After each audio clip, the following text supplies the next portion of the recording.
It's spring in Indianapolis. Everything's in bloom, and the air is bright with bird song and re-emerging life. Spring is like a perhaps hand coming carefully out of nowhere, E.E. Cummings wrote. And after a long winter, the burst of spring indeed astonishes. But you can hear something else downtown, or rumbling along the banks of the White River. The greatest spectacle in racing is coming. They call the Indianapolis Motor Speedway the Cathedral of Speed.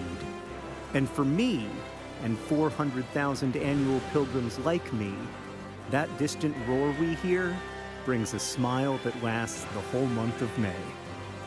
The Indy 500 is not just a race, it's community. For me, it means long bike rides along our city's beautiful canal paths down to the speedway. For others, it means tailgating with friends and family, some of whom you only see once a year. It means backpack coolers and headphones, and decades-long arguments over who's the greatest driver of all time. But the Indy 500 is also a car race, and the best one in the world. A race so thrilling and wondrous that it brings together more people than any other sporting event on Earth. This is Indianapolis. All around town, the checkered flags are out, porch parties abound, and everyone's invited. And this is the Indy 500, where we see what humans can accomplish in concert with twin turbocharged V6 engines and Firestone tires. This is the Brickyard, where they've been racing since before any of us were born. This is Speed City. Welcome to May.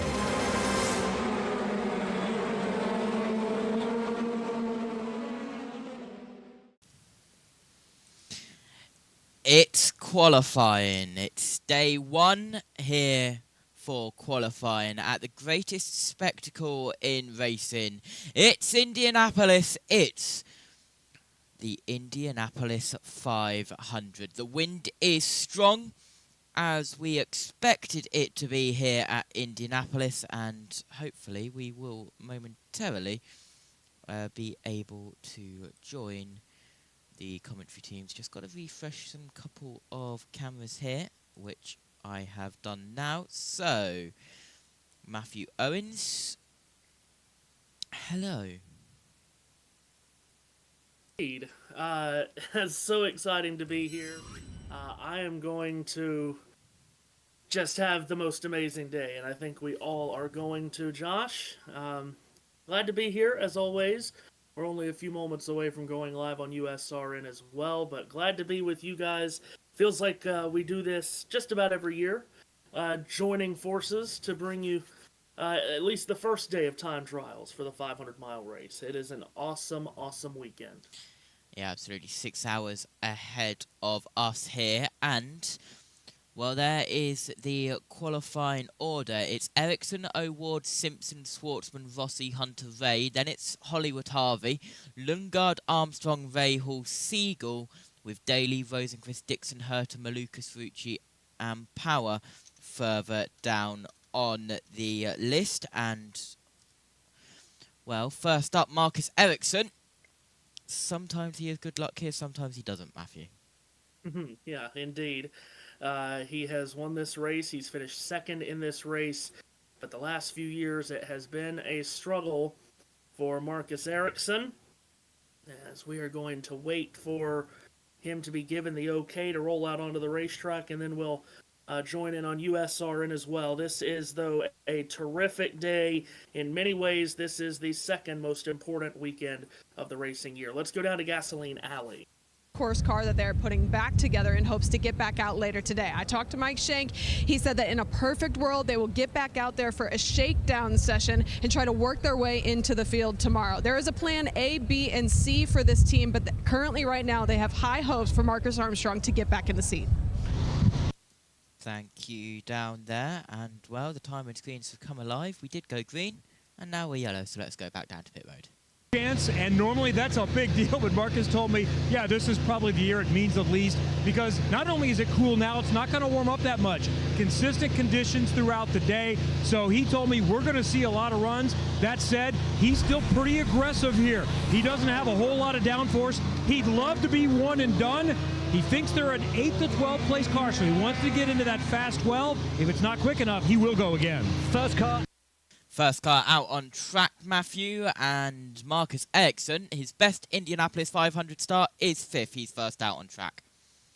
He is first out onto the racetrack, and we are going to hop on USRN here in just a matter of seconds.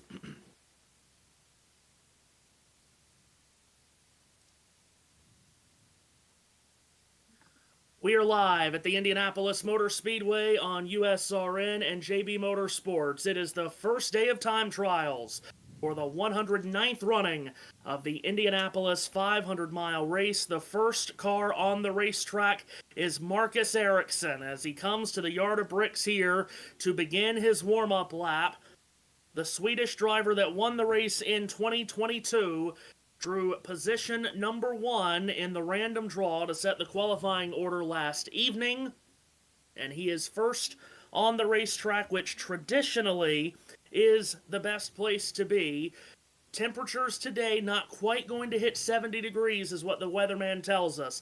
The sun is out, skies are blue, the wind is up, but it's not going to get hot throughout the day. That is key for all of these drivers. The conditions will be very good for making speed on this first day of time trials, which begins now with Marcus Ericsson getting on the clock, taking the green flag. I'm Matthew Owens, joined by Josh T. Josh Birch will be with us shortly as we get the first day of time trials underway here. 7 hours of live coverage coming your way on JBM and USRN. And JT, it's Marcus Ericsson on the track first to begin his 4-lap, 10-mile qualification run. Yeah, absolutely. And 237 miles per hour, I believe, in towards turn 3. And he will head up towards the Yard of Bricks out of turn 4 and down towards the line. And it is a 2:32.123. So a good first lap for Ericsson. Of course, the name of the game has always been the same for qualifying here at Indianapolis. You have to be fast. You also have to be consistent as Ericsson sweeps up out of turn number 2 and heads down the 5/8 of a mile long back straightaway for Andretti Global. Won this race in 2022. Heartbreak runner-up to Joseph Newgarden in 2023. Last year it was a disaster. Multiple crashes in the month of May. Had to survive the last row shootout and then crashed on the opening lap of the race and finished last. Here he is at the Yard of Bricks, completing lap number 2 at 232.442 miles per hour. Lap 2 was faster than lap 1. We won't see that often. At least we don't think we will today. Yeah, and that is a 2-lap average speed of 232.282. And, well, it's good to see that the sheet that I'm working on throughout the full 7 hours, which the link will be on the YouTube chat soon, it's good to see the laps actually link up as out of turn 4 we go in 5th gear. White flag in the air by Aaron Likens for the first time today. So the final lap for Marcus Ericsson. What does lap 3 look like? It's 232.150 miles per hour, and Marcus Ericsson is on his final lap. 34-year-old Swedish driver aiming to start in his 7th Indianapolis 500. Again, started 32nd, finished 33rd in last year's race. He heads towards the north end of the racetrack to turn 3. The Allegra-sponsored car for Andretti Global safely through the north short chute into turn number 4. And Marcus Ericsson exits the final corner. Checkered flag is displayed, and Marcus Ericsson has qualified for the 109th Indianapolis 500, lap 4 at 231.814 miles per hour. The 4-lap average, 232.132. And that's the way our day gets started. And as we know, Josh, 4 laps here at full speed, trimmed out with the boost up. This is the sketchiest qualifying session in all of motorsports. Now, clearly they're having a very sketchy qualifying session in Imola right now, But no doubt about it, Indianapolis qualifying is a totally different beast.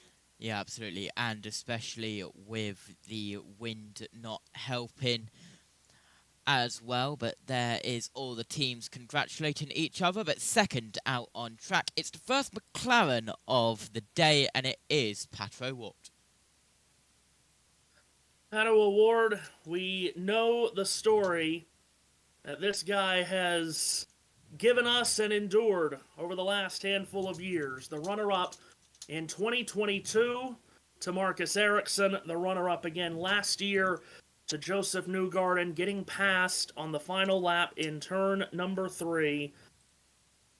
A sensational finish, but for Pato, of course, absolutely heartbreaking. He has been so good every time he's come to the Indianapolis Motor Speedway. In his 5 starts in the 500, he's been in the top 6 4 times. The only time he wasn't was in 2023, where he crashed in the late laps while trying to take the lead. He ended up with a 24th place finish that year. It's a new look on this Aero McLaren, black and white in color with the orange wing. And the Mexican driver for McLaren, who most definitely is a magician, is ready to set off on his qualifying run. Here he is, up out of turn number 4, and the green flag waves for Pato O'Ward. He gets his qualifying run underway. It was a 217.798 miles per hour first lap for Pato O'Ward for his warm-up lap, but he's on his first official lap out of turn 2 down the backstretch now. Bit wide out of turn 2, cutting it close with the wall over there by the luxury suites at the second corner. Heads towards turn number 3.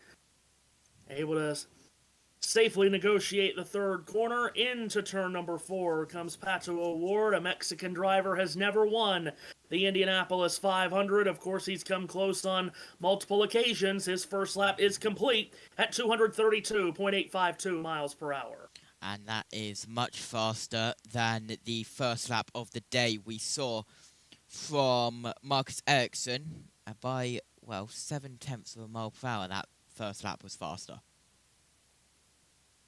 Pato O'Ward last year for the 500 started 7th. Started 8th last year. His best start in the 500 was a 7th in 2022. Makes his way up out of turn number 4 once again and looks towards the start-finish line.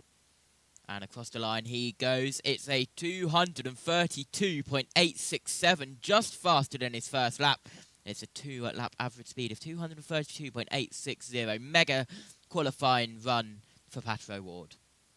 Well, we know how quick this guy is. We know how fast his hands are, of course. He is one of the most entertaining race car drivers in all the world, and certainly an Indianapolis 500 win could propel him to even more stardom and fame. Here he is in turn number 4. And Pato O'Ward comes to the main straightaway. The white flag will be displayed to him. He completes lap 3 of his 4-lap run at 232.790 miles per hour. This has been an extremely consistent first 3 laps. He's in turn 2. Extremely consistent is key here at Indianapolis. 10 miles, 4 laps, and he heads down the backstretch for the final time in this qualifying run. Fast Friday practice, of course, was yesterday, where we turned the boost up and the speeds went way up. And Pato O'Ward, many people thought he would be higher up the order than he was. He was only 23rd fastest yesterday. But here he is at the Yard of Bricks, taking the checkered flag. Lap 4 at 232.772 miles per hour. A 4-lap average of 232.820. Pato O'Ward is on the provisional pole, 2 cars into the first day of time trials. It was an extremely consistent run from the Aero McLaren. Yeah, first lap was a 232.852. Second lap quicker with 232.867. 232.79 lap 3 and a 232.772 lap 4. Let's go down to pit road. A little bit, so wasn't the cleanest of runs. I had a couple of sort of small driver flat lifts in some corners, so there is some more speed in the 28 Allegra car, but still, I think a very solid first run. 232 plus average. I think is a decent effort, and we'll see. I think that the conditions will stay quite stable throughout the day, so we're probably gonna have to go again and sort of try and improve that. But it was a very solid first effort. Yeah, absolutely, and that 4-lap average for Pato O'Ward being a 232.820. Out on track now is Kyffin Simpson for his qualifying run. This is the crash he had yesterday, Matthew. It was a terrifying crash off of turn 4. The car snapped on him. Hard into the outside wall he went, then the car became airborne, lifted over onto its left side before landing back on all 4 wheels and coming to a rest just past the entrance of pit road. The 20-year-old from Barbados attempting to make his second Indianapolis 500 start. He started 18th and finished 21st as a rookie here last year. It was only a handful of weeks ago when Simpson scored his first career IndyCar top 10 at Long Beach. He has taken the green flag, and Kyffin Simpson is on his first run. All these cars today are guaranteed at least 3 runs. They don't have to take 3 runs, but they're guaranteed a max of 3 runs today. That's why you heard Marcus Ericsson say that they may go out again. 34 cars are expected to qualify today. Marcus Armstrong and the 66 team may not. More on that in a moment. But whoever qualifies today, whether it's 33 or 34, the top 12 move into the Fast 12 for tomorrow. And, of course, the bottom 4 go into the last row shootout. Kyffin Simpson completes his first lap at 231.996.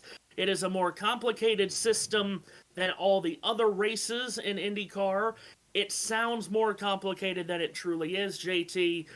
Really, the main goal of today, no matter how many runs you have to make, whether it be 1, 2, or 3, you don't want to be in the bottom 4. You do want to be in the top 12, if at all possible, to give you a chance to run for the pole tomorrow.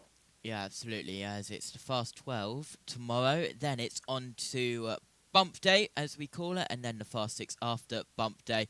Lap 2 was a 231.697, which is a 2-lap average of 231.846.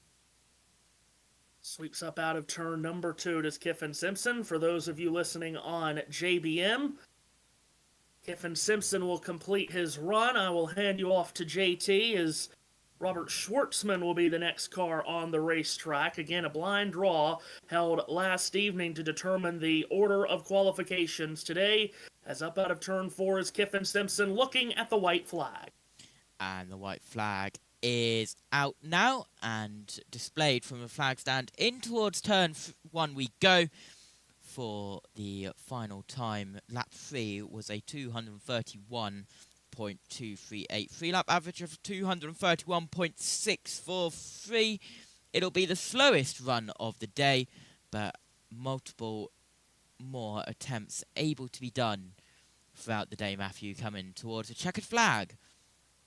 He was very wide coming out of turn number 2, may have had to lift out of the throttle. Here he is out of turn number 4, and Kyffin Simpson makes his way to Aaron Lycan's checkered flag and completes his first qualifying run. Lap 4 at 231.636 miles an hour. The 4-lap average of 231.641 puts him third of the 3 cars that have qualified so far. And for the Prema Racing team, Robert Shwartzman will be up next. I will leave you with JT for the call of that run for Schwartzman. Yeah, thank you very much, Matthew. As here we are, and we are still under yellow, getting ready for Robert Shwartzman to head out on track, which he does now. Robert Shwartzman, the number 83 Prema car, is out.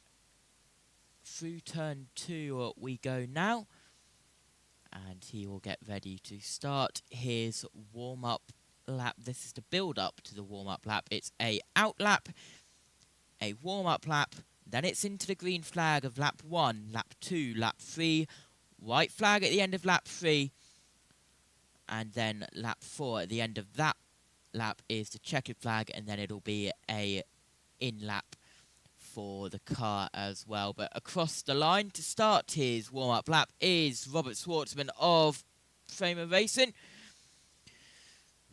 The 25-year-old heads in towards turn 1 now.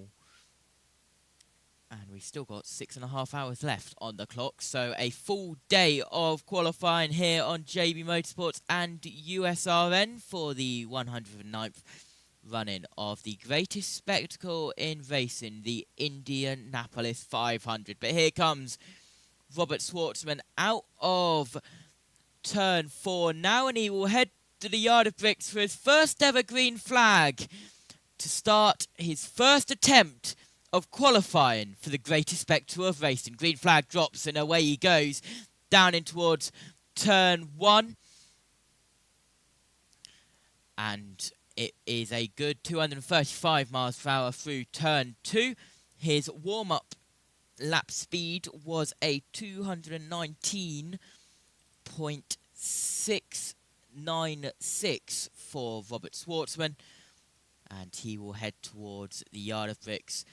And we will see his first lap time in his 10-mile, 4-lap qualifying run past pit road entrance and across the yard of bricks. It is a first lap average of a 233.230 for Robert Shwartzman. It's the fastest lap that we have seen at the moment, and the first lap of the day to break the 233 miles per hour. It may be his first attempt at qualifying for the Indianapolis 500, but an absolutely amazing first lap attempt as he comes out of the final turn once more and heads towards the yard of bricks for the second time. In his second lap is a 233.1, another mega lap here for Robert Shwartzman. It's a 2-lap average of 233.165 for the man from Israel. He heads down the back stretch now. An absolutely amazing run from the team that has never attempted qualifying for the Indianapolis 500 ever before. It's their first year in INDYCAR for Prema, and the white flag is thrown from the flag stand and Aaron Likas. It's a 232.028. It's a mile an hour drop off from lap 2 to 3, but the 3-lap average still a 232.786. He heads down the backstretch for the final time. Does Robert Shwartzman. It's an amazing, amazing attempt for his first attempt at qualifying for the Indy 500. In towards turn 4 now. Out of turn 4. He heads towards the yard of bricks. Checkered flag in the air.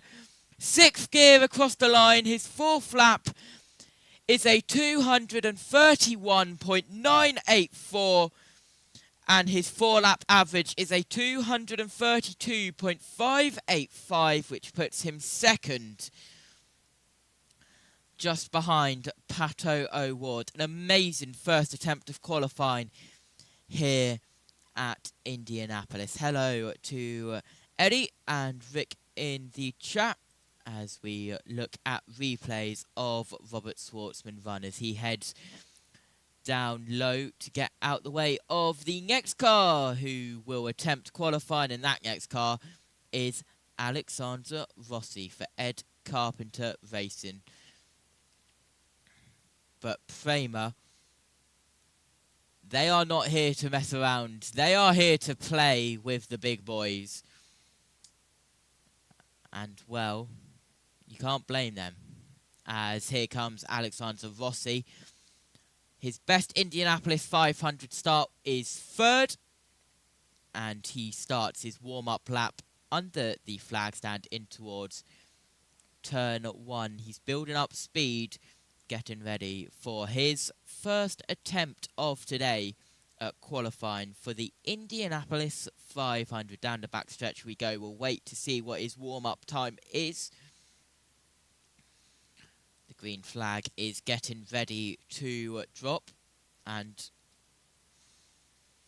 The warm-up lap speed was a 218.333, but out turn 4, the green flag is in the air. It gets waved from the flag stand, and Alexander Rossi is out through turn 1, 10 miles ahead of him, 4 laps of this iconic speedway, and we shall wait to see what his first lap is. 237 miles per hour. Will he hit 238? No, he doesn't. As he heads through turn 3, his turn 3 speed 237.014 miles per hour. Out of turn 4 he goes. Alexander Rossi. He builds up speed once again, and it is a 232.575 at lap 1. That currently puts him third of the first lap speed. Does it for Alexander Rossi. And he exits turn 2 very, very close to the wall. As close as you can get to the wall was Alexander Rossi without actually physically hitting the wall. He's on the limit as he heads in towards 3 once more. A clean run. It's a good first attempt from Alexander Rossi. What is his second lap as he heads up towards the yard of bricks? 2 laps to go, and his second lap speed was a 231. He's been told to deploy the hybrid. He deploys the hybrid now, does Alexander Rossi. And it's a 2-lap average of 232.062. He heads down the backstretch once more. On his third lap, he will receive the white flag, this time from the flag stand from Aaron Likens. And out of turn 4, Alexander Rossi goes up towards the yard of bricks. What is his third lap speed? It's a 231.406 with a 3-lap average of a 231.843. That drops him down on the 3-lap average of 4th place. He was closer to the wall than he was last time, and that was too close for comfort. He was close last time around out of turn 2. He was nearly touching it last time out. So this time out, as he heads out of turn 4, down towards the checkered flag in the hands of the starter, and across the yard of bricks he goes. It's a 4th lap speed of 230.519. That makes the 4-lap average speed of a 231.510 for Alexander Rossi. Next up is the number 23 of Ryan Hunter-Reay. It's the number 23, then it's the number 24. It's Hunter-Reay and Harvey back to back here at Indianapolis qualifying. As Fox go to their first ad break. So, well, another ad break. I'm guessing it's not their first ad break, as Matthew Owens joins us back in the commentary box. Now, Matthew, I don't know if you were watching Robert Shwartzman runs, but you chose the wrong run to disappear for. Yeah, it's a very impressive run for Shwartzman. Second fastest for the Prima team so far, and that is terrific for them. As we'll see how that pans out and where that ends up for that 83 team throughout the day. As a very surprisingly slow run from Alexander Rossi just finishing up. And now Ryan Hunter-Reay, a veteran and a former winner of the Indianapolis 500. He did it back in 2014. Takes to the racetrack here from Fort Lauderdale, Florida, attempting to make his 17th Indianapolis 500. And if he does make it, it would be his 3rd straight 500 with the Dreyer and Reinbold Racing team. Dreyer Reinbold Racing with JBMotorsports. Now he's on his warm-up lap now, heading down in towards turn 3. And he heads towards turn 4 and getting ready to start his 10-mile qualifying run, Matthew Owens. So here is Ryan Hunter-Reay. Green flag is displayed to him. He has 3 starts on the first 2 rows of the 500 in his career. The last time he was on the first 2 rows was back in 2020. The August race, he started 5th. He was on the front row in 2012 and 2016, starting 3rd in both of those races. So Hunter-Reay is off and running on his first run of the day. Again, if you're watching us on YouTube on JBM, you've got the running order, you've got the pylon on screen, of course, throughout the day. For those of you listening on USRN, we have had 5 drivers complete runs. Pato O'Ward leads those 5, followed by Robert Shwartzman, Marcus Ericsson, Kyffin Simpson, and Alexander Rossi. JT, lap 1 complete for RHR. I'll get that out in a moment. And it is a 230.338. It's the slowest lap we've had today, but just getting used to the car. And heading down the backstretch only at 234. Well, yeah, only 234 miles per hour. Right. Of course, I've mentioned a couple of times now the conditions of the day. The forecast says that it's not going to get over 70 for the entire day, as Hunter-Reay's second lap is 230.329, very consistent over his first 2 laps.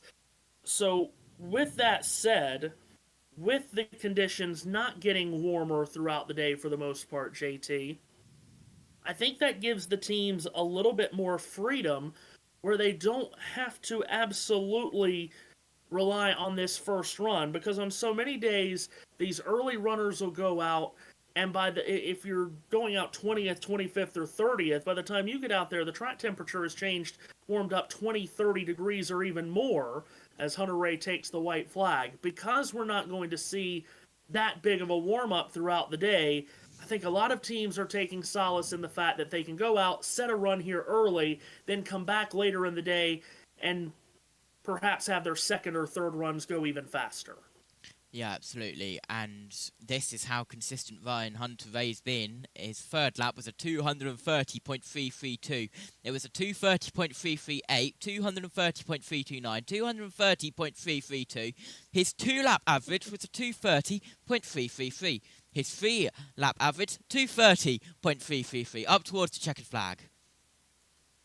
Final lap complete at 229.945, so the 4-lap average is 230.236, so it is slowest of the 6 cars that have run so far.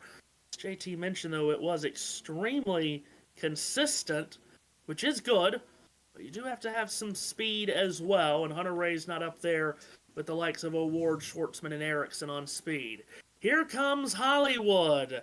He has tried his best during the week, has Jack Harvey, to get that nickname to go away.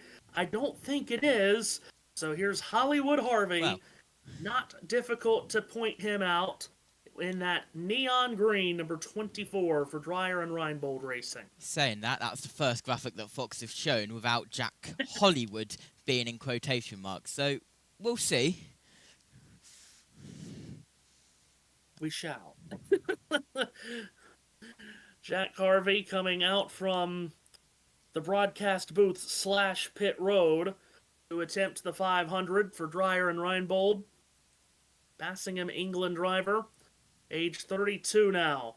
Did not attempt this race last year. If he is able to make the race this year, it will be his 8th start in the 500. He was 9th here in 2020.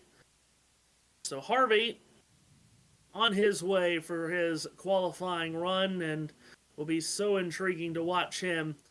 Certainly if he makes the race, we hope he does. Someone has to miss it, of course. But if he does indeed make the race, Josh, it'll be great fun from the Fox side of things. Of course, he works with Fox doing the races every week. Yeah, and, well, green flag in the air, and, well, I bet Fox will play some shenanigans with him if he does get into the Indy 500, or if he doesn't get into the Indy 500, he will never hear the end of it. But I expect Jack Harvey to get into the Indy 500 because he's been strong.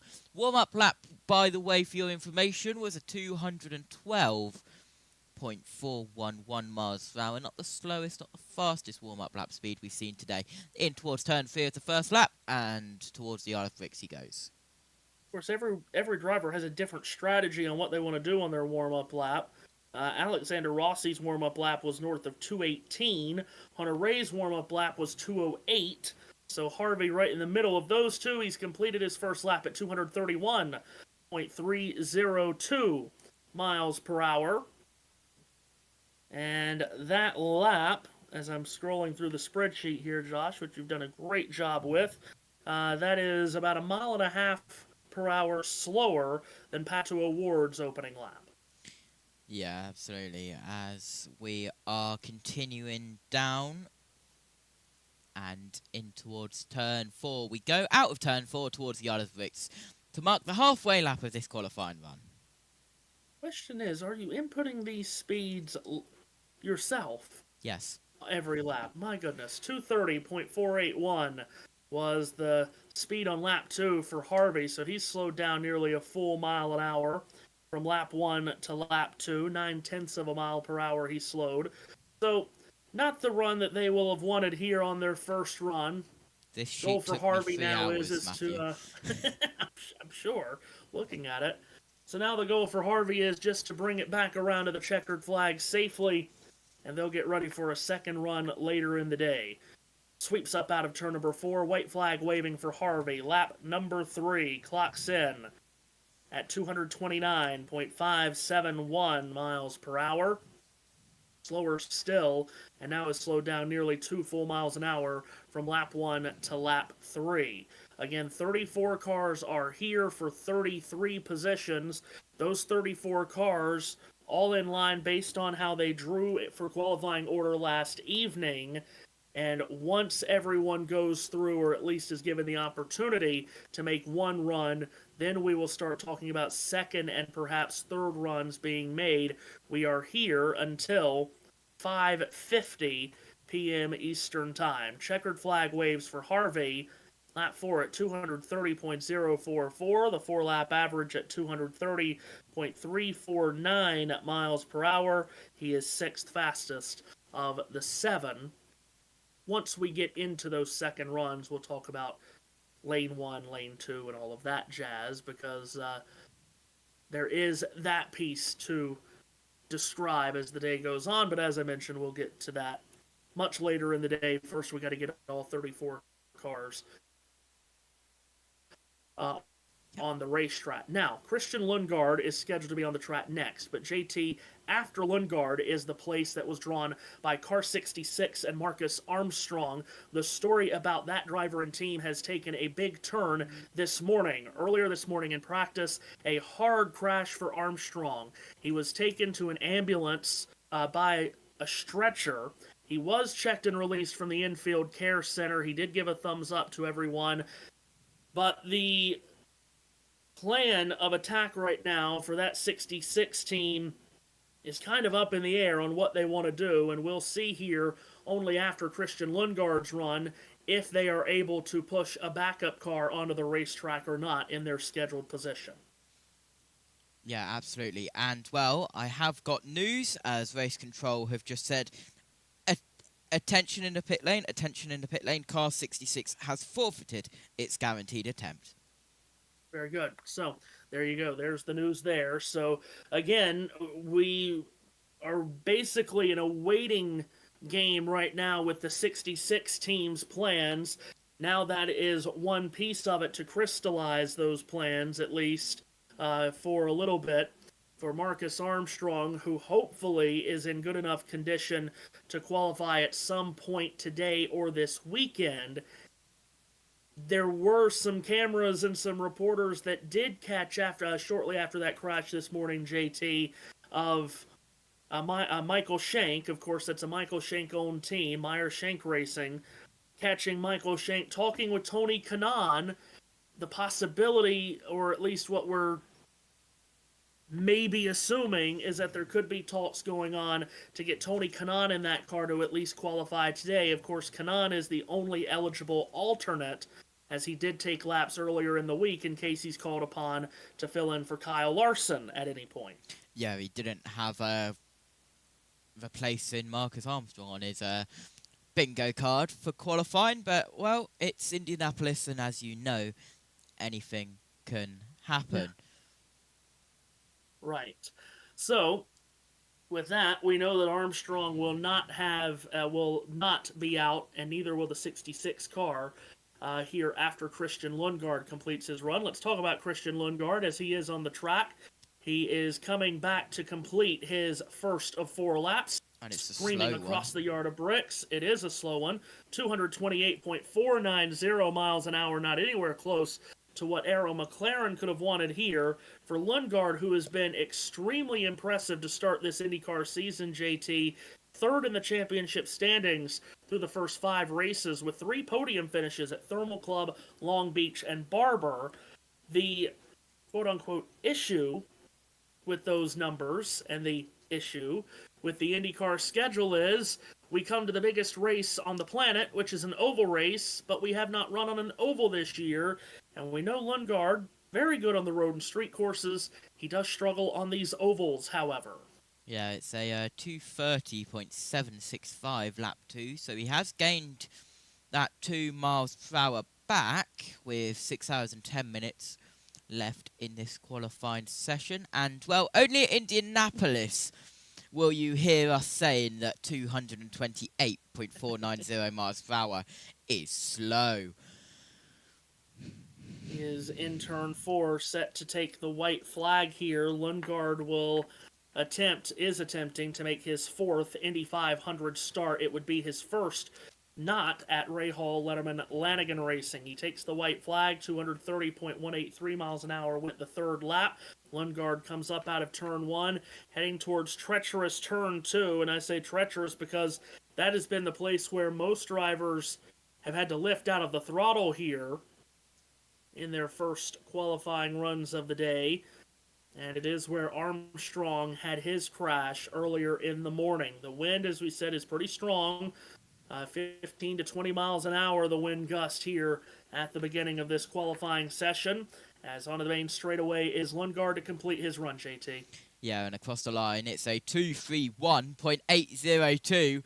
He claimed that back well, and he is not the slowest car on the board at the moment. 230.304 was the 4-lap average with a 231.802 final lap. Next out on track, it will be Graham Rahal as the 66 has forfeited their guaranteed attempt. It is interesting. We've talked about the conditions. Also, the new hybrid system, though, could be playing into this very much. That was a very strange run where the speed got faster as each lap went on. You don't often see that here. Perhaps the hybrid system playing into that. Certainly you would think the weather conditions themselves played into that somewhat with it not being so warm. So, keep an eye on that as the day goes on. Now, it is going to be warmer here tomorrow. Not that much, but it is going to be warmer tomorrow and will be much later in the day for all the sessions tomorrow. At 4 o'clock is the Fast 12 session. About an hour-ish after that is bump day, and then another hour-ish after that is the run for the pole with the Fast 6. Temperatures, high temperature tomorrow, 74, where today is just 68. Graham Rahal on to the racetrack. Speaking of bump day and the last row shootout, boy, has he had to endure that hell over the last couple of years. Rahal, of course, the son of a former winner here, Bobby Rahal, the winner of the 500 in 1986, ousting Kevin Cogan in the final laps back in 86. It is Bobby's son Graham on the racetrack taking the green flag, attempting to make his 18th Indianapolis 500 start.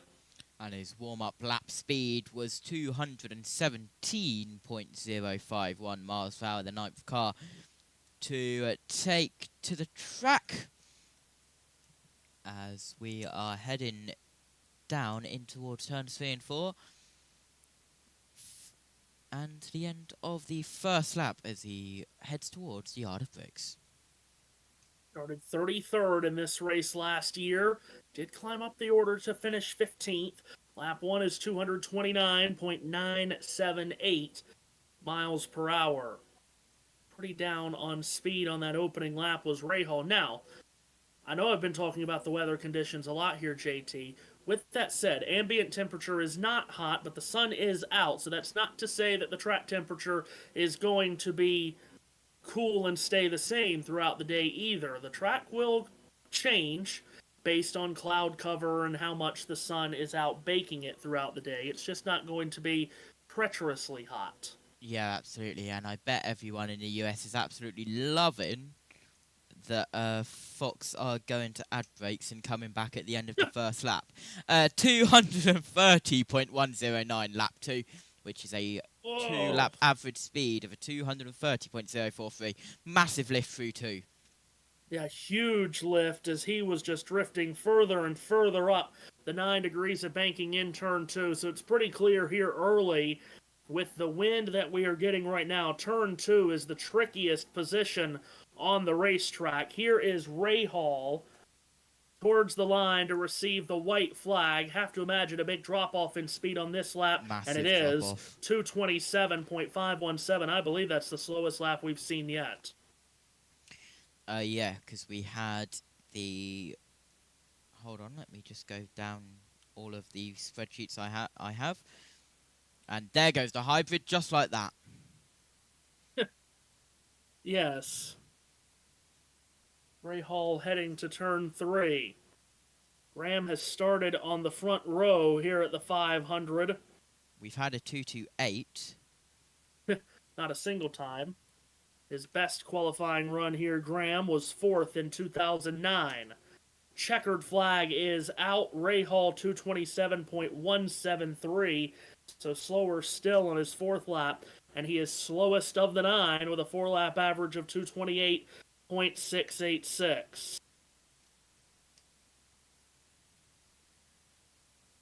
Could he be in trouble again? Cars all over the place. Yeah, well, we saw that. There was visual proof that he was indeed all over the place. Could he be in danger of going through this last row shootout again? He's been there the last 2 years. He has been there the last 2 years, and, well, with that, possibly, he's definitely in trouble, is Graham Rahal. But next out on track, we look forward to the 3rd Arrow McLaren, and it is the number 6 of Nolan Siegel heading out to qualify. Not his first attempt at the 500, but he is considered a rookie. He's never started the 500. He failed to qualify while driving for Dale Coyne last year. Now with Arrow McLaren, one of the top teams on the INDYCAR grid, Nolan Siegel at age 20. From Palo Alto, California, the land of the Stanford Cardinal, will look to get high up into the running order here as his qualifying run is set to begin, as he will face the green flag here in just a matter of seconds. He has his teammate Pato O'Ward currently at the top of the scoring pylon, and another teammate in Christian Lundgaard that's down in 7th. Here he is to the green flag, Nolan Siegel. And his warm-up lap speed was a 214.821. As I believe Helio Castroneves has failed inspection, Matthew. Uh-oh. Oh, I might have to follow that story along even more. There is a story that is popping up here about Kevin. Marcus Armstrong, yes. Garden has pulled out of line. I don't think this is a big deal. I'm interested in your opinion. Remember, he was going out 33rd out of 34th. There is no threat of rain. Conditions are going to be the same, but he's already at the back of the line, so he could literally come back out if he gets at the front of the line after the queue is done 10 minutes later. By getting out of line, though, they can make changes, go back through tech again. There are limited changes you can make once you've gone through tech and get in line.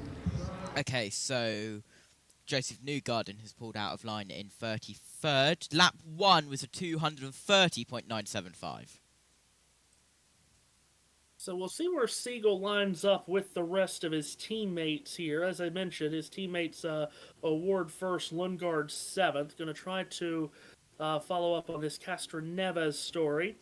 So, JT, what's lap 2 looking like? Lap 2 is a 230.798, which is a 2-lap average of 230.886 for Nolan Siegel as he heads down the backstretch, deploy from the pit crew, and he is deploying his hybrid now. Yes, it does look like the Castroneves has failed inspection. That's all the news that we have, though, right now. We will attempt to follow up once the news comes in. Here's Siegel to the white flag, completing his 3rd lap. 230.390 miles per hour was lap 3. This has been a very consistent 230.9, 230.7, 230.3, and he's on his last lap. Yeah, absolutely. As we are getting ready to switch over to JB after this run, Nolan Siegel heading down the backstretch for the final time. 20-year-old from Palo Alto, California, failed to qualify for the 500-mile race last year, but was able to rebound with a career-best 7th at Gateway a year ago, now with Arrow McLaren. Swings up out of turn number 4, checkered flag waving at the yard of bricks, and Nolan Siegel has qualified for the 109th Indianapolis 500.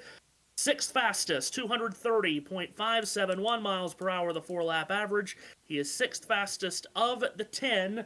We'll get ready for Connor Daly to hit the racetrack, and we'll also hear for the first time from JB. Hello. Maybe, possibly. Hello, I just realized you didn't have the headset on, so that's poor form out of me.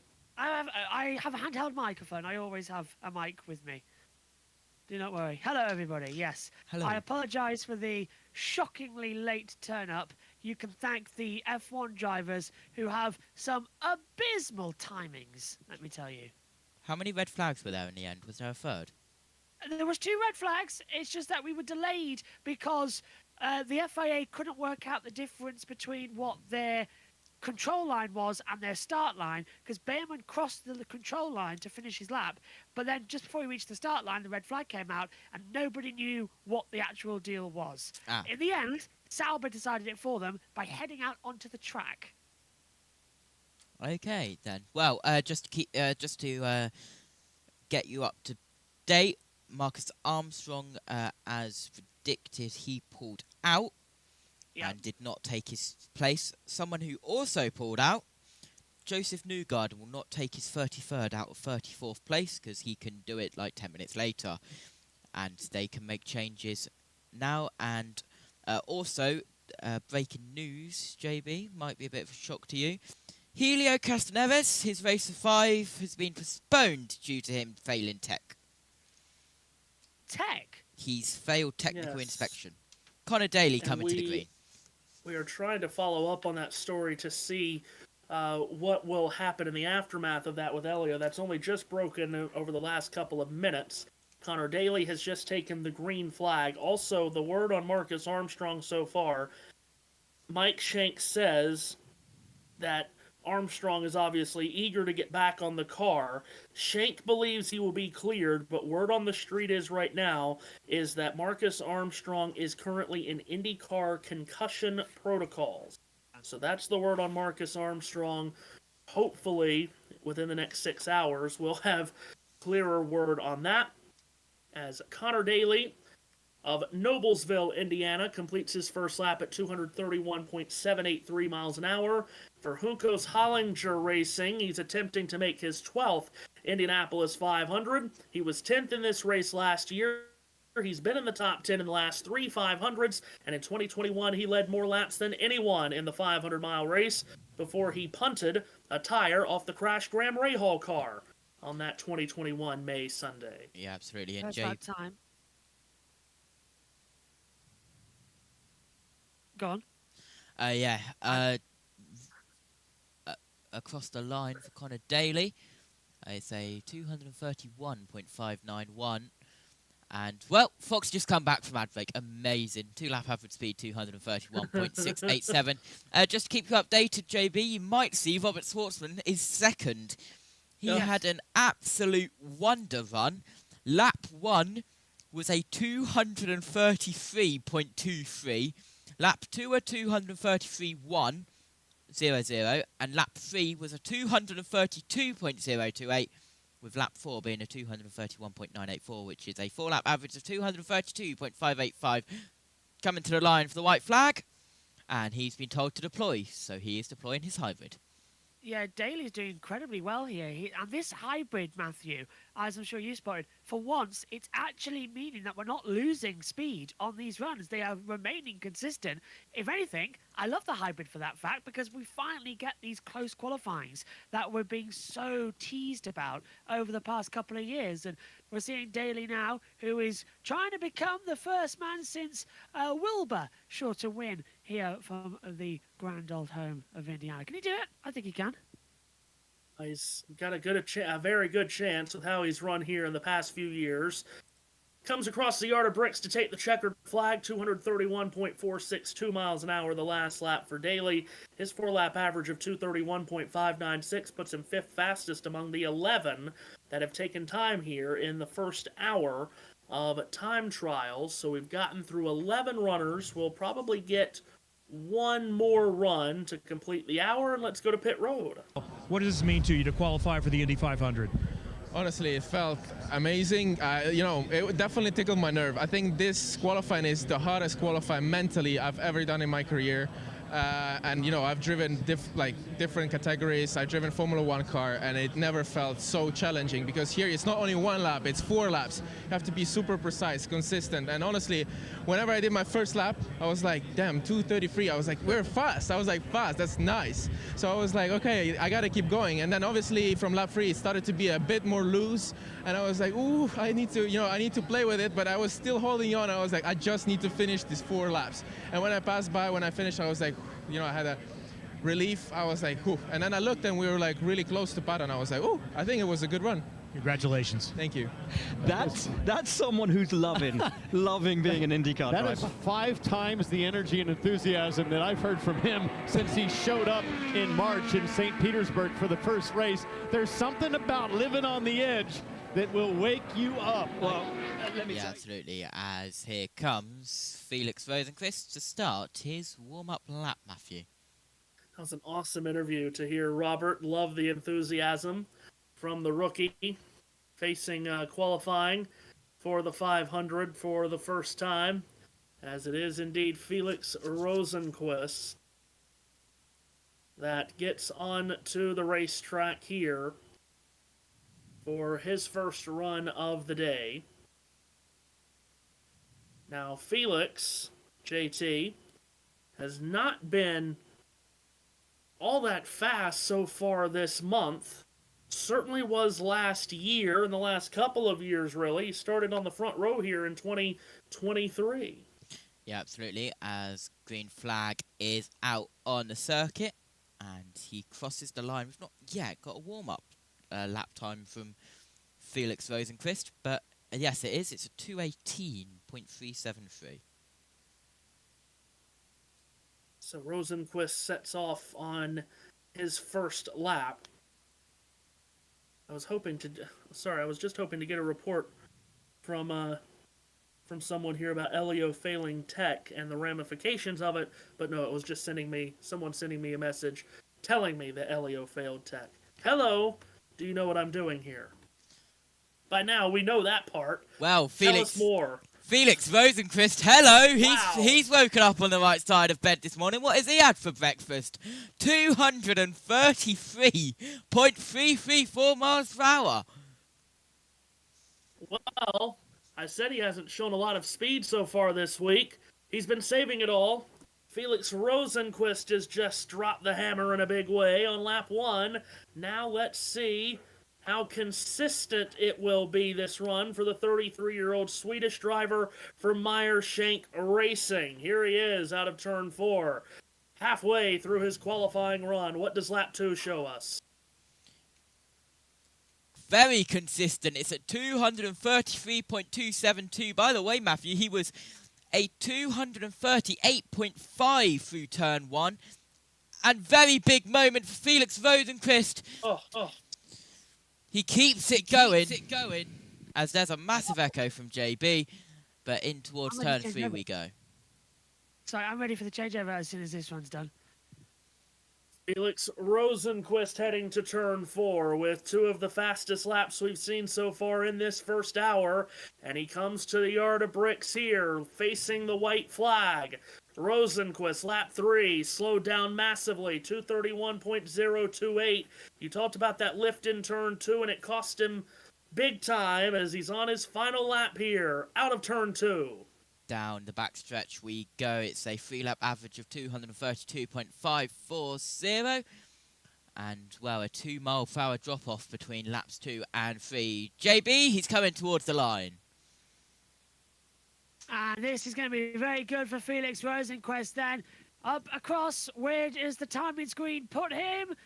And for Felix Rosenqvist, it is a 232.178 in the last lap. Average speed 232.449. That puts him 3rd fastest overall. Very good running from the Meyer Shank cars. As we get ready for changeover on JBM, you don't want to miss a thing. But this is that moment again as we come in, just sliding ever so slightly. JT, ready when you are. Yeah, very, very close. As stay with us here on JB Motorsports. We will be back with you in a matter of seconds.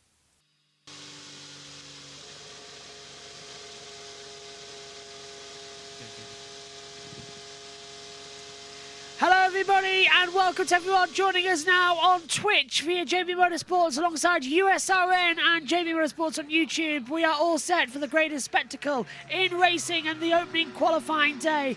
I'm Joshua Birch. I'm now joining the dynamic duo that have been calling the first few minutes of this session as well. It's Matthew Owens alongside Josh Turner. Matthew Owens, welcome, my friend. This is going to be a very interesting session as we get to the green flag now to come through. And first up on the board is going to come Scott Dixon.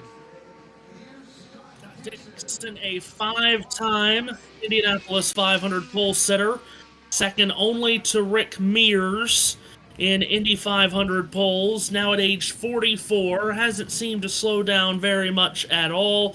Very quick yesterday, and as he always seems to be, a threat to win pole here today and tomorrow in that PNC Bank Honda for Chip Ganassi Racing. Of course, the team that has dominated IndyCar so far this year with Alex Palou, but you never want to forget about the Iceman who takes the green flag. Away we go then, down in towards turn 1, a low line run. We've got now the ability to have cameras on JB Motorsports with our session graphics, so I hope you enjoy them coming through as well, with the ability to see the driver tracker and all their laps. Warm-up lap then was a 2:18.519 for Dixon. Let's see what he gets into. He's running a little bit wide through 3 and 4 actually, but he's not deployed all the hybrid yet, Matthew. Just stays at 5% used as he hurtles down to the yard of bricks. We saw yesterday, especially with Alex Palou, it's easy to regen the hybrid, but you do have to regen, and that costs you just a tiny bit of speed. 232.623 miles an hour went the first lap for Dixon. Yeah, we've talked about the hybrid system and the conditions of the day is keeping these runs much more consistent. In fact, there was one run, JT, and I've already forgotten who it was. It may have been Ryan Hunter-Reay, where every lap was faster than the last, which is very strange to see, but the conditions are helping that out. The hybrid system most certainly is helping that out too. Let's go down to Ryan Hunter-Reay. It was, as I quickly look, it was Marcus Ericsson. I will get back to you. And Dixon's just gone faster, JB, from lap 1 to lap 2. 232.623 to a 232.675. Yeah, he's probably on the mark now, isn't he, as well, getting faster and faster and faster. Now, when would you use all that hybrid power? Some people are just gently pushing it every now and then, and some are just hammering it down as Dixon hurtles into turn 3 and 4. The last corners on the circuit, down towards the bricks. All hybrid then, getting used in one big gulp up to the line. And his third lap, 232.581. He's down to 80% still, Matthew, in that third lap. Yeah, it's been very consistent this run so far for Dixon, and what we've seen most drivers do is use it about halfway or so through through the third lap. So from basically the last lap and a half, lap and a quarter is where a bunch of people have used it. Dixon certainly using it here as he races towards turn number 3, and this has been a very consistent run so far. Right now he's tracking to be second. And quite often enough as well, this is the last lap where you lose the most speed. So we've managed to keep it consistent. 2:32.6, and then it's the last lap, 2:32.7. My goodness, I've never seen a last lap at the speed yard be faster than the ones previous. That's new. That's great. This is something brand new for all of us to learn as we go on throughout today and tomorrow with this hybrid system. It has certainly started to put an extra layer of strategy into qualifying, because you're right, seeing a fourth lap faster than a first lap is very strange, especially when, of course, the first lap there wasn't a big mistake made. Great run for Dixon, up to second.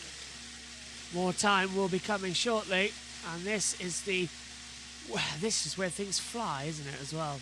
This is going to be fun. As you see O'Ward closing in, the lap times will be different, and there'll be I don't want to say there's a sense of urgency, but there's a sense of power, isn't there? Let's go down quickly to pit road. Yeah, I was really happy with that run. We didn't really feel the need to practice this morning. I thought my car was pretty stout, especially at the test. It was very similar conditions to today. It's a bit windier, but the track temp's a lot lower than what it was yesterday. Yesterday was definitely a pain over the course of 4 laps. So yeah, I'm happy for the work that we've done, all month.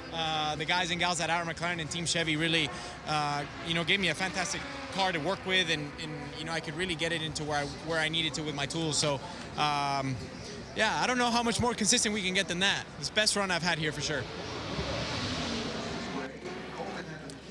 Well, that's positive, really, as now Colton Herta will begin his lap times as well. But I'm still unconvinced, Matthew, to be fair, about this new hybrid system in IndyCar. What have you been making of it throughout the start of the year?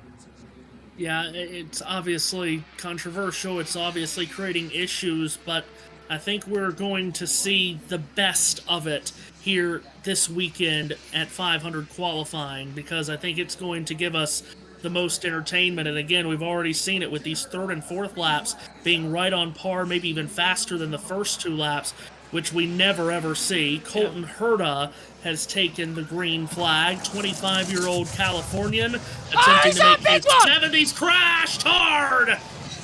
My goodness, that is a huge one for Colton Herta. Shadows of what happened a few years ago, and that is huge. It was right into turn 1. The rear got loose. He was too far down, and he's up over. The AMR safety team will be there, and, well, that's now Colton, if he's okay, facing the last row shootout. And he did get a warm-up lap speed in, but he didn't take the green, and we're going to have a lengthy stoppage here as well, Matthew, because there's now oil on the circuit, so they're going to have to clean that one up before the next runs. But we have got time in the day to do so, but right now the most important thing is, how is Colton Herta? That was a frightening accident. Well, the wind has been creating very treacherous conditions in turn 2. That happened before then. This has happened in turn 1, and just as we've seen with everyone, and this is nothing new in Indianapolis, but it's not a gradual spin, is it? It just snaps all at once, and it certainly did right there. That is a massive accident for Colton Herta. This is what whose car has landed upside down. They're trying to get it turned back over here. The AMR safety team, goodness, close to a dozen over there at the scene of the accident, trying to turn this Colton Herta car over back on all 4 wheels before he can extricate himself from the car. They will do this as gently as possible. He's holding his hand on his visor. Oh, they drop him down. And then the AMR safety team were immediately, 4 doctors are immediately around him. He was holding his visor, Matthew, so that's a good indication that he is at least conscious. That's because, holding the position, he was holding it in place as well, and We'll probably be talking to the team. A huge amount of cement dust has gone around the car now around the track, and this is not what we wanted to see at all. It's also could possibly muck up the timing systems, because we all remember last year how it went when we got an incomplete qualifying run. Just watching it back a second time here, as I said, apex of the corner, it just snapped around so quickly. There was no saving it. Slammed into the wall left side, lifted upside down, and while it's sliding on its side, straight into the outside wall in turn 2. So 2 very heavy impacts here for Colton here at the south end of the racetrack. And he is out of the car to the applause of the fans watching here at IMS, and he looks to be perfectly okay. He's, I would say, limping a bit, but that's only because of the unbalancedness he was. Oh no, he is being helped away, and there's a slight limp on his left ankle. He's not putting too much pressure onto it at the moment, but the left ankle would be your brake pedal. So that is the one that's not pushed down on the throttle. Let's take another look at it. So on entry... Yeah, this happens right in the apex, and it just snaps around. This is no saving that. And then it's the wind at the exit. It's almost identical to his crash from a couple of years ago. The wind gets underneath the back of the car and just rotates it over. And then it's just a skidding block. And that second impact is just as scary as the first one, as it's just sliding on its side. Again, aero screen, thank the Lord for it.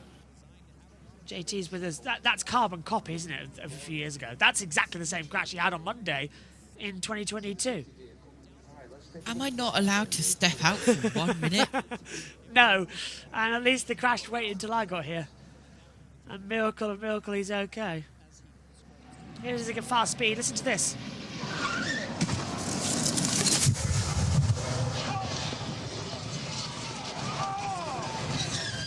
That's 3 big hits. The first when he spins around, hits the wall on driver left. Listen to this on board.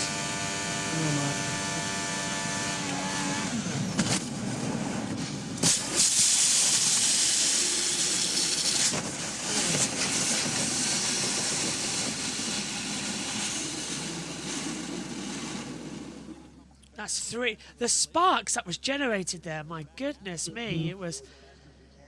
And the Gamebridge squad, understandably upset, but that could have been so much worse. It's almost detrimental to have the aero screen when you're upside down, isn't it? Because you struggle to get out of the car, but in that angle where he landed, it would have been head first. And oh my God, it took off like an aeroplane. It landed on the aero screen as well. Yeah, it did. It's landed on the aero screen. That's our second flip of the day. We had a rollover on the barrier for Yuki Tsunoda in qualifying in Q1 at Imola, as Dana's pointed out as well. I was commentating on it as well. I can see the hybrid being banned for Indy next year. It's turned the car into a pendulum like an old Porsche 911. Yeah, it's heavy. It's rear heavy now, isn't it, Matthew? As well, that's the thing. We've got the engine at the back, but there's extra pressure at the rear with all the battery and the hybrid technology. It's just catching the wind so much more easier. Yeah, and again, going these speeds on this oval, when a car gets sideways, I'm not sure how much you're going to do with an open wheel car at this track to keep it on the ground. There is no surefire way of keeping it on the ground. But that's now 2 cars that we've seen get airborne here over the last 2 days. Frightening scenes. As I believe, will Sky go to an outbreak, JT, or will they stay with put? They'll stay put with the Fox International broadcast as well. We've got 4 international today. Ah, gee, that is good news to me. I've been waiting for full international. Does any of you remember what happened last year at the Indy 500 by chance in qualifying? A certain thing was done in the broadcast by me. Anybody remember? A certain fish, chips and mushy peas was brought into the commentary box. Is it happening again? It is happening again, yes. Some dinner is being brought to me with... Shall I see if I can do the same? Well, we've got a yellow for an extended period as well. But yeah, fish, chips and mushy peas is being brought to me as it's my parents' 40th wedding anniversary tomorrow. So it's their anniversary takeaway meal. So, yeah, I'm robbing it and having some... The amount of paper I've got on my desk, by the way, people, it's unbelievable. Oh gosh. I was trying to get to my here they are. My driver performance notes. Okay, you have paper, I have massive spreadsheet. That's true. I also have iPad and technology and that lot. Oh, so yellows breed yellows, eh? I wonder what we're going to see. First of all, hello to everybody who's been watching us. Thanks for your company here. Hopefully we can do our best to entertain you. Doesn't need banning cars, just need to be rebalanced. It's just adding not integrated bit like our cross-channel visitors in the UK as well. It's the rear of the car that's just unbalanced, and we've seen a few go round. Now, how long realistically is this going to take? The addition of, or we've got dust on there. Who's next up anyway in the running order? It is. Let's see here. I have it in. You talk about all your papers. I've got papers all over Qualifying the place. day on Malukas. Yes, David Malukas. If I was David Malukas, I'd go out, abort the lap, and try again later. Because I don't want to be the guy running through that dust first off. Because it's just going to be... It's not negotiable. It's going to be less and less and less every time. In fact, you have both of the AJ Foyt cars coming back-to-back. Malukas, then Ferrucci. Yeah. So...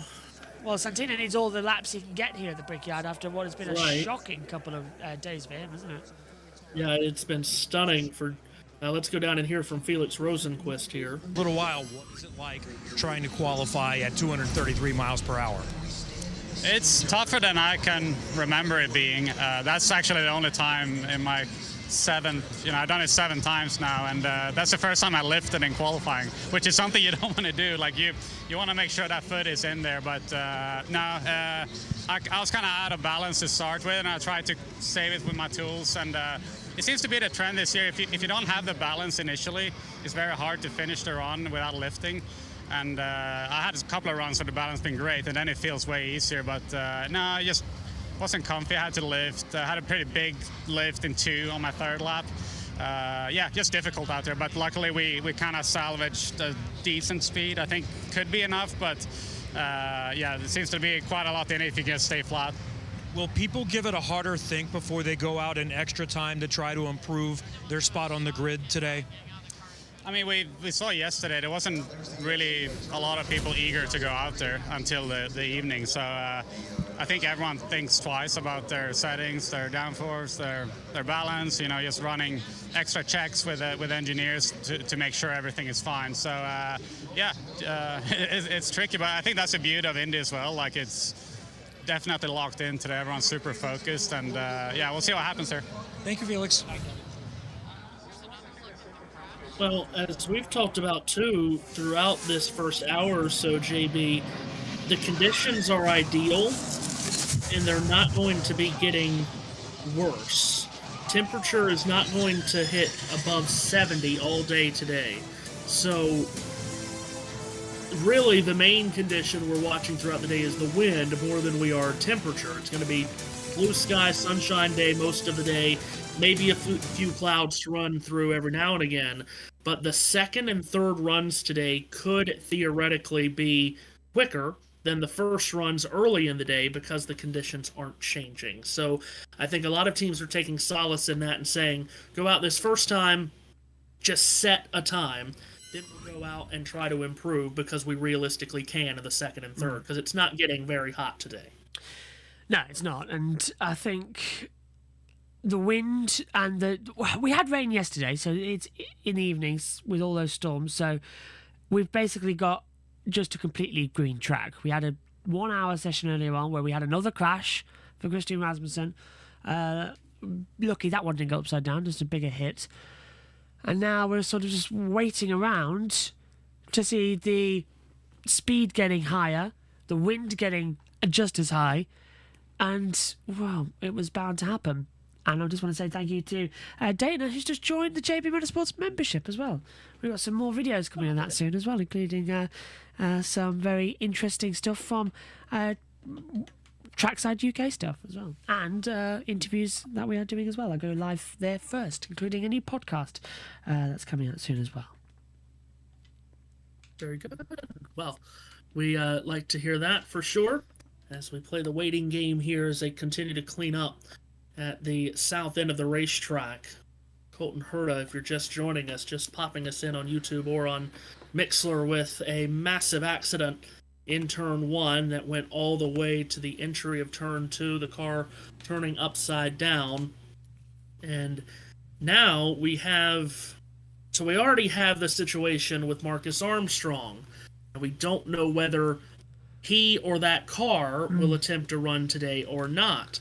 Now we have an issue with Colton Herta, whether he and a backup car will run a lap today. So... And even throw it in with Helio Cashin-Neves. I mean, that's 3 of nearly 4 drivers already that could be in the bump automatically.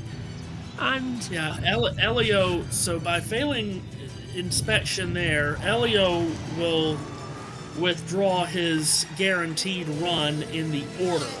He will probably join, I'm guessing, he will probably join Joseph Newgarden in lane 1 once the first runs go through. But yeah, now the situation just got very, very interesting with Colton Herta and Marcus Armstrong. We'll see. It's this very strange run we have to all deal with, where we come and play the party game, and, well, everybody knows it because we have to line up in either line A or line B, and if you go in line A, then that is the lane where you can just wait there until the field is ready for you, and if you go out in line B, you sacrifice your previous best time and go again. And really, that's a last chance gasp, isn't it? Because it's very rare, especially on today, Matthew, you see people going into that line because they don't want to lose the final time they get. Right, and the rule has changed off and on throughout the years on if you go into lane 1. Let's hear from Graham Rahal first. Same as all week, you know. I mean, it's been frustrating because the car has, I think, pretty good natural speed, but we cannot get flat. I mean, even in race downforce levels, I don't know if I ever did more than 1 lap flat. It's just, the car is not where you want it to be whatsoever, and it's difficult because we've tried wheelbases, ride heights, we've tried roll centers, we've tried 4 or 5 different damper sets, front and rear, we've tried spring rate soft. So the car inherently doesn't change. The basic balance is, it is what it is, and you know, when my teammates can feel a change that's positive, on my car it's numb. So I'm not really sure what to say. I think we just, I mean, we've tried everything, to be honest. We'll obviously run again in a bit later. Probably around 5 or something like that. I don't know, but it's just really disappointing. You know, I feel for the team, I feel for the sponsors, because like the car is quick. It's just we can't use it. Scott Dixon is second quick right now. What do you make of what you guys are dealing with so far today? Well, honestly, just glad everybody's okay. You know, Marcus's crash this morning was a pretty big one. And then we just saw Herta. You know, just glad that everybody has been getting out okay. Obviously, these are pretty big hits, but pretty conservative, I think, for us on the first run. I was kind of right around where I thought we'd be speed-wise. It seemed like there was a few guys that were maybe going to take some risks out there, you know, just on downforce levels. You know, turn 2 is typically the hardest corner, and now today you got, you know, a pretty big wind right up your backside too. So it's definitely not fun through there, and it's obviously changing each time, you know, you get to each corner depending on the gusts of wind. So it's a bit sketchy, but, you know, that's why we're here. When we think about how close this is, your 4-lap cumulative time is a 10th off of what would be provisional pole at this point, and you kept going faster. Do you feel like this could be good enough to sit on it and not have to go again? Well, it all depends on conditions. You know, yesterday we thought, you know, conditions weren't really going to get that much better, and then, you know, in the last hour, they got a whole lot better. So I think it's going to be pretty gusty for most of the day. The wind is probably the biggest issue. Obviously, the temperatures are quite nice. Track temp will come up a little bit, but I don't know. You know, we really just got to make it into the fast 12 here, and we'll ride it out, see where we're sitting, and see how the 10 goes, see if we can learn some off that, and then maybe have another crack at it. Thanks, Scott. Cool hand Luke, James. I mean, this guy's been doing it longer than anybody, and I think that's the key thing, isn't it? He has been doing it longer than anybody. As the track is going to go green again. Finally, we get some action again. Well, you mentioned it. This has to be the most difficult scenario for young David Malukas here, to see that crash and to go past the scene of the accident as he just did. He's going to have to put that out of his mind and drive 4 perfect laps, 16 perfect corners here. And that's sketchy conditions, as we've talked about, to try to do it already. And then after seeing that massive accident from one of the most talented drivers in the sport, in Colton Herta, let's see what David can do. I just want to backtrack to that Graham Rahal interview. Yeah. He already sounds defeated the way he has the last 2 years here, going through the last row shootout. And I just, at this point, I don't know what else they can do. What he can do to make this any better, because it's just been a disaster trying to get speed from that 15 car around this racetrack now for 3 years running. It's been getting worse and worse and worse, really, as they come through. I've got JT's sheet open. That Joshua Birch. Yes, hello. Why did Perez get no further investigated in the Imola qualifying session? Perez? The race control message was Perez and Norris for impeding. The FIA didn't know what they were doing today, my friend. I wish I could explain it to you, but they had half of some other cookie that I can only imagine had some sort of substance in it after today. It took them 40 minutes to work out why one driver was too far over the line. I believe that was just the fastest warm-up lap speed we've had today. I don't think we've seen a warm-up speed in the 220s. No, I can't remember. I've been reading through JT's judge and the yellow flag, and there wasn't one as far as I can tell. So it's a good sheet, isn't it? It's I have it open. massive. I have it open on David Malukas right now on my iPad. It's perfect. As Malukas, lap 1, 231.885. That's a very sporty lap for the AJ Foyt car. Didn't run this race last year due to injury suffered in the off-season. So he's trying to make his 3rd Indy 500 start. He was 16th here in 2022 as a rookie. So Malukas at the moment, the computer is going to put him in 6th position, tracking. Lap 2 at 200. Oh, very consistent. Yeah, 231.881. 4 thousandths of a speed. That is unbelievable. He's really going for this. What's the 3rd lap time? Please be more consistent. Over it comes. Not telling us he starts it now. This is a good lap time. He's only used 5% of hybrid as well, so keep an eye on that. He used it a bit more mid-corner. I don't think I've seen a driver use it mid-corner.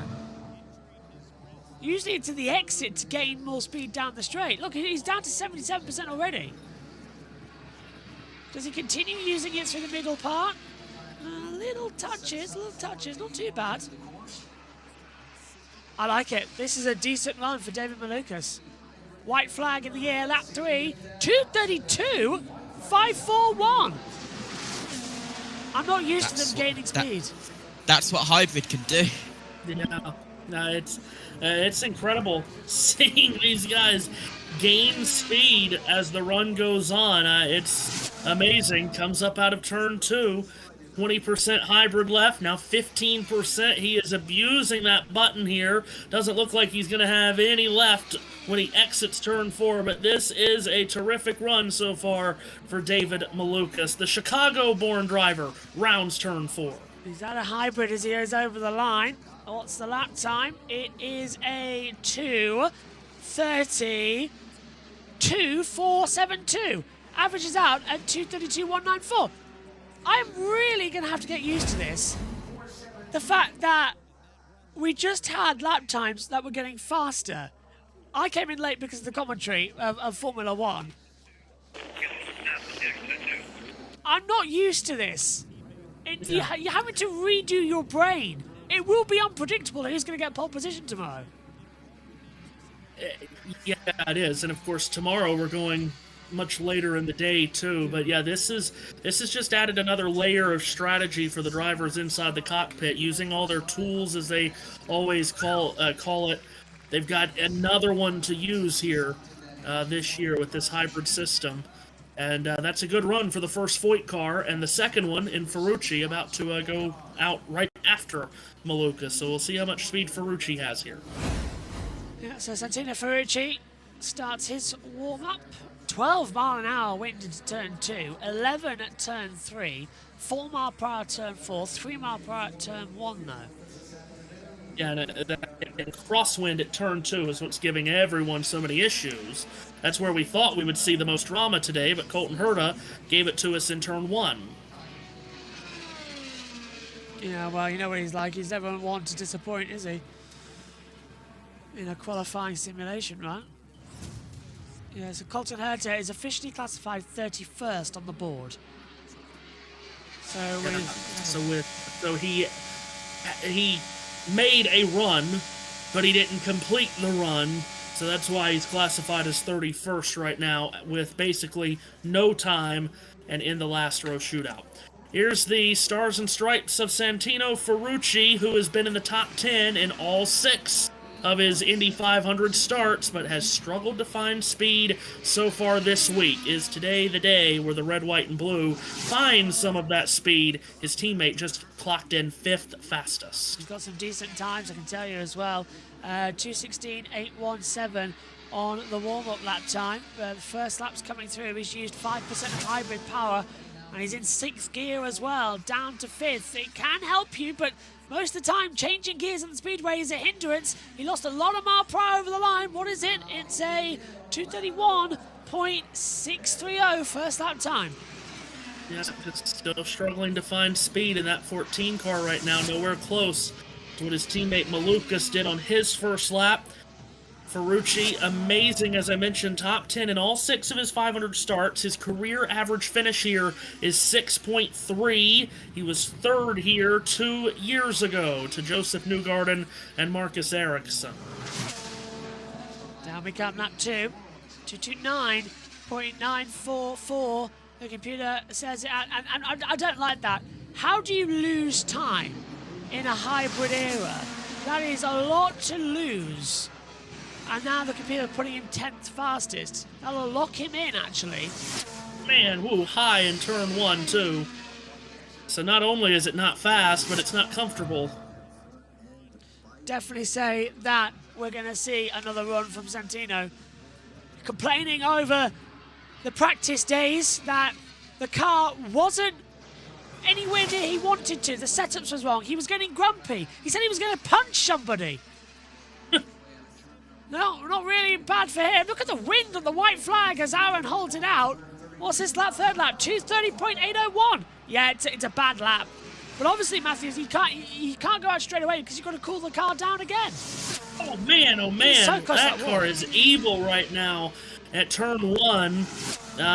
Boy, he just needs to find a way to make this next 1.25 miles and get it into the pit safely. I thought he might have bought it, to be fair, out of that moment in the first corner. Into 3, he's used all the hybrid. It's twitching mid-corner at the exit. He's having to fight it, even on entry to turn 4. A little bit loose at the end. This is not going to be a fast run. Over the line, checkers, 2:39.78. Okay, well, that's another run, Matthew, I think.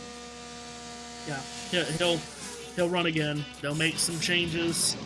He'll run again. But that was not a comfortable run for Santino, 10th fastest of the 15 that have completed their runs. And now we get Will Power, who has been on the front row here 10 times in 17 Indy 500s. Trying again. This man holds no jurisdiction over either good or bad. He has had some wild stories here, hasn't he? Of course, the winner of the race in 2018. And the best qualifier in IndyCar history, Will Power. But on race day here at Indianapolis, here of late, it hasn't gone great. He has not finished inside the top 10 at the 500 since 2019 when he finished 5th. His last 5 Indy 500 finishes, 14th, 30th, 15th, 23rd, and 24th. Best Indianapolis, you say, is second, as you gave us out. It's almost like they heard you there, Matthew, with that stat. So this is his build-up lap time. Let's see what time it will progress to with it ticking on here at the Brickyard. Oh, a lot of wideness, wasn't it, as well, to keep through. This is the warm-up, and over the line, it's a 2:18.513 as he takes the green flag. Down into turn 1 then. Here we go for Penske. What have you got to offer us? Your first running of the day at their home circuit. Will Power, a driver who is facing a contract extension, gets very close to the wall. Exit of turn 2. I don't know why Fox has decided to go to break on a Will Power run, but whatever. Here he is, bright red number 12, hitting turn 3. And through turn number 4, started in the center of the front row last year, along with, of course, his 2 teammates, Scott McLaughlin and Joseph Newgard. And what does lap 1 show for us for Will Power? 232.668 miles an hour. That's a sporty first lap with still 3 laps and more hybrid to use as he's in turn 2 past the sweeps. He's going to hold it together again. Loose out of 2. That wind is causing so many problems as they come down then. The backstretch into 3 and 4. Takes a wide line in. It's nicely done. It's a good opening gambit, isn't it? That 232.668. 230 as he comes out of 4. Brushing up. Hybrid being regenerated and used. Yeah. He's actually doing the regeneration we saw explode to. 232.598. Lap 2. That's consistent. Keeps it in the 232.6s. That's tracking 3rd right now behind only O'Ward and Dixon as he enters the southeast corner again at turn 2. Comes down the back straightaway. Will Power on his way to what looks to be a very strong run. Of course, in a perfect world, these guys could just make 1 run today, be guaranteed in the top 12, but to do that, you've got to be very high up there, like with what O'Ward and Dixon has done. Here comes Power, sweeps up out of turn number 4. White flag being displayed to the 44-year-old Australian. Lap number 3 comes in at 232.423. It's a very consistent run, tracking 4th. This is brilliant from Will Power. So much expertise around this circuit. He's pushing it all. Is he going to be driving for Penske next season? That's the question. Roger saying that it all hinges on this month of May. He must deliver. Otherwise, time might be up. He's going to be using all of his hybrid power towards the line, Matthew, but he's lost a lot of speed on this run. Over the line, 229.853. Averages out, 231.880. 7th. He lost a hell of a lot of time. Yeah, where did that go wrong? Wow, it was extremely consistent through the first 3 laps, and then lap 4 fell off a cliff. That's 7th fastest. He was tracking 3rd. And now we get set to see a run that everyone's looking forward to. Kyle Larson next on the track. He's going to have a busy night, isn't he? He's got to fly over soon back to North Wilkesboro to do the heat races. That's coming up later on. They're not doing them. Yeah, not doing the heat races. Sorry, what's it called tonight?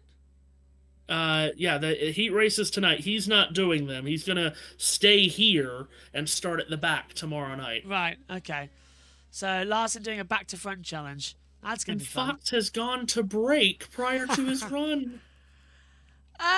Wow. I don't know what to say. Weren't they just on break for Will Power before? They were. It's Fox, remember. They have an ad break every 2 minutes. I mean, my goodness gracious. And of course, they've come up with this wonky schedule. They're on FS1 until, I think it's 1:30, then they go to FS2, then they go to Fox. Really? Oh, it's so strange. I thought Yes. they'd be on, FS1 for the first guys. 2 hours, then FS2 for like 3, and then on to Fox. Colton Herta has been seen and released from the medical centre, and he's clear to drive. That's great. All right, very good. If only he had a car. Road one it is. However, all these mucking around on where you can watch it, just watch it on JB Motorsports with us. And listen in on USON as well if you're out and about. Perfect place to be. Exactly right. All right, so Kyle Larson, defending Rookie of the Year in the 500, qualified an extremely impressive 5th here last year, finished 18th. He was in the lead group before a late speeding penalty caught him out. Kyle Larson, former NASCAR champion, takes the green flag. This month of May has not been as smooth as this month of May was last year. He's hit the wall twice, including once yesterday at the north end of the racetrack. What does Kyle Larson, one of the best race car drivers on the planet right now, have in store for us here? You want a story of the Indianapolis? Well, there you go. Will Buxton was telling you.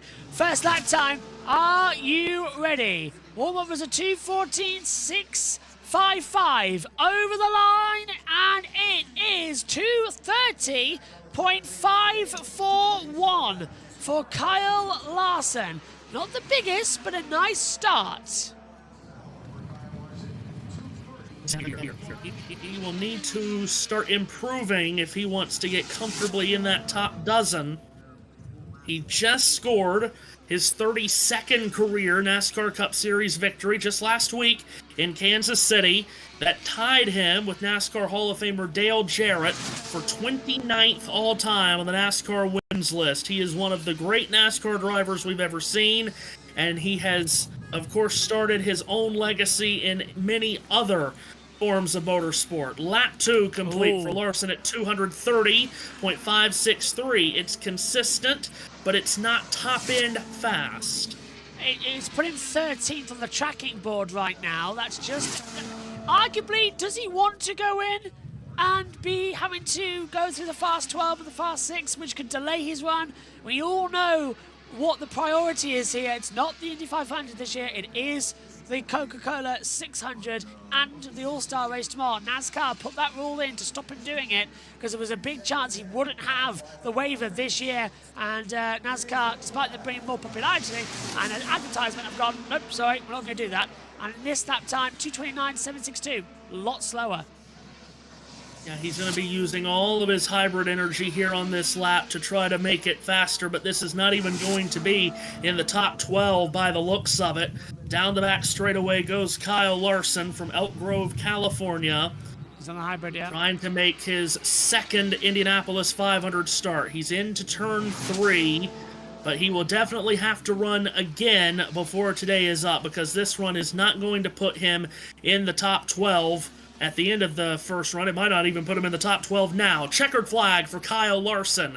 His final lap at 229.351 gives him a 4-lap average of 230.053. It's only good enough for 16th. Not what Kyle Larson and McLaren wanted to see on run number 1. He is 16th of 17. Well, that 100% now confirms to me that it's going to be another run for him, even though he says, oh, I don't want to go for that, I want to be here for it. It's a racing job, you want to go for it. This, however, was the accident for Colton Herta that put us under the yellow flag earlier on. A nasty, nasty accident through the fast corner. Can we see it once more? No, and here he is. First and foremost, are you okay? Yeah, I'm fine. You know, luckily nowadays these crashes look a lot scarier than they feel. Not to say that that one felt good, but you know, I think the team's going to be hard at work right now, trying to get the backup car ready, and yeah, I mean it's going to be probably impossible to get out today. So we'll have to see what we can do. But I mean, just a terrible day for this to happen, and you know, it was kind of no real signs leading to it. You know, we were super happy with the car this morning and go out and just loose, like right from, couldn't even get lap 1 done. So it's, yeah, it sucks, but you know, I'm good and we'll keep going. A position he's been in many a time before, Matthew. Jeff Gordon and Tony Kanaan with a combined 6 wins at Indianapolis Motor Speedway. Walking up pit road to meet with Kyle Larson. Jeff loves this place. 5 times a winner of the Brickyard 400. Of course, his life, his career, at one point looked like it would take him to open wheel racing in the Indianapolis 500. But then the split happened, and IndyCar did not reap the Jeff Gordon rewards. NASCAR did, and of course, because of him and other people, NASCAR entered biggest boom period of its sports history. He's here to watch Kyle Larson. We're here to watch Takuma Sato, 2-time Indianapolis 500 champion from Japan, goes onto the racetrack attempting to make his 16th 500 start. He was the winner here in 2017 and again in 2020. Last year he was 14th. He makes this run with Rahal, Letterman, Lanigan Racing, car number 75, coming to the Yard of Bricks to complete his first lap. 232.437 on that first run. That's hello Takuma Sato, who smashed into the wall, didn't he, JT, at turn 2 exit on the open day, and he had to go to the backup for this test. Had trouble, but he feels confident and he wants another win. He wants to win in front of everybody and have 3 rings on his fingers, he said. Yeah, it was Colton Herta crash, just without any airborne for Takuma Sato at the open test. We were meant to see Helio Castroneves take this slot, but we skipped him due to him failing technical inspection, so everyone moves up 1. Lap 2 is 232.163, which is an average 2-lap speed of 232.3. Nice. He's keeping Mr. Consistent, isn't he? He's keeping his namesake. There we go. I was being had a go at in the YouTube chat for my framing. The com chat.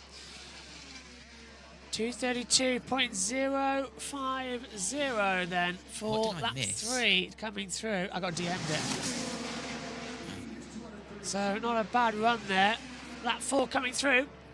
Matthew, are we really thinking that Sato could be another race, but a 3-time winner, as he's only doing 1 race per season? Yes. If anyone can do it, it's him or Elio, because Sato is just so fearless. And he has this fearless walk about him and drive about him that gets rewarded at this racetrack more than anywhere else.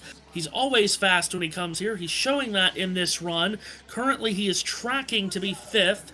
Checkered flag waves over the top of him. That 4th lap at 232.025, so he's dropped to 6th with a 4-lap average of 232.169. That's a solid first run, though, for Takuma Sato, as that will put him in the top half dozen as we continue to suss out who is going to be in the top 12 tomorrow. Next car on the racetrack is the Indianapolis native himself, Ed Carpenter, the Butler Bulldog, attempting to make his 22nd Indy 500 start this weekend. This week. I just realised reactions was on, so I was looking to the side of the comment box and he put a thumbs up on as well. But you want Helio Castroneves? Let's have a party atmosphere. There you go. Helio's back. I wish I had this when it was raining, because I could have gone, yeah, it's raining here. Yeah, it's very, very... The things you can do with modern technology, eh? I tell ya. I'm amazed that we can do this, to be fair. What a privilege it is. Ed Carpenter from Ed Carpenter Racing, now the ECR Racing Squad, as they now like to be known this season. Takes the warm-up lap now. There's a lot more fans here than usual, which is nice. Sold out though, Matthew. You must be buzzing about that. Yeah. Fantastic for it to be sold out. All the grandstand seating sold out for the first time since 2016. The local blackout has been lifted because of this, which is fantastic news for everyone that will be able to watch live on the local Fox 59 station in Indianapolis. And Ed Carpenter knows a lot about this area. it would be just the most amazing feel-good story if Ed Carpenter could win this race. He's come close before. He was second to Will Power in 2018. Green flag is out for Carpenter, who 3 times has won the pole for the 500 in 2013, 14, and 18.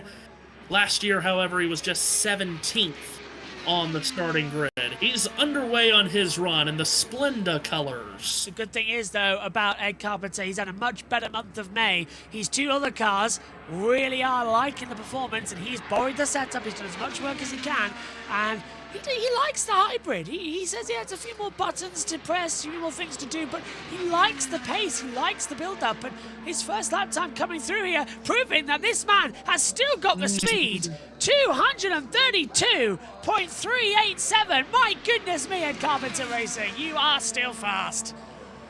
They bring the speed to this place, and he brings the passion to this place, does Ed Carpenter, as he sweeps up out of the southeast corner in turn number 2. Ed Carpenter, born in Paris, Illinois, grew up in Indianapolis, as mentioned, went to college at Butler University, which is just down the street from the Speedway. Of course, the stepson of Tony George, who owned the Indy Racing League for such a long time. He just has this place flowing through his veins. Lap 2 for Ed. 230.965.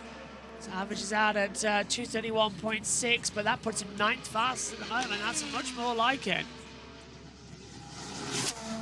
Oh, wow. Ooh. Yeah, cutting it close in turn 2, though, he did. He's keeping the tracking in 6th gear as well. He dropped down to 5th through the mid-corner. He's going to keep it 6th. He's such an old-school racer. Now he drops it to 5th at the exit between 3 and 4. He's such old school. You don't do that these days. But he's keeping that speed in. He's faster again. He's just a bit more hybrid. 231, 222 on the board. And the white flag waves for Ed Carpenter. Said 17th last year on the grid as he is trying to get into that top 12 this year to go after his 4th 500 pole. Tony's saying as well that the Indianapolis Motor Speedway is his home track. I wonder how many times Will Buxton's done this as well. Good at the exit. Up towards the line then for the 4th lap, and the average time. Checkered flags out.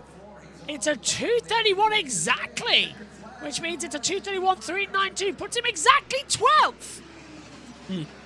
Do you go again?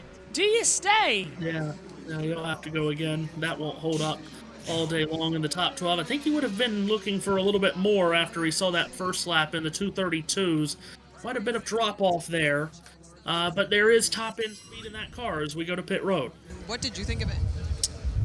Balance-wise was comfortable, so I'm sure we had more downforce on it there just to get a good run in since I haven't been able to complete 4 laps yet. So, good to get through it. Obviously, wish it had more speed, but we will get it ready to go again later, and I'm sure we'll look at our teammates' stuff a little bit and try and find some speed. So, yeah, just get after it here. Thanks. Interesting. The McLarens right now have one at the top in Pato. Everybody else is not showing great speed from that camp. Siegel 14th, Lundgaard 16th, Larson 18th. Pato, of course, was the second car out, so maybe the conditions are getting worse more than we thought they would. Or maybe Pato just put in a heck of a run and the other 3 cars don't have that kind of speed. Either way, you've got one McLaren at the top and the other 3 are 14th or lower. Marco Andretti now comes into this. He's had a pole here before, of course. In fact, his father and grandfather all led the field to the green flag in that amazing, bizarre 2020 race. Been around a long time. What life could have been like for Marco had he held on to beat Sam Hornish Jr. back in 2006, losing out in the final 100 feet of that race to Hornish, who was in the prime of what was looking like a great IndyCar career at that point before he went to NASCAR the following couple of years. But Marco, as you mentioned, on the pole in 2020. Last year, he started 9th and finished 25th. He has not finished inside the top 10 at the 500 since he was 8th in 2017. But here comes Marco, who came on the scene at such a young age. It's hard to believe he's now 38 years old. Car 98 takes the green flag. Yeah, be getting close to that age of the car by the time he finishes as well. Just like his grandfather, Mario, who has been in the museum. And he remembers everything as well. Mario's an unbelievable man. In we come then. Andretti hasn't had a very good day today. That's the brand, that is. Jake Dennis was black flagged from the Formula E race for recharging in a closed pit lane after the red flag. So they both finished at the back of the field. So this could be something better. And unfortunately, it's not. 229.664. Very slow opening lap time there. Yeah, you mentioned Mario and the legend that he is, and I'll never forget. We got to talk to him. We got to interview Mario on our old Sports Brunch show on USRN during the month of May. He was gracious enough to come on with us, and I mean, we were and still are a bunch of nobodies, and he came on and talked with us, and we had a great chat with Mario. Obviously, an enormous motorsports legend, the godfather of racing. Now his grandson Marco takes another bid at trying to break this Andretti curse. He's gone faster on lap 2 to a 229.838. Averages out then to 0.751.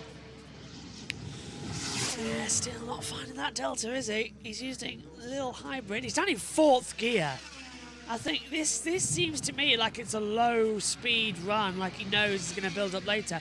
Do you know what this is? This is a banker. You don't see it, but this is a banker lap time just to get on the board, get yourself qualified, and go from there. Very strange. Yeah, I do think a lot of teams, just because of the conditions of the day, are going with that route. I don't think they're risking a lot on this first run. He's gone 229.783 on the 3rd lap. He's just taken the white flag.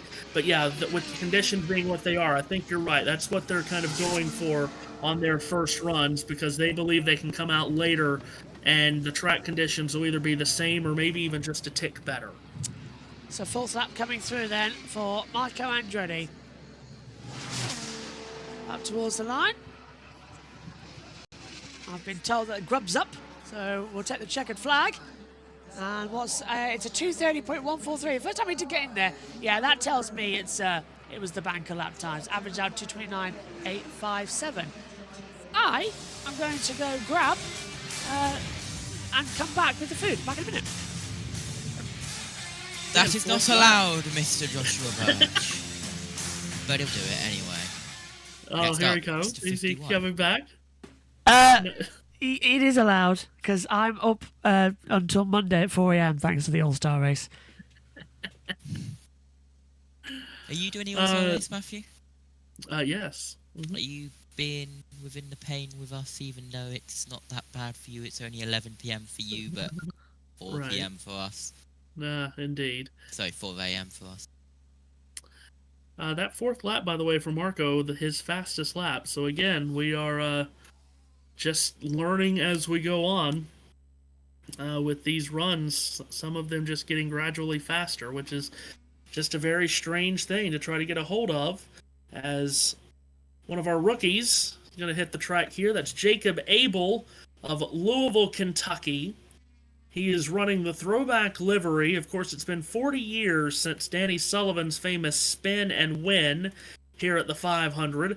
Daniel John Sullivan III was a Louisville, Kentucky driver, just as Jacob Abel is. So here is Abel in his Miller High Life number 51. What's that color, Josh? We thinking that's are we calling that crimson? A crimson and cream number 51? Yeah, go on then. Why not? Okay, very good. So Jacob Abel, rookie, who also, by the way, I talked about Ed Carpenter going to college at Butler University, just down the road here from the Speedway. So did Abel. Of course, Indiana and Kentucky, very close together for those that know U.S. geography. So born in Louisville, attended Butler, second in the Indy Next Championship last season with 3 wins in that championship a year ago. One of them coming here on the Speedway's road course. Trying to put it all together this weekend and make his first Indy 500 start is Jacob Abel for Dale Coyne Racing. Comes up out of turn number 4, and Jake Abel takes the green flag to start his first run of the day. And it was a 2:11.954 warm-up lap speed, 230 miles per hour through turn 1, as he heads towards turn 2 in the backstretch for the first time. Well done, Fox, for that camera angle. Thank you. Well, they're showing Danny Sullivan's spin and win replay of that as they come back on the air to lead in to seeing the throwback livery for young Jacob, age 24, hitting turn number 4 here in that Miller High Life Honda. Comes to the main straightaway. It's a 2:26.629. Oh my goodness. Ooh, that is slow. That's, I think, the slowest lap we've seen so far today. We had a 2:28, which we said was the slowest. Now we've got a 2:26. So it's not there right now for Jacob Abel.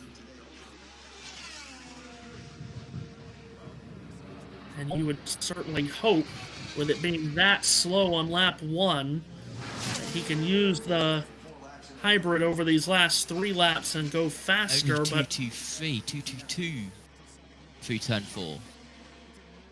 See what the second lap is for the rookie. From Louisville, 2:26.1, so it's gone even slower for him.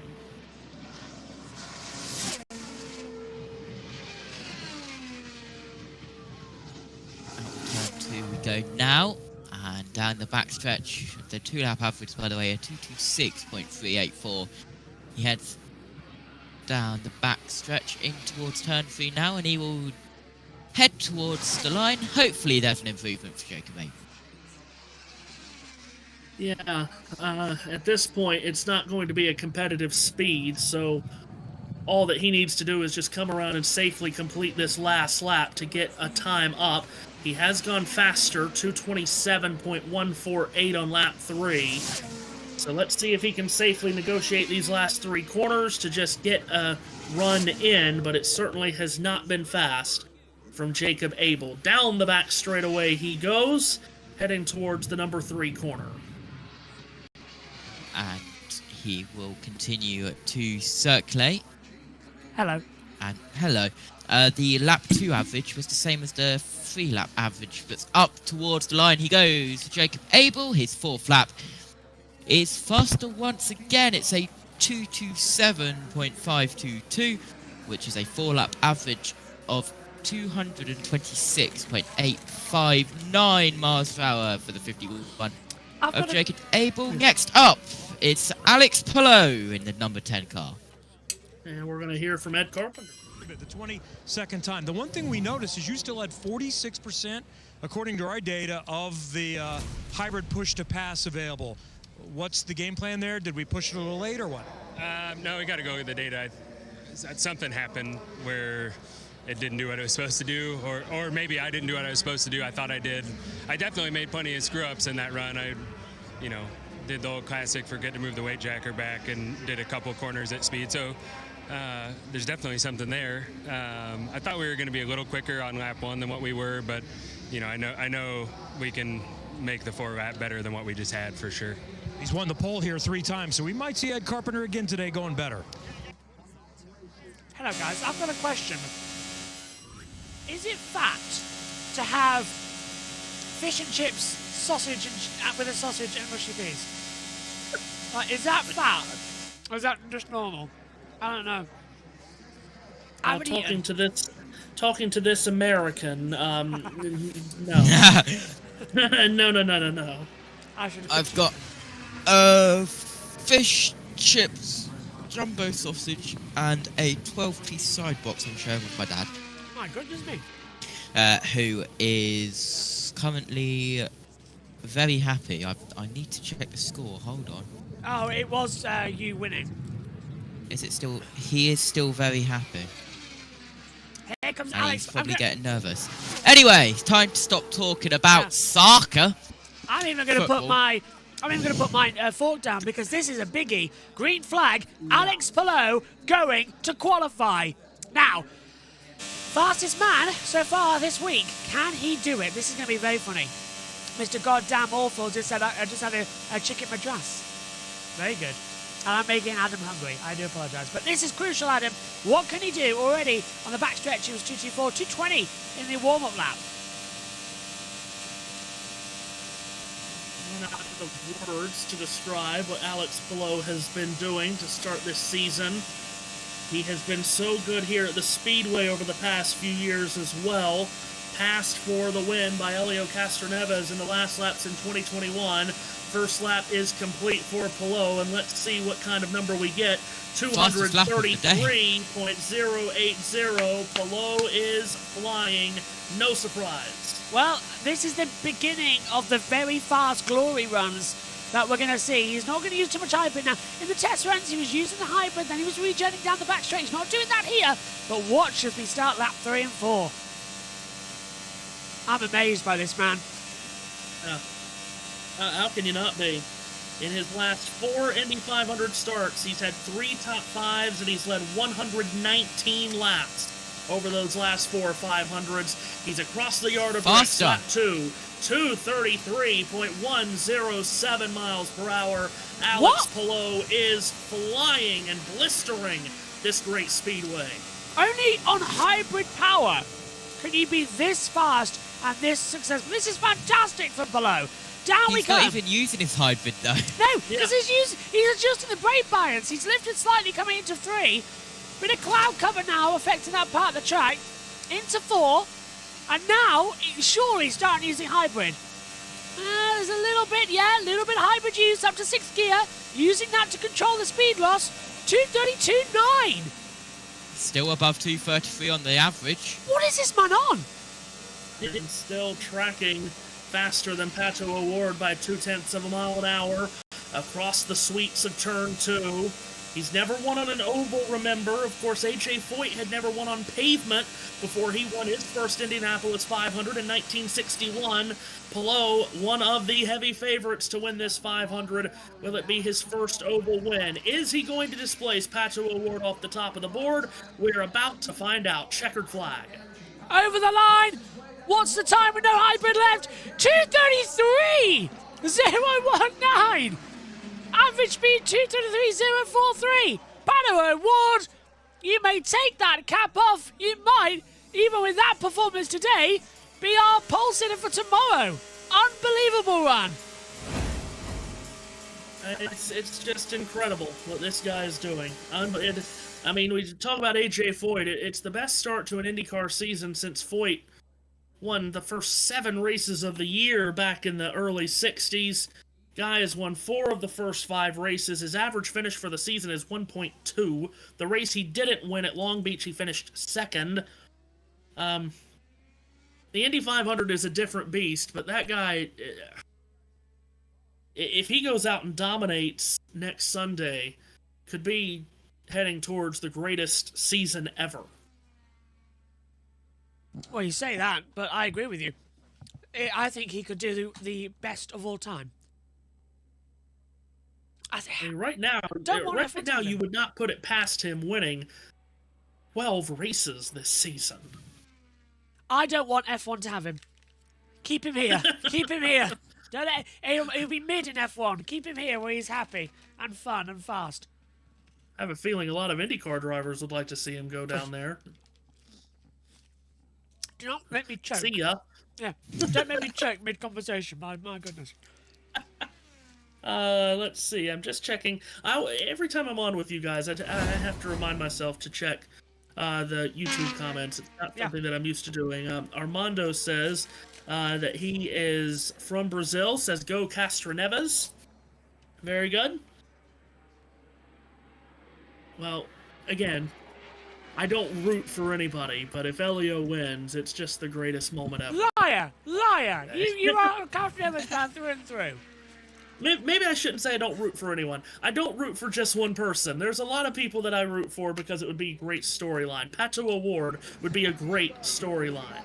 So there's many people that I root for. Here's Louis Foster, one of our rookies, taking the green flag. Local lad as well. I was waiting to see how long it would take you to stop eating. Well, let's get the mic down as well. Local lad coming in. Was born 45 minutes that way. He's not so far. Jack Harvey or Hollywood. He's more closer to me. He's Lincoln. He's 50 minutes away from me. Over the line. 2:31, 0:48. Louis Foster's going to play.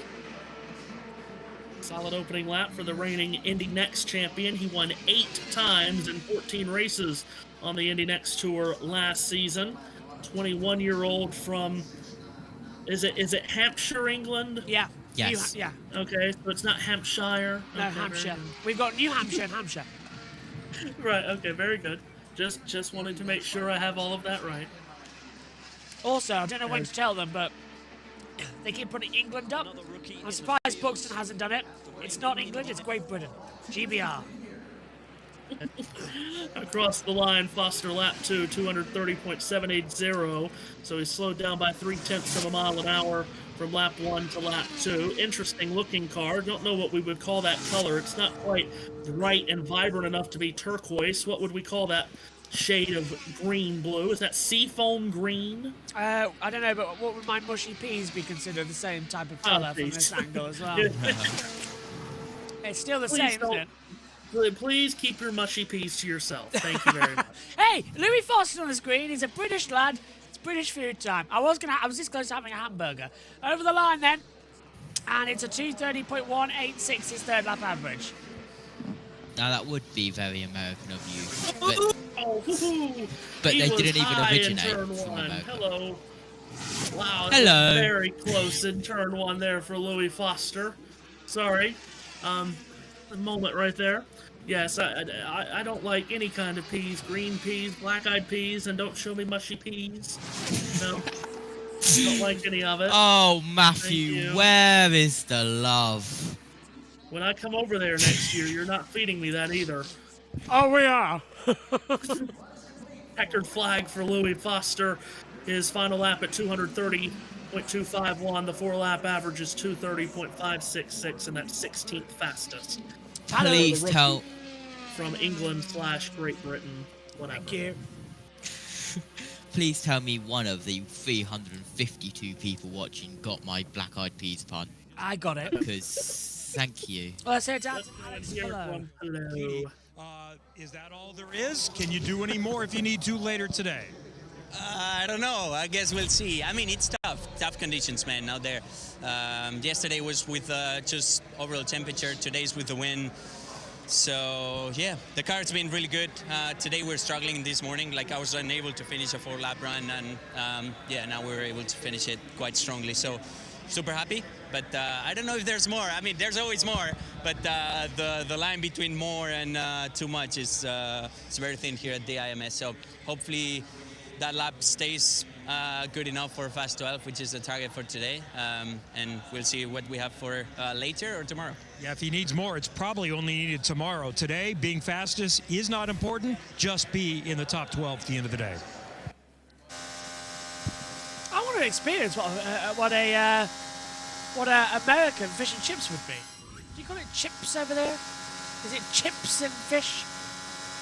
Well, no. It's French fries over here, but they still will put it on the menu as fish and chips. Interestingly enough, there is a place where I go to semi-often. They have on their menu what they call fish and chip, but it quite literally is fish and potato chips, not the French fries, if you will. Not even French fries on. You need a straight cut like this. Don't get the Americans confused with crisps, chips, and fries. Good point.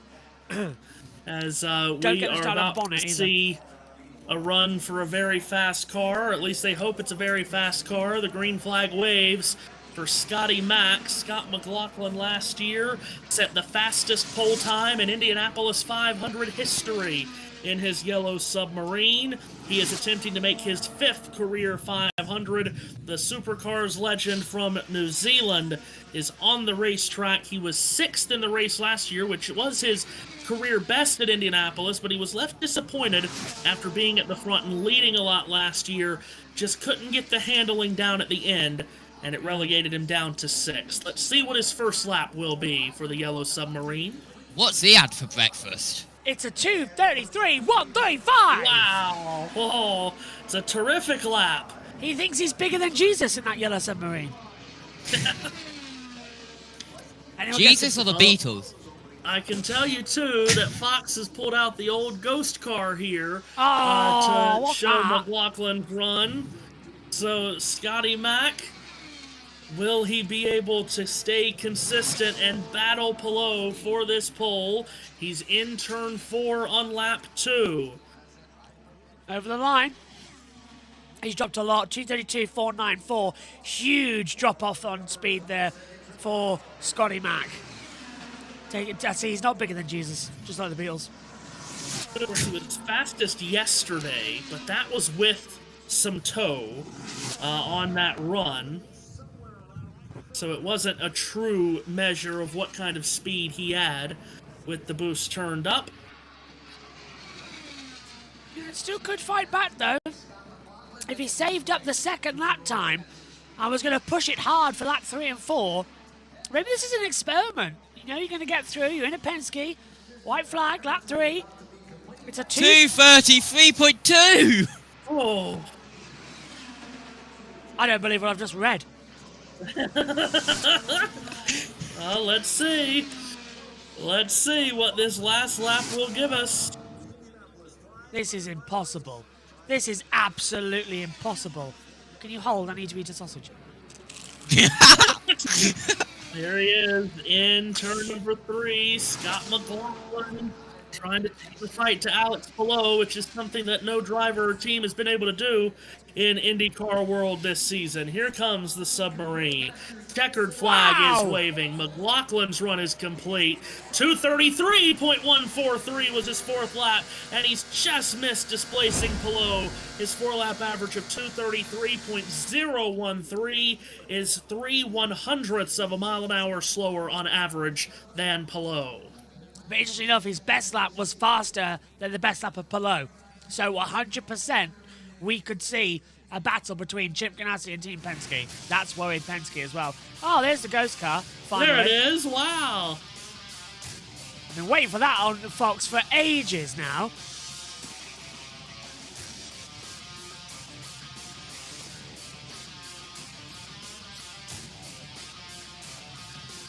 That's how close it was in the end between Palou and McLaughlin, with the ghost car illustrating that in the end, after the 10 miles, it was only about half a car length, the difference. Wow. Which is just incredible. We're down to, what,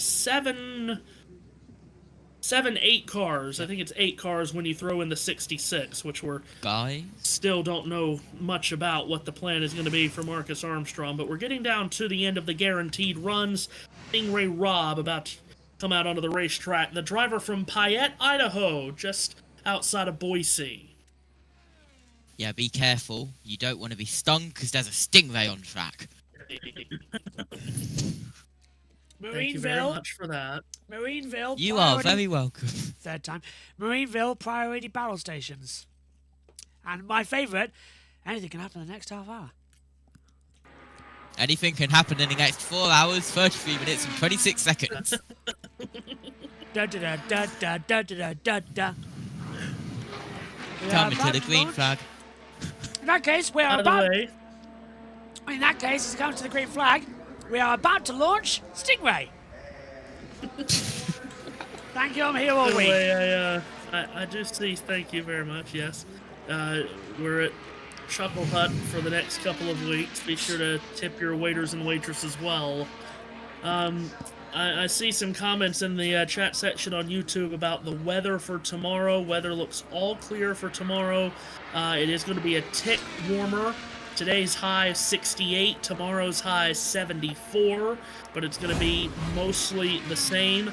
Now, you know, everybody knows how crazy I am about this race.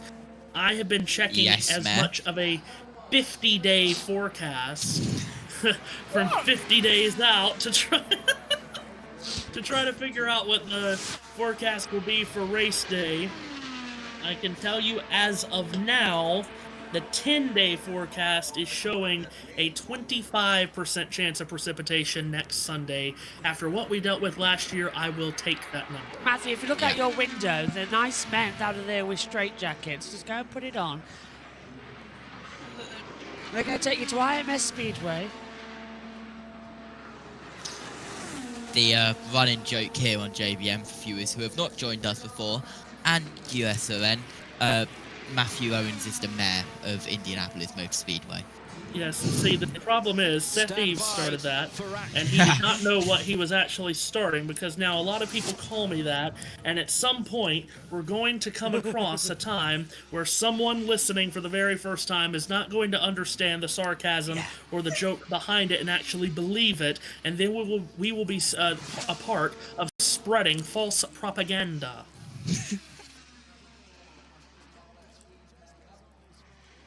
As JB slowly eats chips right in front. White flag for Stingray Rob. He's averaging 230.6. You can't reheat these things. Well, mine's going to be here in around 3 minutes. That's why I'm trying to hurry. No, you can't. You cannot reheat them. No, they are not good reheated. It's just terrible. Is that fish and chips, fish and crisps, fish and potato chips, or fish and fries? Yes. Or all of the above? Let me check a flag in. Yeah. 230.335. That's a good way to come in. It's not too bad. I agree with what Tony says. It's not too bad that lap time. Could have been a lot worse. And I'll tell you something, JT. I can tell you something as well. I just wanted to point. I just wanted to point with a chip. Excuse me, I have to finish my mushy peas. I mean, I could point with my mini. Can we please but hear let's from not. Scotty Mac instead of talking about that food? So as you watch this coming back, where we see the differences, tell me what's going on inside the car, because you're ahead for a moment. What lap's this one? Is this the last lap? This final lap. Okay. He was obviously just pretty quick there towards the line. I started to build a little loose at the end, so maybe just did a little bit of balance, but yeah, it's close. On lap 2, I hit the limiter going into turn 1, so I lost a chunk of speed. I think that's why I went down to a 32.5. So I think we can easily stay in the 33s. Really proud of the guys, Pencil Yellow Submarine and Team Chevy. This car's good, and we can definitely run for pole tomorrow. It's good in race trim, but I tell you, this is my 5th one of these, and it does not get any goddamn easier.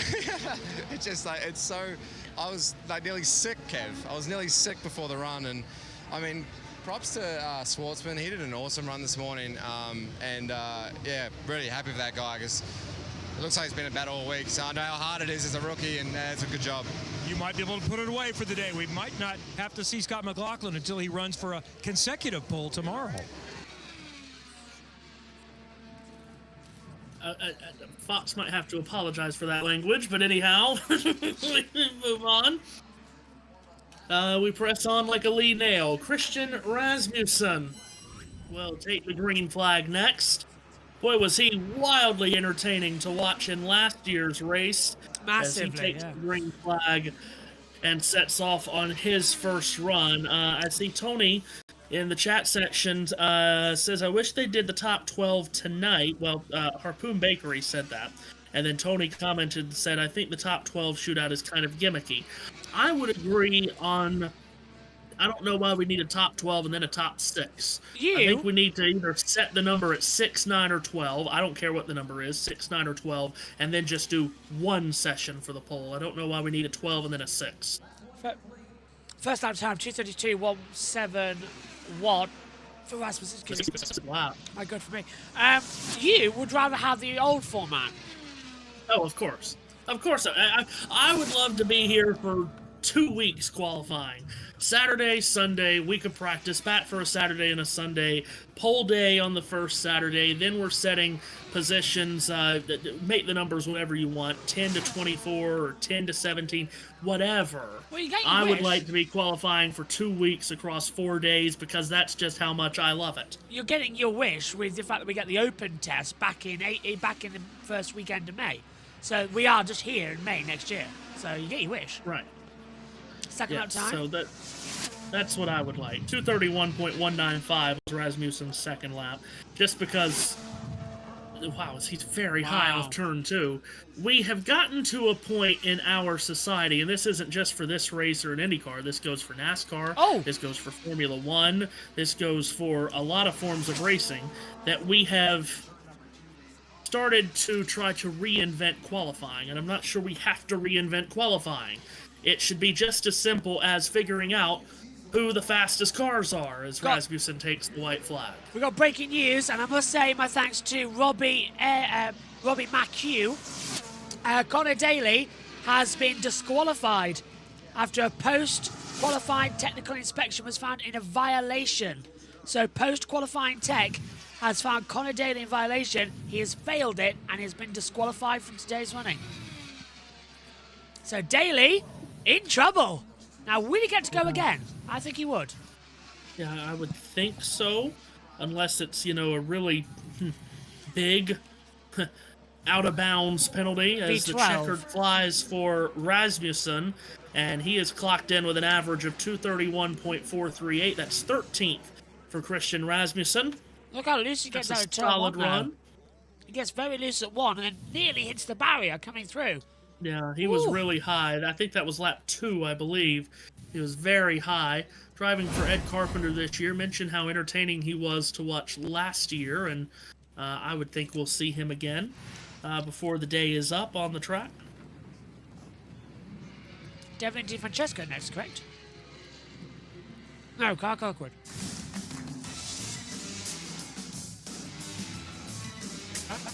Yes, Connor Daly will be allowed to go out again. Do you know one thing that I never understand? JT? JT refuses to eat on camera. I don't refuse to eat on camera. Why? I went to go get my food. Oh. Well, I'm trying my best. I've just got scraps left, but everyone knows how hard scraps are. Especially with a man who had surgery on his mouth and still is having surgery on his mouth. My next surgery is actually in a few, I'm hopeful 2 months I can get it done. I thought you were all done with those surgeries. Nope. I've got a cracked tooth that needs repairing, like they damaged in the surgery. And I've got a couple of things that need doing that I had to get taken out when, because the sepsis had rotted them. Just quickly, people asking in the YouTube chat about Christian Lundgaard. Lundgaard has already gone. His warm-up lap was a 2:16.598. His lap 1 was a 2:28.49. His lap 2 was a 2:30.765. 2:30.183 was his third lap, and 2:31.802 was his fourth lap, for a 4-lap average of 2:30.310 for Christian Lundgaard. But out on track now, it's Carl Kirkwood. And Lundgaard, by the way, that puts him 20th right now. Again, the McLaren's having a very interesting day. O'Ward was top of the pylon for a long time. He's now 3rd, but there's no other McLaren faster than Nolan Siegel at 16th. Lundgaard at 20th. Larson at 22nd. So it's just very interesting day so far for the McLaren group.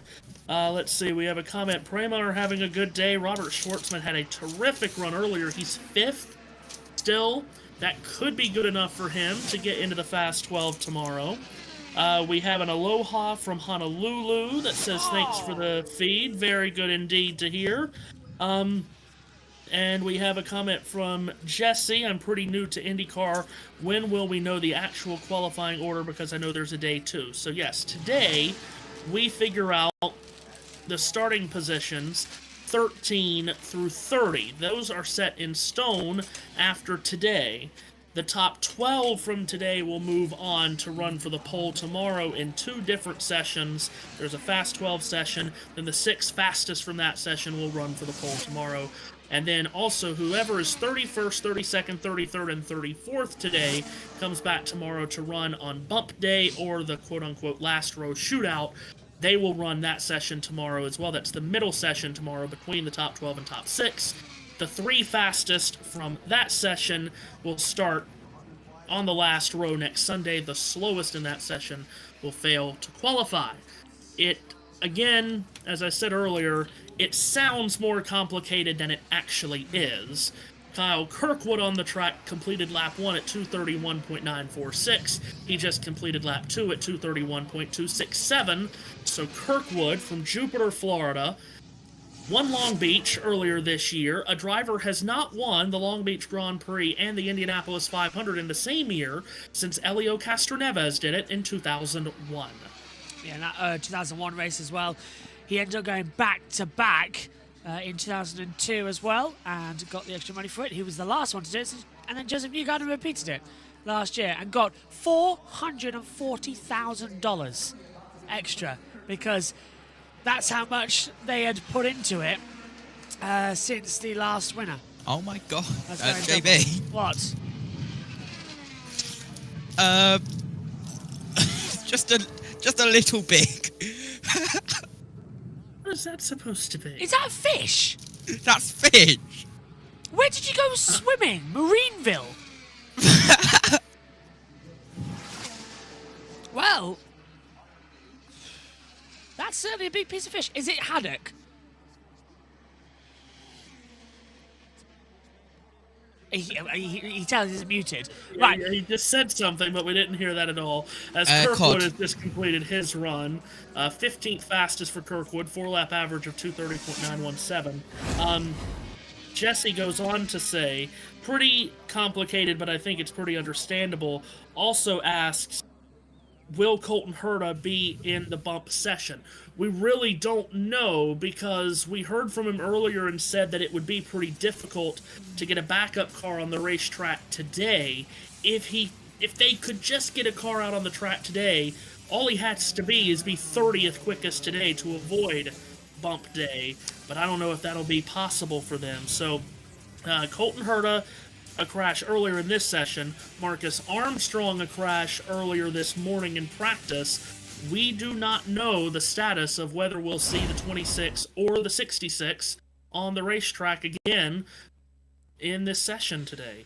There's actually something else as well, because we've just had Connor Daly suffer, and then we also know 2 other cars won't go through. Herta could actually get bumped up into 30th by other cars having issues. Yeah, which would be rather insane if that were to happen.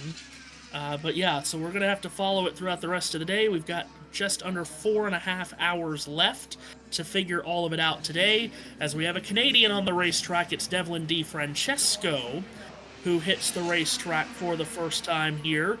RLL car, we know the struggles of the RLL cars here the last couple of years. Devlin was not here last year. He has run this race twice in 2022 and 2023. He was 13th in the race 2 years ago. And he's got a wonderful livery and an even wonderfuler helmet as well. Yeah, we should easily be able to pick him out from a pack of cars next Sunday, which, again, is very helpful to us in this business, because the McLarens, for heaven's sakes, they have got to do better at making those cars easier to spot out, which they have done this year. Pato still struggles with me at some angles as well with the white livery at the front. There goes JT to eat, who doesn't eat on camera.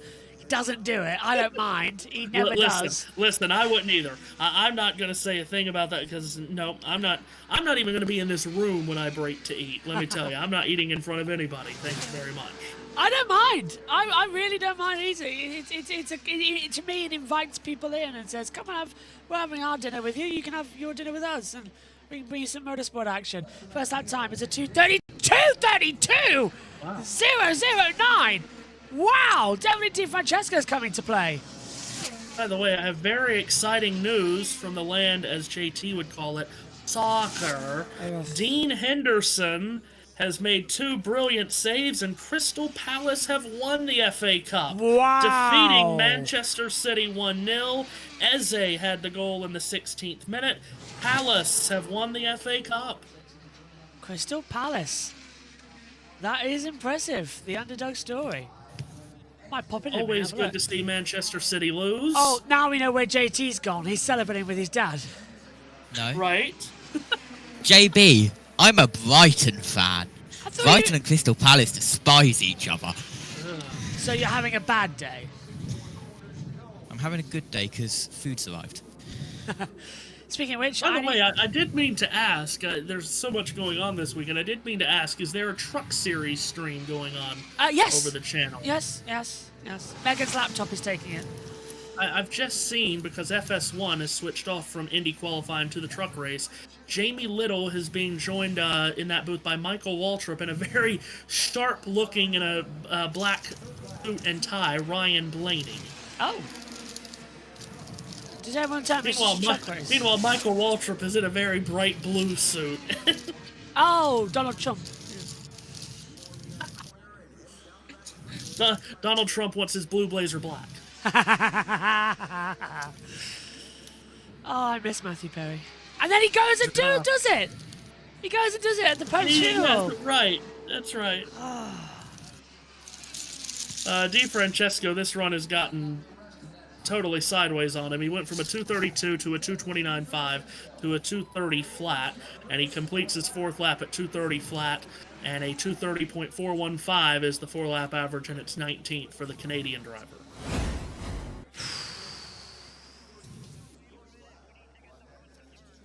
He's not happy with the front. He's just telling us on the radio he needs to get the front to turn, so he's going to. I think he'll do another run. I genuinely think he might go for another run. JT, fair warning, don't put anything like vinegar, salt, or lemon on your chips because your lips burn like crazy.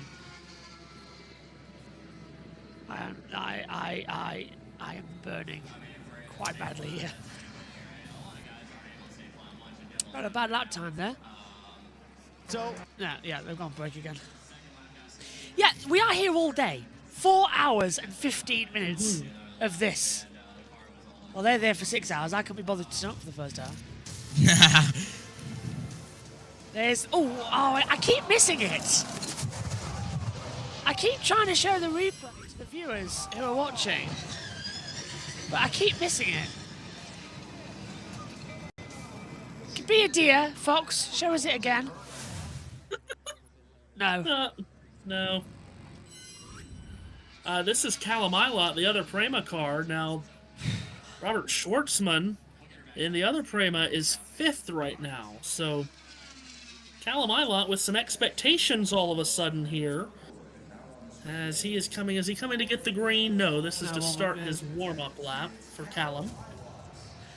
By the way, there was a comment about Devlin Di Francesco down in the chat. So let me find it. Has he ever competed in the Le Mans series? Yeah. His name sounds familiar. The answer to that is yes. Quite well, if I remember correctly, as well. He actually, I think he has a class win at the Rolex. 2022 with Dragon Speed. He was a class winner at the Rolex at Daytona. Were we covering that race? I think we were, weren't we? I think we were, yeah. That was our first commentary together. 2022, I would think so. Yeah, it probably was. Yeah, it was, because it was the year after Elio won here, and Elio won that one. Yeah. Okay, very good. That checks out. Question about where is Newgarden? Has yet to run. Had the terrible drawing last evening in the random draw to set the order. They drew 32nd, and because they drew so far down, they just pulled him from the line so they could make changes to the car, because there was no penalty to pulling him out of the line when he was set to go 32nd. So... he will be out, we assume, very shortly as we're getting towards the end of the guaranteed runs. Yeah, you can see the timing tower showing us down as well as the active qualifier runs. We were hopeful to bring you telemetry, but the telemetry keeps getting stuck at like 1,000 miles an hour, and, well, we're not Apollo 11. Yeah, we're not quite going that fast. We are going quite fast. But however, Colton Herta did take off, so... Yeah. So did Yuki Tsunoda. Yeah. The Japanese attempted to launch their own, and it did not get very far. Man, Josh sent me that because I was not aware. I was doing work to get ready for this qualifying session, and JT sent me that there was a delay in qualifying, and then he sent me the video of both the crashes. My goodness. Huge accident. Really bad. Thankfully okay, though. He landed on the halo. His head whacked into the FIA panel. That's above in the and he's okay. I don't know how. Then again, it's all the food he eats. But the tough little charming Japanese man, he is so much. It's like he's got a Mario Kart shell around him as well. Let's see, more comments here that I'm trying to catch up on. Again, I have to be very deliberate trying to do comments on YouTube just because I'm not used to keeping up with them. We have waiting for VK to qualify. Of course, he's always so fast here. As the white flag just shown to Callum Ilott, he is averaging 230.8. We have not done anything on this run, by the way. Shame on us. Well, he's not doing much. The Callum Ilott run. It's Prema's first run at the Indy 500 after a shocking start. They didn't have any of their cars ready, the actual proper oval cars for day one. They only just got through scrutineering, and they lost so much money on day two setting it up. But as soon as they got it sorted, they've got the speed, but they just can't manage it, and they've got no real run plan. Bro forgot about Robert Shwartzman run earlier on in the session. It's Ilott's first run. It's Ilott's first run. Schwartzman had a terrific run. He's 5th. Ilott's just finished his run, and that puts him 17th at a 4-lap average of 230.7. We also have comments asking, no women this year. No Catherine Legg this year. No Simona Di Silvestro. No Danica Patrick. Yay! She's on the Fox broadcast. She will be on the Fox broadcast along with Tony Stewart. Mixed. Fox did put out their press release earlier in the week. Chris Myers will be hosting. Yay! Tony Stewart and Danica Patrick, a part of pre-race. Rob Gronkowski will be there. Tom Brady will be in the 2-seat car with Jimmy Johnson. Let's go down to Kevin Lee, meanwhile. Now he has been cleared to drive, and he says he's ready to go flat again. So we'll see Marcus Armstrong try to qualify this number 66 Meyer-Shank car. The question is when. The rebuild is beginning right now.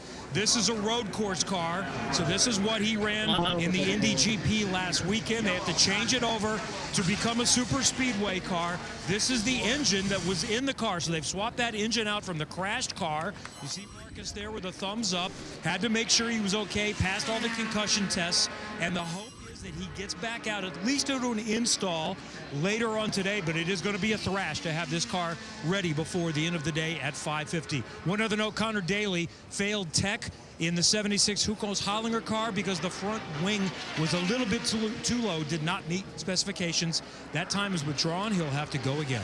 Thanks for the update, Kev. So he will go again. Yeah, he'll definitely be allowed to go again. That's very interesting on Marcus Armstrong. So this has now turned into damage limitation for Marcus Armstrong as the green flag waves for Renus VK. Everyone's been waiting for this run for many reasons. But it's now damage limitation for Marcus. He's not going to be fast in a road course car, even though they're changing over the engine. They're not going to have that car ready to go to be ultra quick by the end of today. All they're going to be worried about is to get that car on the racetrack once today and try to be 30th fastest to avoid having to run again tomorrow and then get the car ready throughout the rest of the week. It's a tough place to be, but it could be worse. So again, all they'll be looking for later in the day for Marcus is to be 30th fastest, and then they'll go from there so they don't have to come back tomorrow. Here is the Flying Dutchman, Renus VK, lap 1, 229.412 for VK, who has been spectacular as a qualifier on this racetrack. In 5 career Indy 500 starts, his qualifying results have been 4th, 3rd, 2nd, and 7th. His career average starting position at the 500, 3.8. He's always up and around, doesn't he? Even during race days. He's done a couple of laps here over the years, but had a couple of accidents here as well. What's the second lap time? No, it's another banker lap. He's in 6th gear. If this is truly all the car's got, he's not even moving to 5th through the corners. This is another safety run, isn't it? 229.4, 229.2. It's shouting to me it's just a safety. Of course, all of those great qualifying runs in the past has been with Ed Carpenter. We know they've always brought great speed to this track. No longer with ECR. This is a Dale Coyne racing entry for Rinus VeeKay, who, remember, crashed on day 1 of time trials here last year and rebounded to come out later in the day and put himself into the Fast 12, one of the heroic efforts of qualifying here last year. White flag for Rinus VeeKay. Third lap, 229.065. He's tracking 27th. This car's faster than that. Way faster. I'll give him a second, I suppose. He might get himself together. There's still 4 hours to go. This is just the banker laps that they put in. They can go again, and then we have to... You think it's complicated now, dear viewers? It's about to get very complicated. I did mention earlier that at some point in the day we'd have to explain lane 1 and lane 2, and we'll explain that when that comes to pass, as here's the checkered flag for VeeKay, and his 4-lap average is 229.228. That's only good enough for 27th, so we will absolutely be seeing Rinus VeeKay again before the day is up, because that is in danger of having to go in the last row shootout tomorrow. And you know, this last row shootout, I think everyone's looking at it as, well, only one person goes home, so it won't be all that volatile. Well, that's just looking at it on paper. But as we've seen already today, what happens if you're in the last row shootout and you crash? And you don't get to make another run? I feel really rude here, but Miss Indianapolis 2005? Really? Really? I don't mean to be rude, but... Really? Standards of slips and Sterling Moss did the judging, isn't it? I'm sorry to miss Indianapolis 2005. I hope that's just the angle. I'm going to Google a picture now. I really hope it's just the angle. Miss Indianapolis. Oh my. 2025. By the way, Sydney Shrewsbury. That run by VeeKay was the last of the guaranteed runs. So Okay. we have gone through the first round of guaranteed runs. Anyone that did not go, like Elio Castroneves, Marcus Armstrong, and Joseph Newgarden, forfeited their guaranteed runs for one reason or another, but they still have a max of 3 runs they can do for the rest of the day. I'm sorry, but I'm going to put this on the stream now. Was that the woman we just saw? I don't think it was. I do not think that was the woman we just saw. So I think the Fox team have made an error there.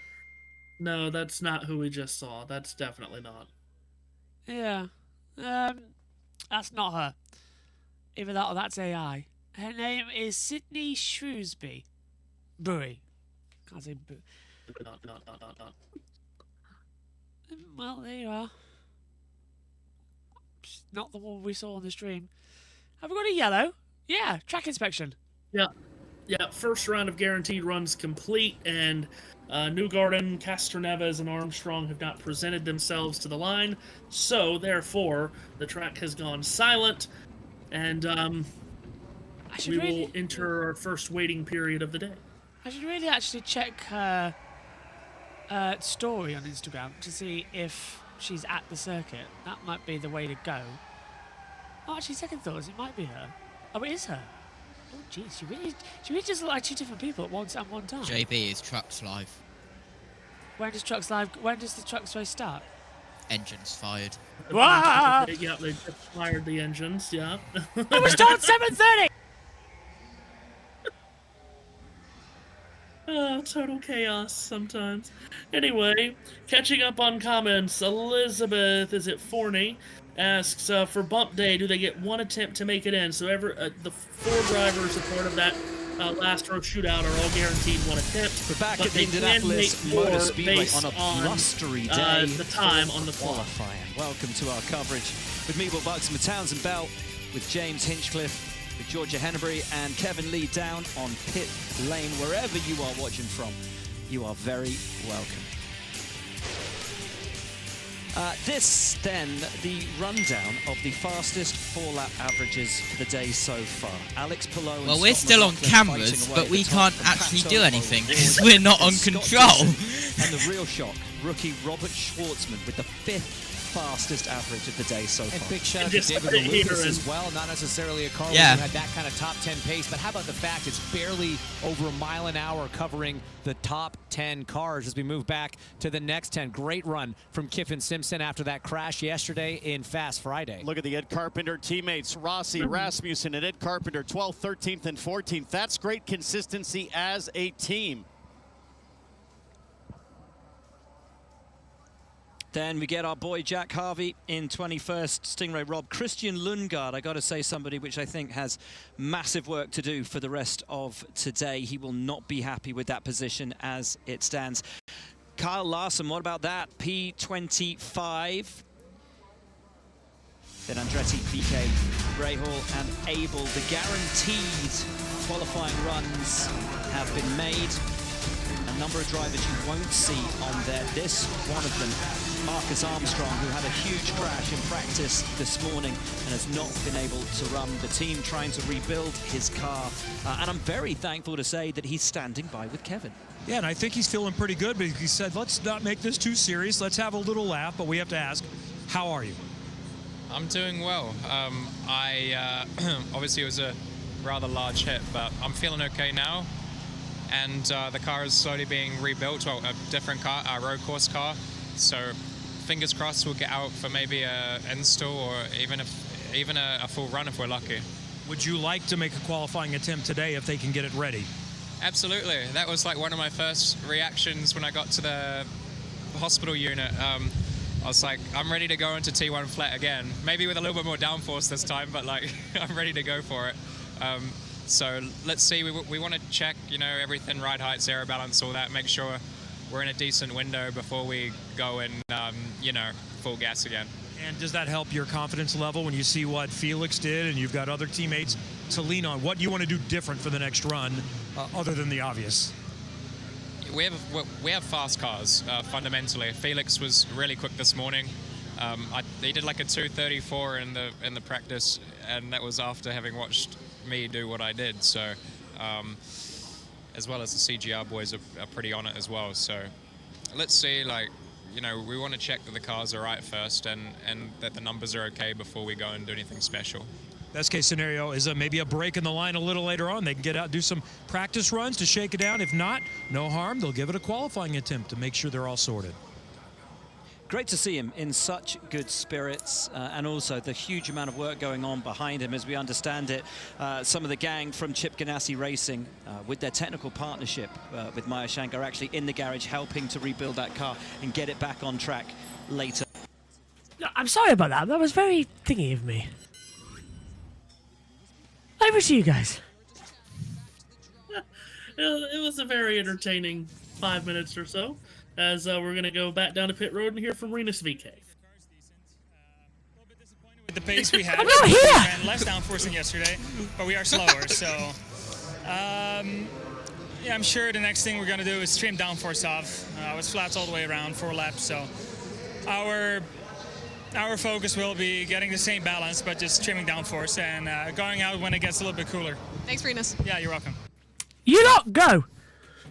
I've got audio now, so don't worry, JB. Okay.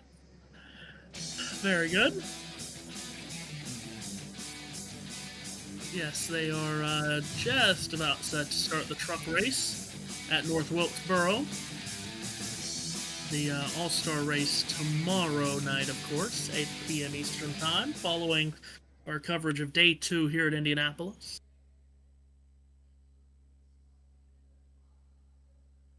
So,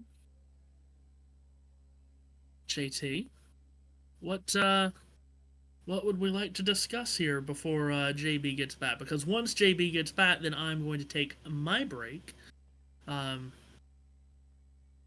But I'm not going to leave you here on your own, now am I? So, what would you like to talk about? Well, we've got to keep it IndyCar related, haven't we? You would assume so, but you never assume much of anything here, do we? It is JB Motorsports at the end of the day. Well, I can tell you that Marcus Armstrong is confident he will make the Indianapolis 500, as we heard a little bit earlier on, as track inspection is ongoing and the 2 lanes have been set up at the end of pit road. And Matthew, I'm going to throw you under the bus. What is lane 1 and what is lane 2 for the new viewers joining us? Yeah, so again, it sounds more complicated than it really is, but you'll have a lane 1 and a lane 2 down on pit road. Lane 1 is the priority lane, which means that whoever is first in that lane gets to go out first. When you're also in lane 1 and you race on, you go onto the racetrack, that has withdrawn your previous qualifying time. So once if you are in lane 1 and you take off onto the track, you now have no time to fall back on. Lane 2 is where you can keep your time, but can still go to improve your time, but you do not take priority. So the first in lane 2 cannot go before the first in lane 1. And then, of course, if there's others lined up in lane 1, the second car in lane 1, when the first car leaves, that becomes the first car in lane 1 and will still be able to go ahead of the first car in lane 2, because lane 1 is the priority lane. So that's what that is all about once we get to that point, which we will later today and perhaps tomorrow as well in the last row shootout.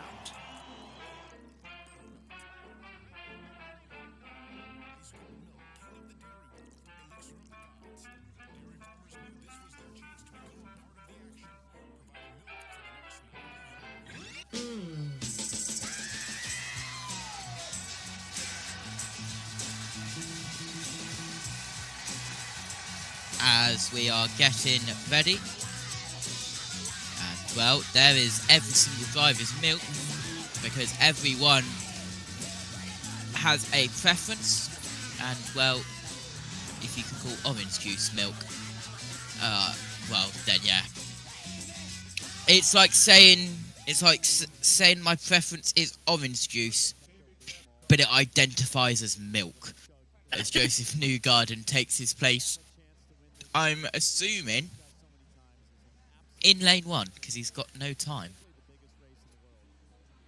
Yeah, there won't be anyone that really clogs up the lanes at this point in the day. The only people that'll be heading up there are the drivers that haven't yet made a run, like Newgarden, Castroneves, Daly, who technically hasn't made a run after the penalty.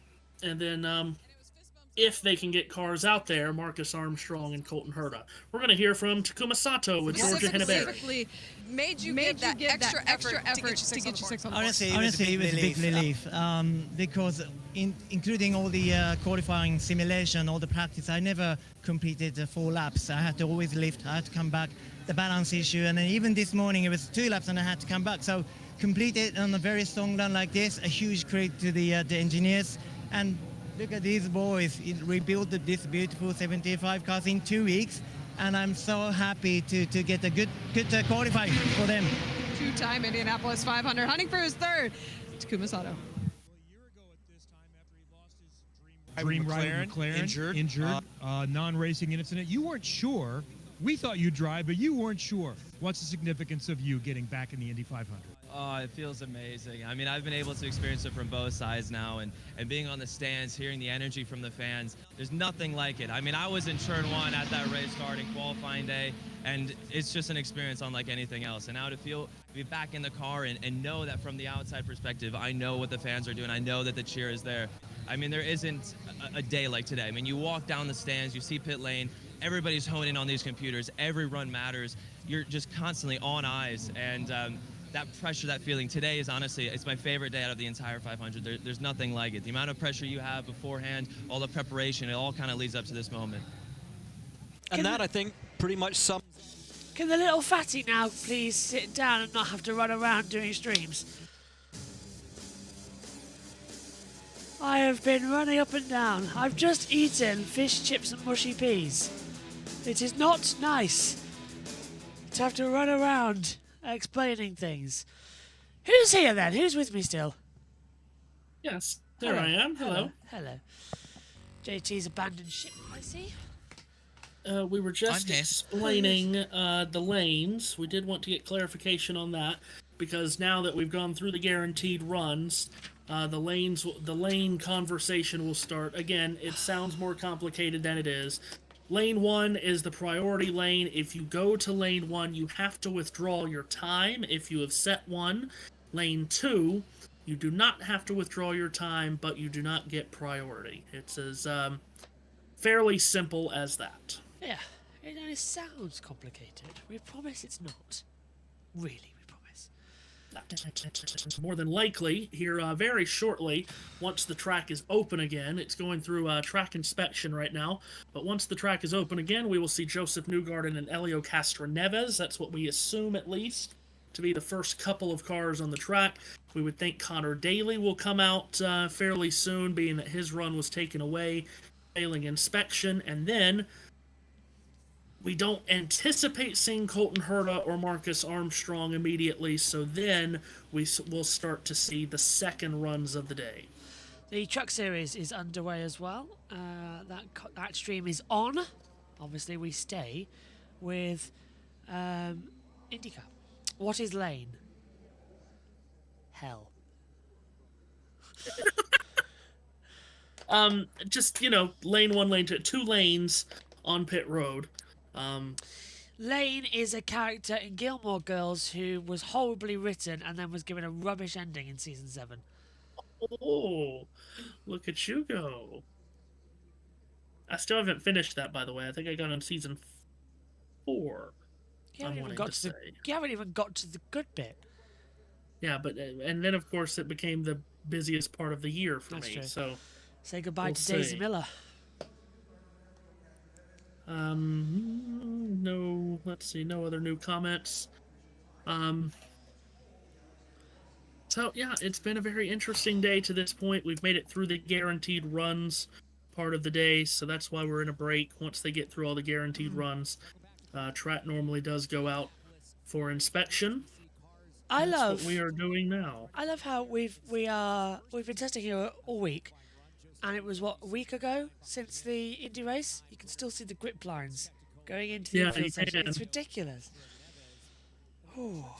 Yeah, I noticed that coming out of turn 4 earlier, looking up the straightaway. You can see the lines going into turn 1 on the road course. That was not fun, by the way. Having to run up and down stairs, back to the commentary box and back up again after eating. I wouldn't think so, no. I was told it starts at 7:30, not 7. I was lied to. Joseph sitting in his car, waiting to get going. So, okay. Since we're not doing anything right now, since there's no cars on the track other than safety vehicles, Josh, I want to ask you the question that's kind of going around. What would be the better storyline for people to frame, people like us to frame, / what would be more impressive? Elio winning number 5 or Joseph winning 3 straight?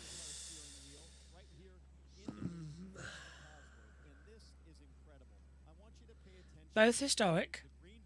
Mm-hmm. Both would be equally legendary. Yeah, neither one has ever happened. Helio can win 5 anytime. The chance to win 3 in a row, that doesn't come up every year. Whereas for Helio now, it does.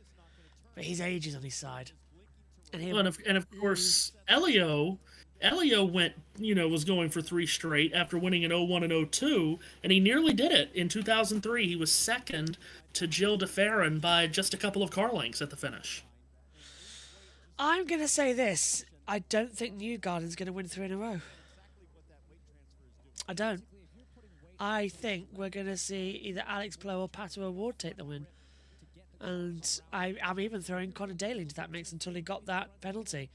He's kind of wiped himself away with failing tech inspection, but he will get another go. in that field. Right now, I feel like if you're making any bets on IndyCar right now, you just put however much money you want to bet on Alex Palou, and it's a safe bet.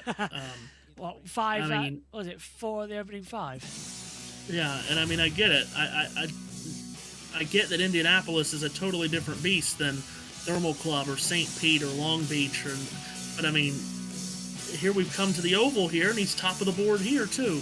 They are just, right now, they're just unbeatable, that entire team. Yeah, they are unbeatable, and we've now gone to a commercial break on Fox once again. Also, it was made a comment in the chat section. If Elio wins, he would become the oldest winner. That's right. Alonso Sr. is currently the oldest winner. He won in 1987 at just 5 days shy of 48 years old. Elio just turned 50 last week. When did... oh, yeah, Elio won 21, so yeah. And then, of course, Elio... he's got to be the youngest 50-year-old on the planet. Don't know, Fernando Alonso might get in there in a couple of years' time the way he's going. That's true. He's probably still going to be in Formula 1 at this rate. RJ in the comments says 5 wins would be more impressive than 3 straight. I really don't have a very good answer to either one of those because, yeah, we've never seen either one happen. So I guess that's why we don't really have a good answer because we've never seen it. This is the IndyCar equivalent of what's more impressive, a 147, a 9 darter, or a hole-in-one. A what? I just read the foreheads comment. That makes me laugh. I do not have a high forehead. It's just the way. Let me just take my. Let me show you. It's headphone hair. There. See? It's headphone hair. I'll have you know, if you go back and look at some of the streams, my hair's gone like full on, you know, Doc Brown before.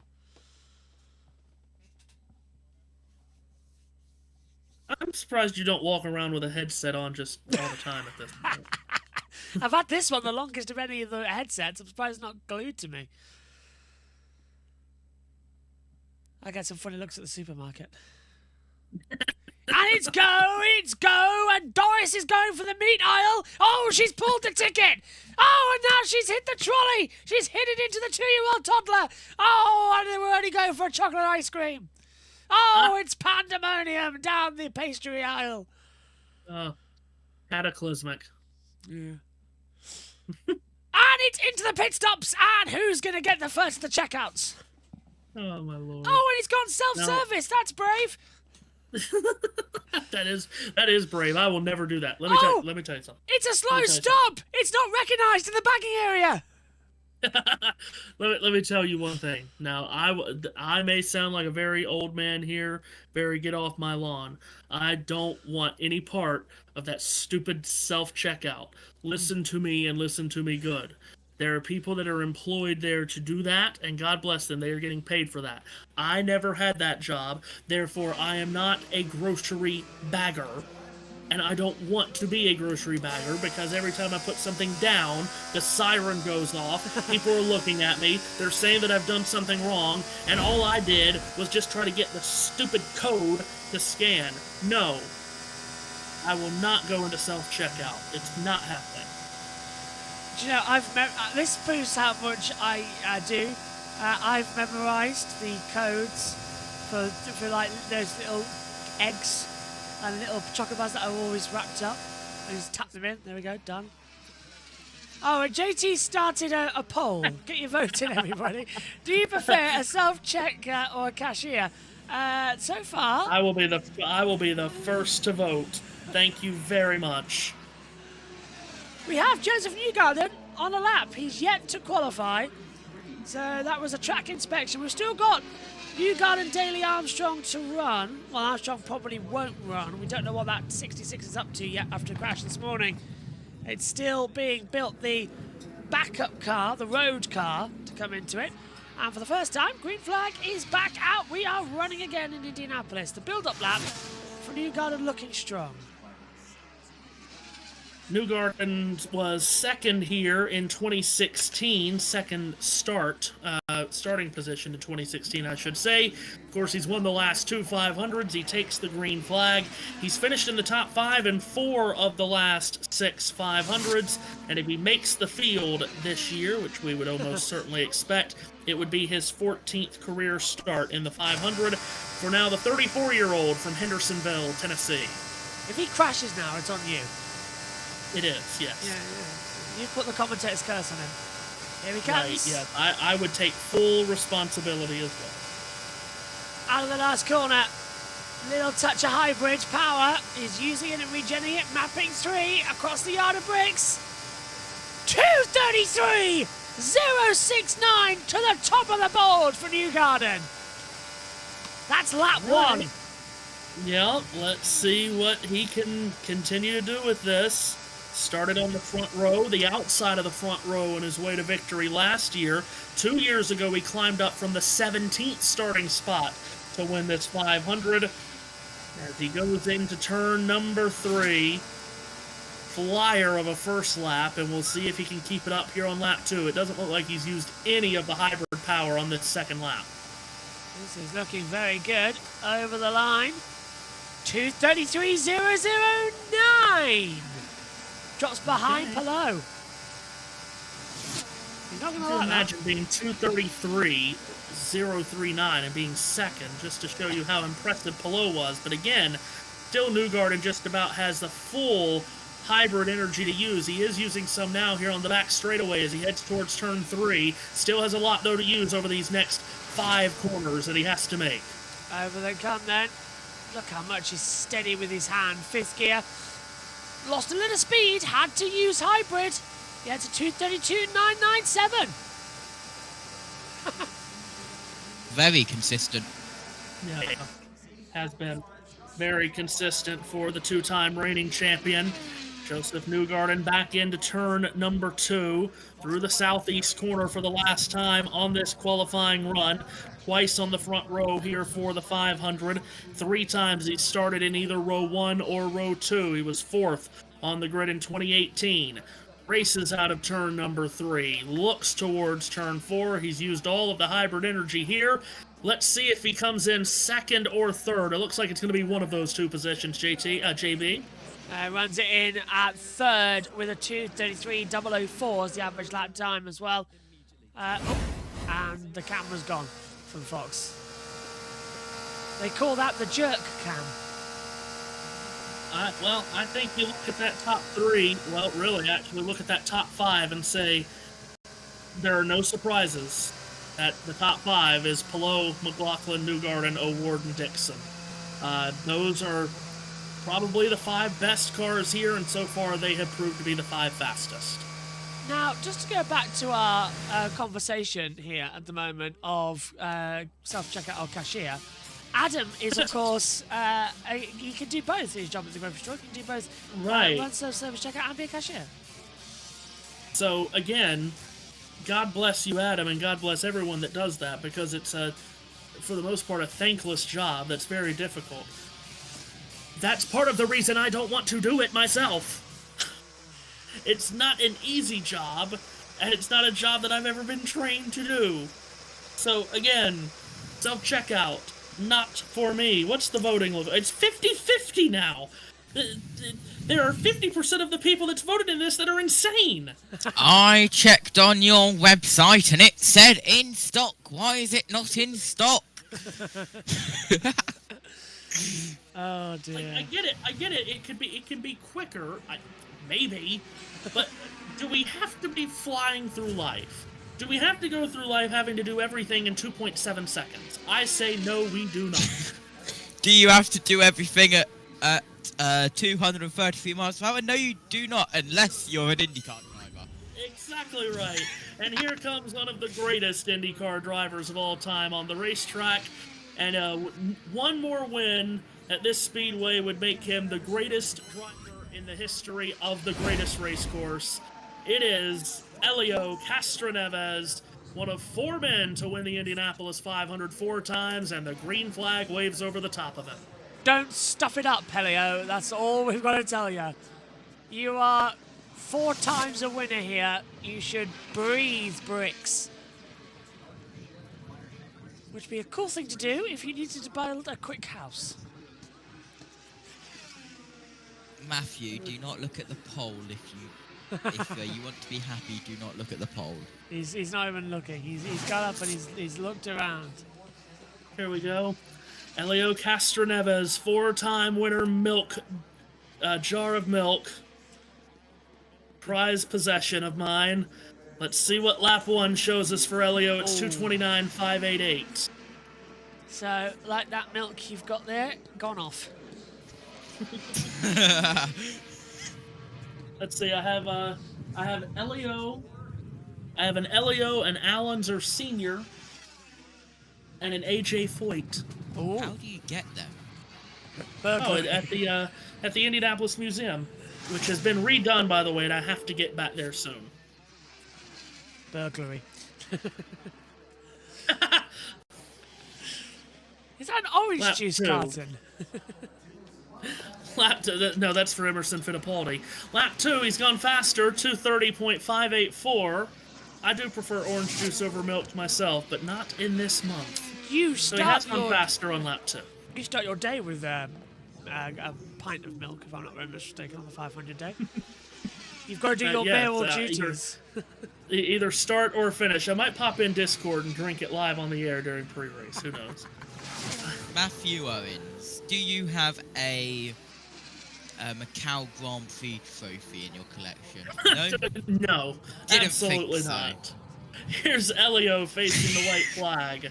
And lap 3, 2:29.254, the slowest of his 3 laps, as Castroneves starts his final lap. Yes, so I went to the Indianapolis Museum in 2021, the summer of 21, after Elio had won his 4th. Got Alonso, AJ Foyt, and Takuma Sato's 2020 win. They've now redone the museum.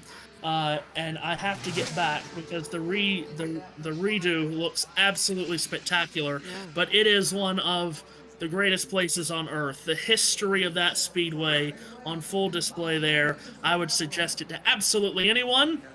As Elio's 4th lap is his slowest at 2:29.1. His 4-lap average of 2:29.634 puts him 28th. So he puts in a run, and we'll see him later. He has had good speed this week, but he didn't have good speed when the boost was turned up yesterday. No, so maybe might have a better race car than he does have a qualifying car, but needs to improve that speed for sure. Doesn't want to be stuck in 28th when the green flag flies next Sunday. So let's go down and hear from Joseph Newgarden. Perfect. As he talks with his team, Joseph Newgarden. I'm so sorry. How perfect do you have to be out there? I apologize. I'm so excited to see my work wife, Luke, getting the quick download. He did a good job. Always does. His team's done a great job. But yeah, it was a good run. It's very close. You know, I think maybe a little shy in a couple things, just as far as tuning tools. But it was a really solid car. You know, I think the conditions actually were pretty nice to me there. It seemed like the track came down just a bit with the cloud cover. And the wind was lower, but it was gusty.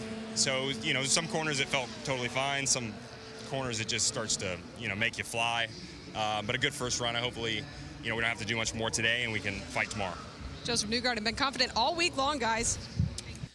That's Georgia, whose contacts have broken. So she's having to wear her glasses for the next week.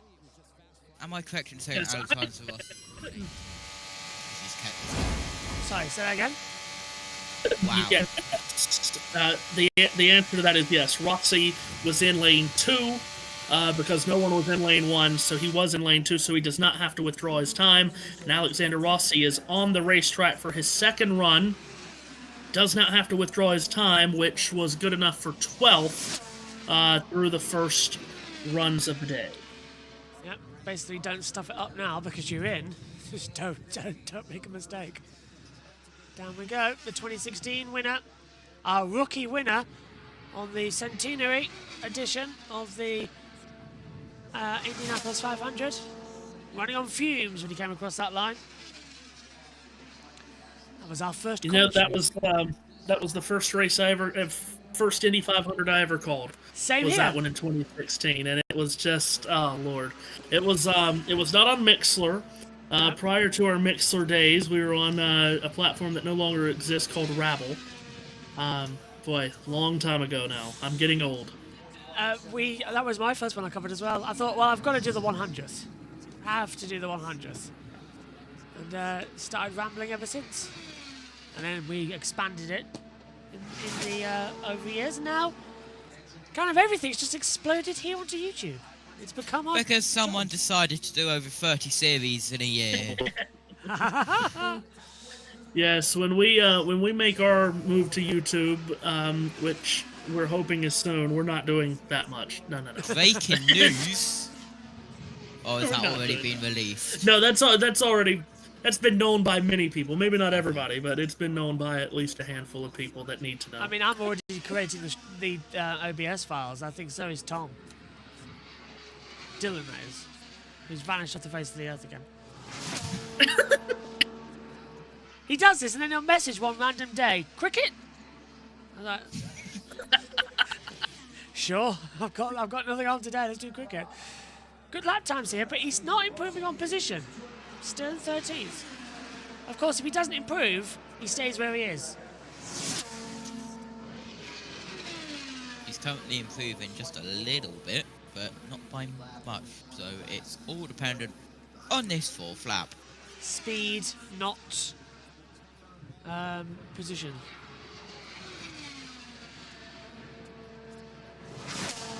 There are 4 drivers. Have you already mentioned this about who's cleared to do the runs in case Armstrong can't? Okay, go ahead.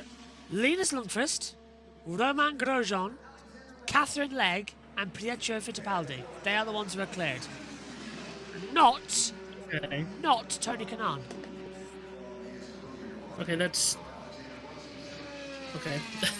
I might need to do some digging then on that, because that is different from what I heard earlier, so I might have to do some self-research on that to figure out why Tony Kanaan would not be cleared to run, but those 4 would. Let's hear from Elio. Pull out of line for some changes. Those were fixed. Made your first run. What were your initial thoughts? No thoughts right now. Well, obviously everyone is working really hard, no question about it.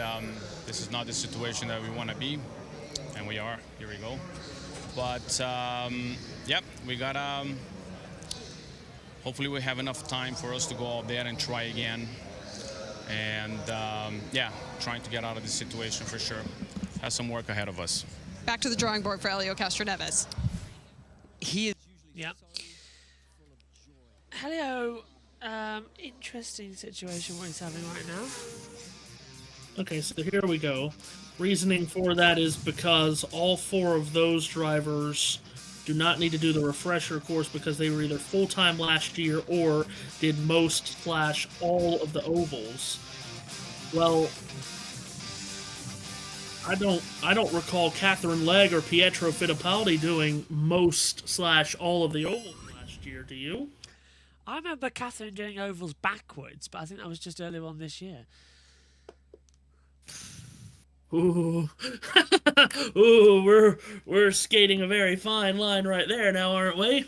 Well, I'm all for one that say Catherine's the fastest female ever at the Indy 500, faster than Danica Patrick. I rate her as a fellow Brit, and I know exactly what talent she has, but not in a Cup car.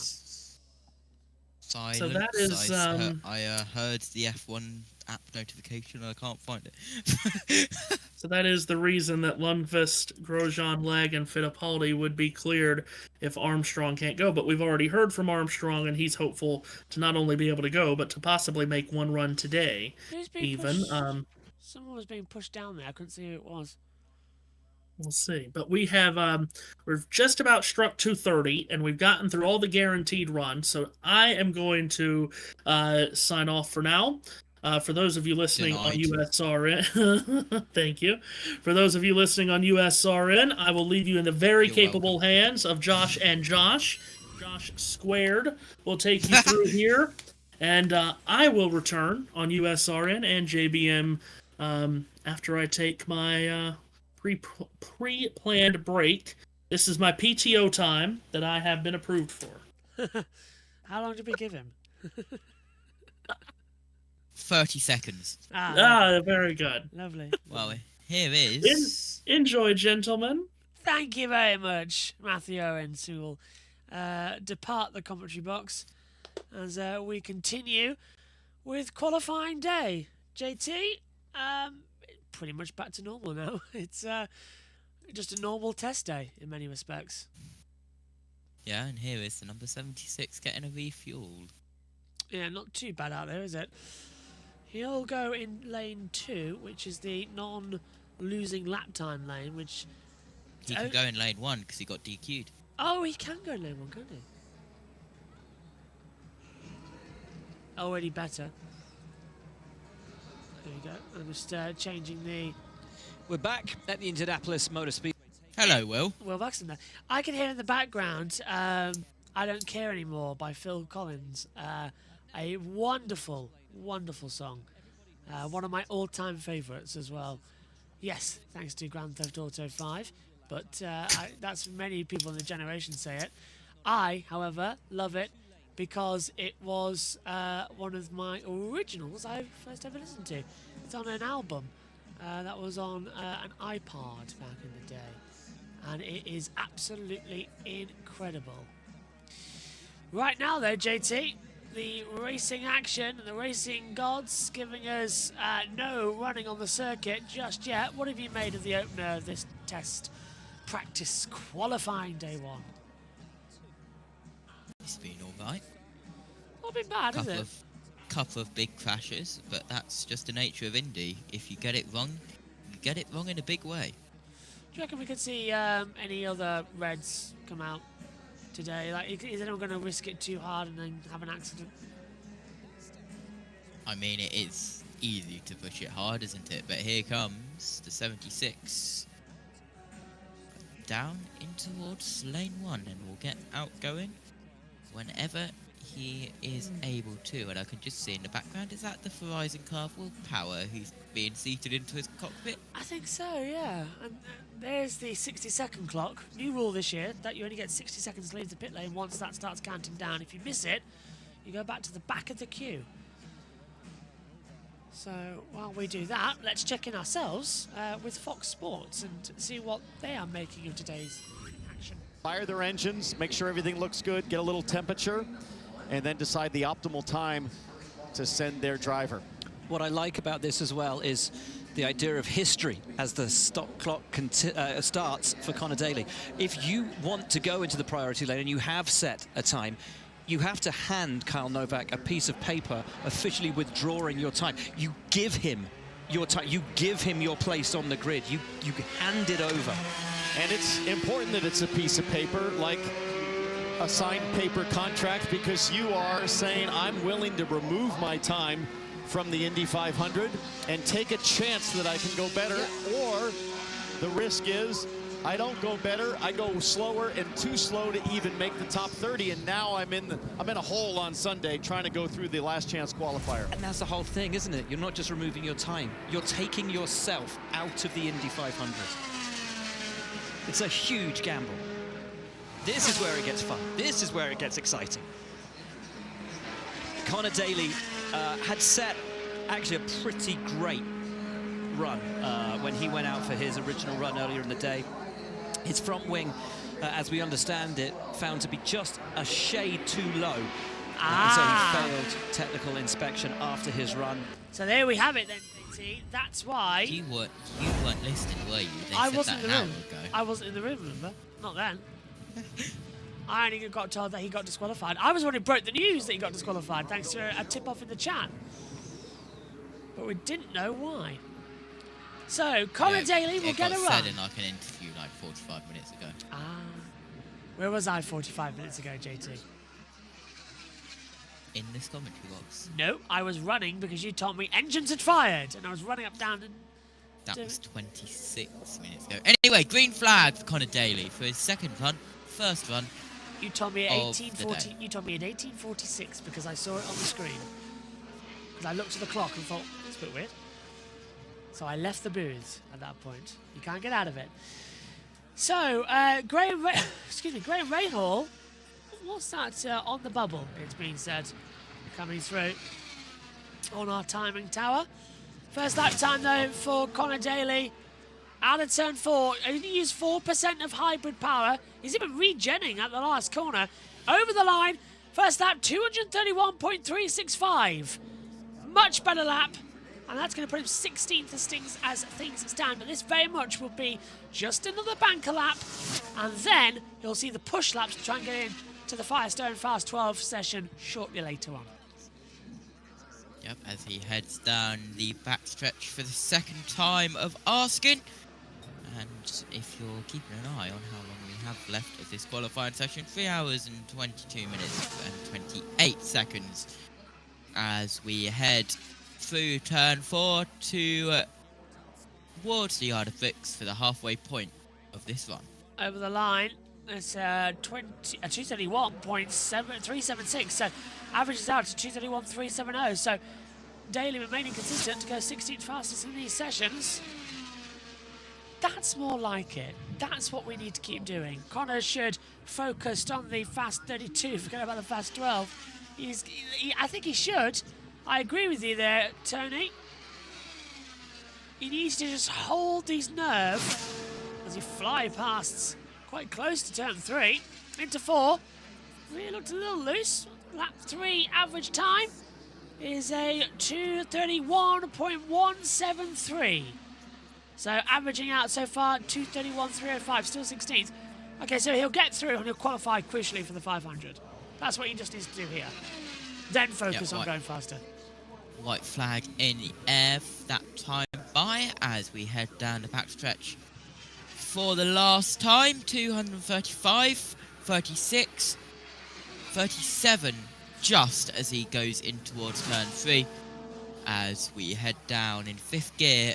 Hybrid is now depleted out of turn 4 towards the yard of Vix. Over the line and the checker flag falls. It's a 230.971, averages out 231.221, puts him 16th fastest on the board. Well, that's he's in. That's the important thing here. He's into the 500. Why does it look like TSL timing behind? That's what I was just thinking. It's TSL timings. They're not the official sponsor. NTT. Then again, NTT and TSL are the same colours. Yeah, yeah. Is Newgarden withdrawing his time? He's going. Which lane is he going into? He's going into lane 2. Oh, Power's going into lane 2. Yeah. So I didn't see the 12. I just thought I saw a 2, not a 12. The 1 was being obscured by one of the mechanics.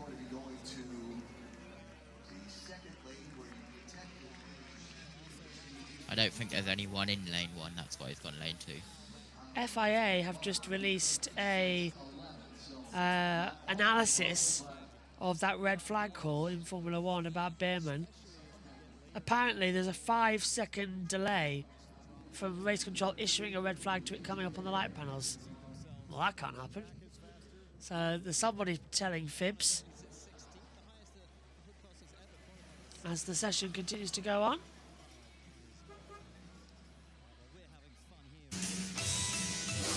Welcome back then. All the action closing up with 3 hours and 19 minutes to go. Next up on the circuit will be Will Power. He's already done 1 run here so far today. He's put him 11th fastest at what's the average speed across those lap times for Power? I'm trying to find it on my monitor here. I need to zoom out to get it. For Power, average qualifying speed is a 231.876 across the board. He's about to head back out onto the circuit. Let's check in with Fox. Will Power is back in the car and raring to go. He's in 11th right now. Yes. 231.880, and you know that for Team Penske, they will not be happy as all of a sudden there's been a decision to pull out of line. It certainly looks that way. Wonder if they just decided, you know what, why run now? Let's wait till it gets cooler. But if the sun comes back out, the track will go up a bit before it starts to go back down at happy hour, 5 o'clock.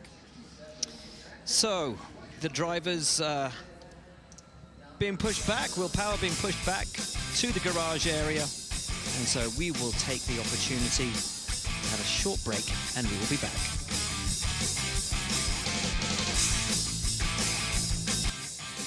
Yeah, and we can see the current lap time speed boards, JT.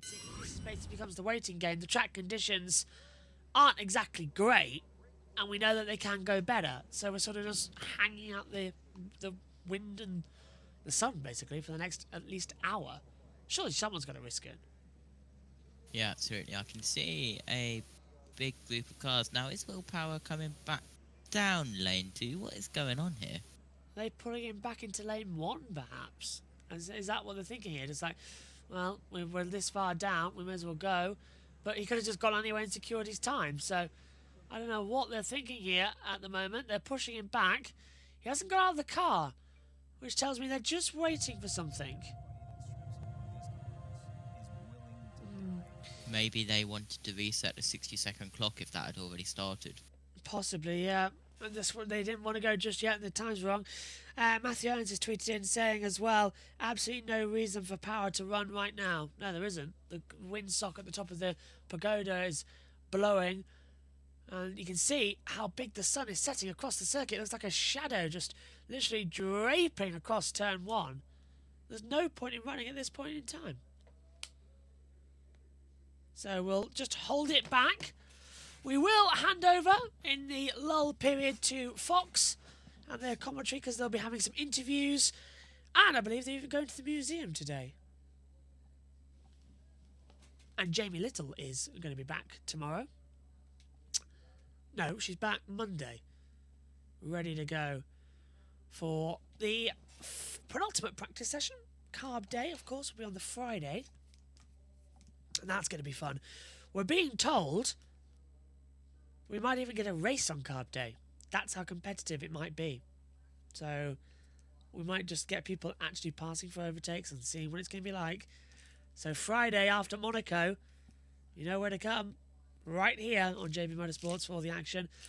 Big weekend. British Touring Car Championship. Loads of differences coming in. Will Power's now being pushed back down. Let's cross back over then to Fox Sports while we're waiting for cars out on track. A documentary, INDYCAR, Anything to Win, featuring some of the biggest names in the sport, including Mario Andretti, Joseph Newgarden and Alex Palou. The film premieres tomorrow at 3 p.m. Eastern on Fox. Everybody that straps into one of these cars is willing to die for their passion for going IndyCar racing. If you're not levitating, you're not hooked up right. The crowd is deafening here. It hits you like a wave. The Indy 500 can take your name to an entirely new level. Just one race, one day changes your life forever. You want it so bad. It's a vicious cycle of wanting to win. Indy's a drug, man. It's the reason they take the risks. Everything is about winning, and winning here. The greatest spectacle in racing!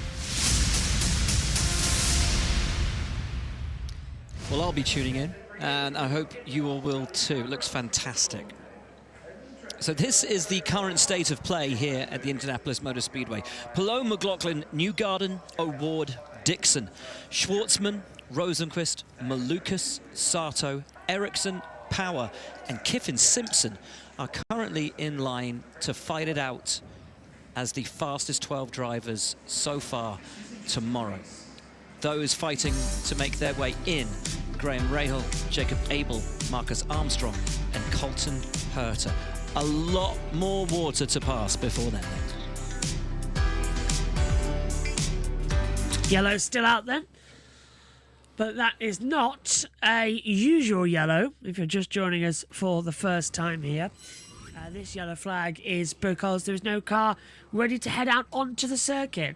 If there is cars ready, they just have to roll into either lane. But if you've got a time on the board and you want to keep it, it'll be lane 2, and then you can go from there. Well then, JT, just everybody's gone back in for lunch, it seems, at the halfway point of the day. That's where Matthew Owens has gone. We've had ours. And to get ready. And we're just going to wait it out, it seems. Shall I join you with the boom? I think you, yes. Take your headphones off, my friend. Save your ears. join me on the boom mic. It makes more sense. I would have gone handheld, but I didn't want to hold up I the can mic. now hear you through my speaker. It is quite scary. Hello. Hello. What have you been... Are you surprised with Palou being on top with McLaughlin and Newgarden? I'm more surprised that Power's so far down early on. Yeah. Yeah. Great detailed answer. Listen, me and you have been in the commentary box together all week doing the Indy 500. It's one of those where we're all a bit whacked out, and we're all looking forward to Monday at 4 a.m. when we can go to sleep. And I wish I was kidding. There's something on every single hour here on JB Motorsports until Monday. It is that busy. And that, I think, is what I love about the month of May. The question is, when we have the race on Carb Day, if we do get a race, will we get the simulated race graphics from Fox, or will it just be normal practice graphics? I hope it's the simulated race graphics. They've told us it's going to be a race. They're the one who told us. They should at least help us provide it. Being that, Drew says, working outside today, your coverage is a perfect compliment. Thanks for your efforts, Drew. Thank you very much, my friend, and thank you to all who are tuning in and listening in across YouTube, Twitch, and Mixler as well. Let's head back over then. Thank you, Will Buxton, for saying that we are back. Yes, and we never left, unlike you. Let's go back over to Fox Sports. Lives and breathes its tradition and the 108 runnings of this iconic race so far. And over 300,000 fans, every one of them can have a story like this. Back in 1985, the spin and win from Danny Sullivan, trying to pass Mario Andretti. Didn't work the first time, he tried again and pulled it off. What about this? Back in 1992, the coldest Indy 500 in history, Guerrero crashing on the pace lap. His tires were so cold. We've certainly seen a lot of action down in turn 3 as recently as last year. Newgarden on the outside on the last lap for the win over Pato O'Ward. And perhaps one of the greatest spirit-crushing moments in Indy 500 history, J.R. Hildebrand on the last corner of the last lap gets into the fence, handing the win over to the late Dan Weldon. What about this? The closest finish in history. Al Unser Jr. beat Scott Goodyear by 0.043. And where did Scott Goodyear start that year? Last. 33rd and last. What's so Nearly great, won it all. You know what's so great about Indy is I look at all of these amazing fans that have come out on a windy day, is so many of them have been coming here since they were kids, 20, 30, 40. I've heard of 70, 80 years of attendance at the Indy 500. And we gave you just 5 examples. They could give you 100, 200 examples of life-making moments as a fan, as a driver here at the Speedway. And in almost 110 years of history, there's a little piece of history at every part of this racetrack. All 2.5 miles have a story somewhere.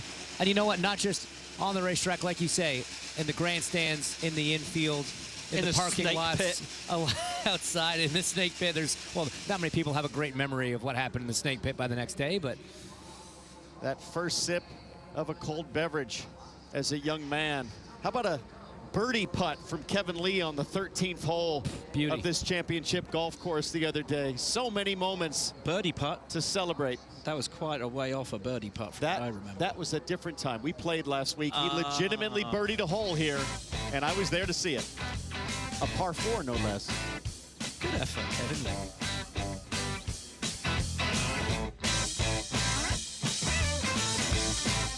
Well done, Fox. You were about 2 minutes on air.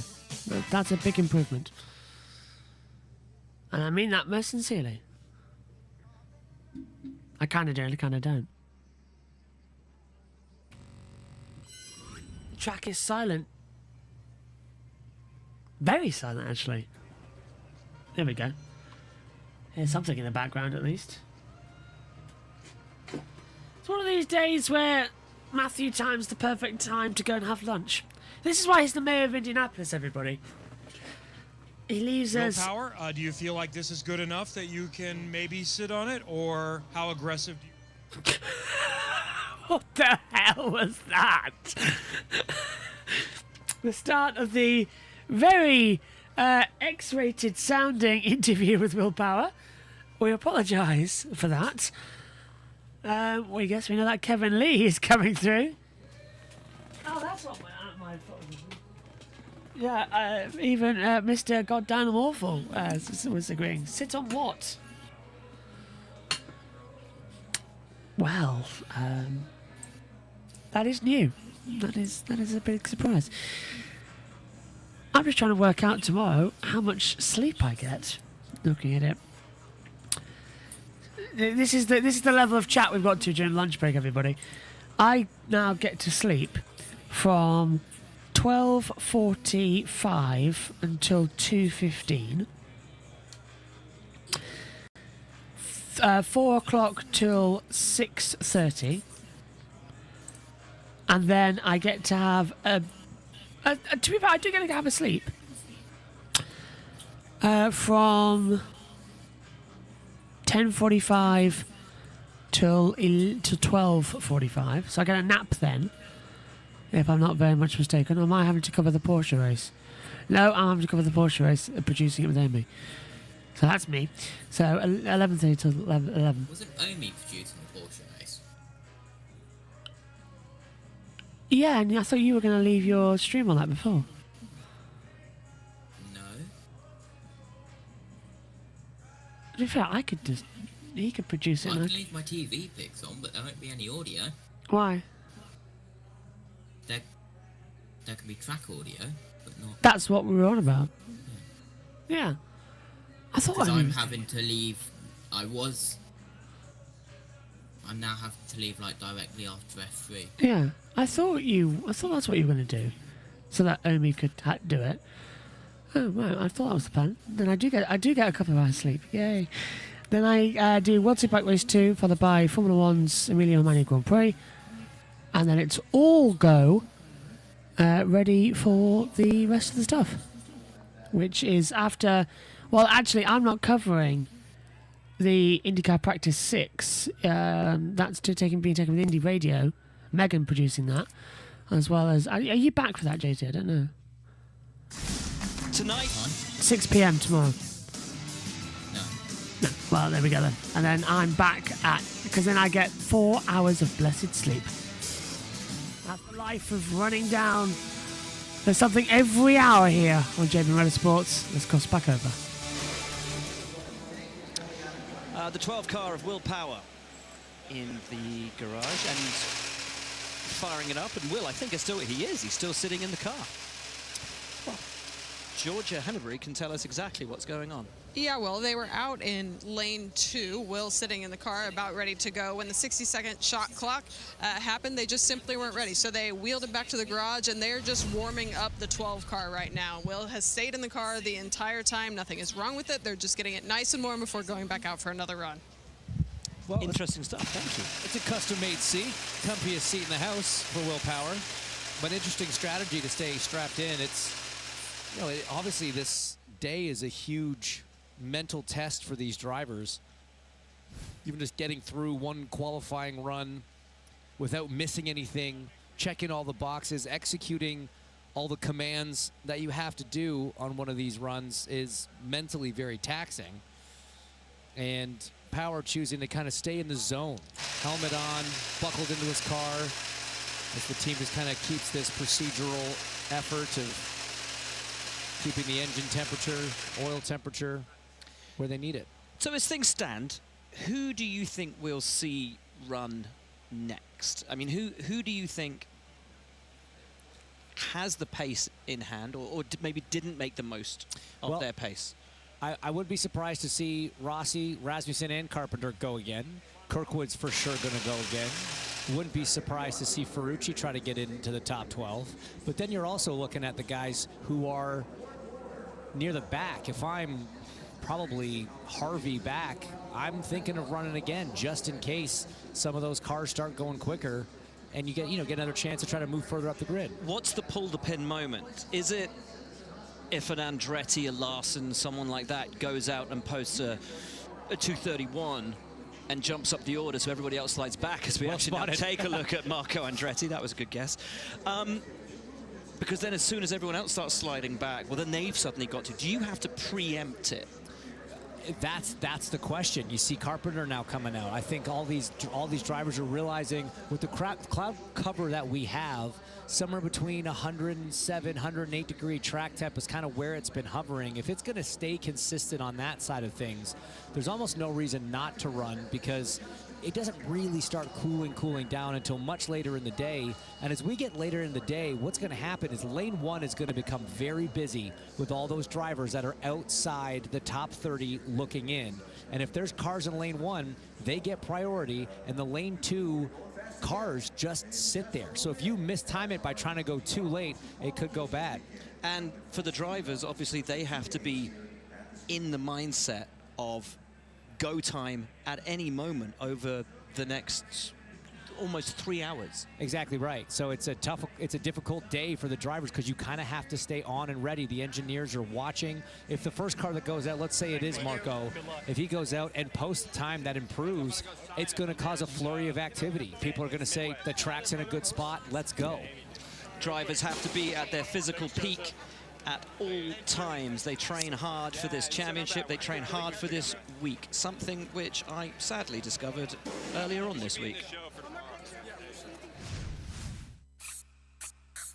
Every day I'm hustling. Yeah, thanks for that, Will. Without the warning. To find out more explicitly. They've played this 3 times in 3 days. I know, we know Will Buxton, he's got muscles and he can't train. Get on with it. So this is a synaptic sensory station. We have a number of drills that we use for this, Will. If you want, we can bring in someone and maybe show you what IndyCar drivers do. I mean, it's been a minute, but... Fast hands, fast hands. Oh, wow. Very nice. Yeah. You did very well on the neurocognitive training, but we're going to try for some of the physical stuff now. To assist us with that, Alex Rossi. Wow. You're going to destroy me, Have you been in the gym before? Not for a year. Right. Oh, I don't love that. You ready? No. Okay. Oh, my God.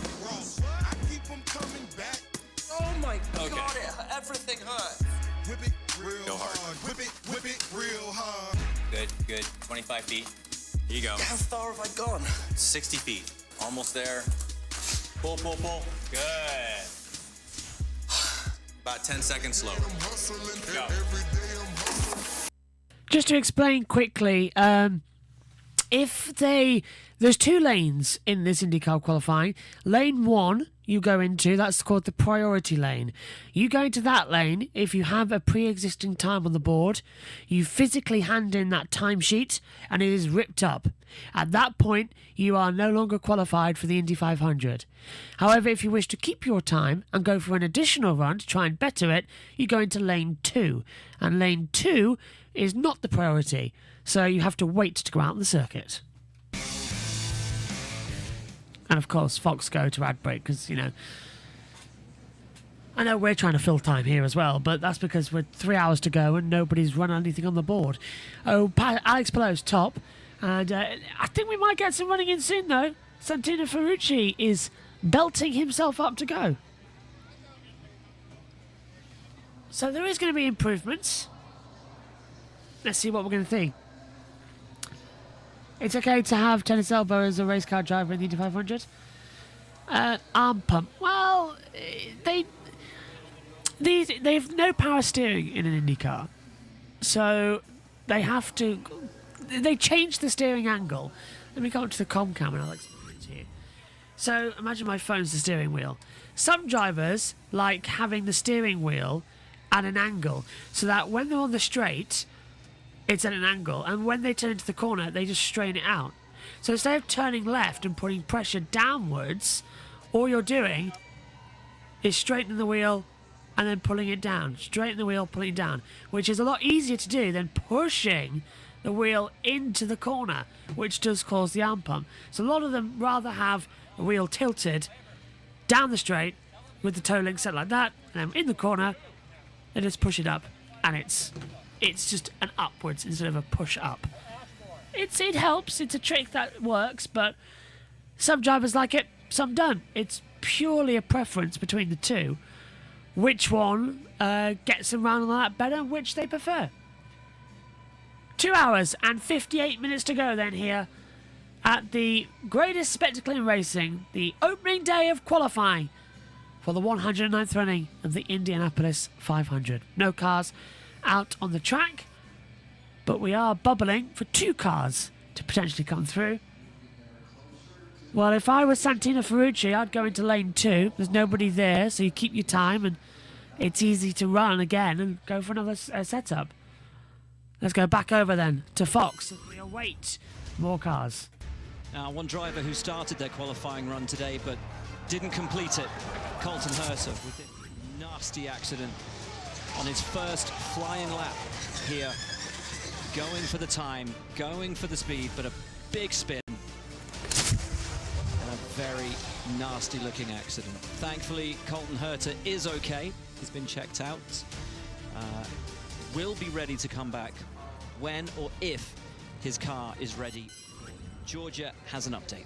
Well, Will, it's not set in stone, but I did just talk to the team, and they're optimistic they will be able to present this car 90 minutes or so from now. Around 4:30, they believe they will have it done and ready to qualify. This is a spare Speedway tub, same engine, different gearbox. As you can see, the team thrashing on this car. I've counted upwards of 15 people working to try to get this car ready to go, but nonetheless, a spare Speedway car, same engine, different gearbox, and they think about 90 minutes from now, this car will be ready to present and qualify. And look, as much as you hate this situation as a team, you have to be prepared for it. It is a possibility. Andretti, one of the few teams that has a spare Speedway tub. If you think back to our interview with Marcus Armstrong earlier, he explained how the team had taken his road course car and was now transferring it over to oval spec so that he could try to make it out later today. Andretti prepared with a backup Speedway tub. Now all the ancillary components getting bolted on. You heard about the gearbox, the same engine coming out of his crashed primary car. But it's great to see all the different people coming together from the different parts of the Andretti garage. You see a lot of HRC engineers and mechanics there helping with the engine installation. It's a monumental team effort to get it done, but in 90 minutes, that still gives them a fair amount of time to get out there. And James, this is an incredible job from the team when you consider we spoke to Takuma Sato earlier, who crashed in the open test. He said, I just want to thank my team for the amazing job they did in rebuilding this car over the last few weeks. They had the time, they had the space to actually go into rebuilding that car and getting it back out on track. This is being rebuilt within a couple of hours. It's a sensational job. Just a sensational effort, as you say. And as we talk about the rebuild of the 26 Andretti machine, the number 98 of Marco Andretti may be looking at coming out for another run right now. He is sitting 28th on the charts, but let's listen in to a little bit of radio on some of the strategy for this next run. Try it again. Gear pattern for this run will be exactly as we did this morning. That's 2-speeding with 4th and 5th gear with the exact same pattern we used this morning. If you need more explanation, let me know. No, we're good. So a 2-speed pattern, 4th and 5th gear, a little bit different than what you normally see. Often you'll have a 5th and 6th gear strategy if it's a 2-speed situation. The extra gear just kind of helps with acceleration, gets you up to a faster speed sooner, because you really want to start that run with a huge head of steam as fast as you can. And you know, that's some information coming from Andy Litzis, the engineer for the number 98. And these are the kind of back and forths that you're going to hear a lot of between drivers and the pit stand. And that information will be reminded to them on track, because again, when you're driving this thing at 230 plus miles an hour, trying to manage all the different settings, all the gear strategies, on top of just manhandling a car in these conditions, it can be a lot. And speaking of conditions, James, the wind continues to hum along pretty well, coming from the west. And you look at turn 2, 9 miles an hour right now, and the direction of that as you turn into turn 2 and then come down the backstretch for the exit. That's the challenge for the drivers. That's what Marco Andretti is going to be thinking a lot about in the cockpit. What kind of adjustments am I going to make to my driving style, to my cockpit settings to try to handle that turn into a beam wind on the left side of the car. Guys, tell me, because I will never experience this, and you both have. What does the difference feel like between a 229 mile an hour average lap and a 233 average lap? Because if you're driving on a road, the difference 4 miles an hour between 16 and 20 miles an hour, okay, that's fairly noticeable.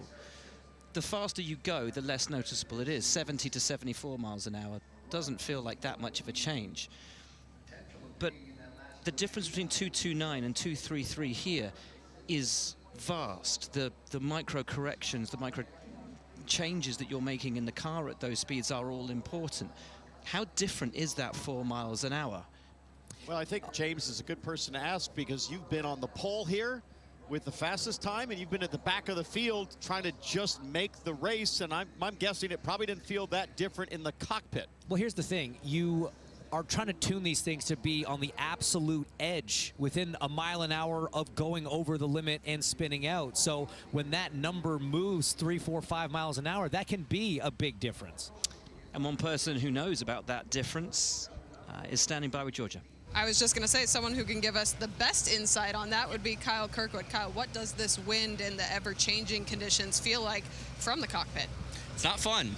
Not fun for us, at least. I don't know what other people are saying out there, but your car does a bit of everything. It's just dancing around out there, and especially the downwind section. I think actually going through 3 and 4, it's kind of okay because you're going into the wind and you're actually creating more downforce there, but 1 and 2 are a handful, and it's funny because as you turn. I've never had this wind direction here straight out of the west, but you turn into 1, everything's fine, and then it starts loosening up as the wind is pushing you, and then you get into 2, and the car just does not want to turn. It feels light, like it feels like the rear is coming around, but it doesn't want to turn, just super light. So you're seeing guys run a lot more downforce than you typically would see on this day. A lot of explaining there, but it is very scary. That's what we're looking for, and it is confirmed you are going to go again. Well, we'll see. We're planning on doing that right now, but you can never confirm anything in IndyCar. So we're going to try. We're going to go for an attempt here in just a couple minutes. We're just fueling up, and we're going. Thanks, Kyle. No worries. Getting set then, ready to go for another run, this time for Marco Andretti, JT, who is going to be venturing out there. Now we've got that cutoff line starting to come into factor as well. This is going to be the big one. The warm-up lap begins, and finally we have running out the track. Your mic's at the camera shot.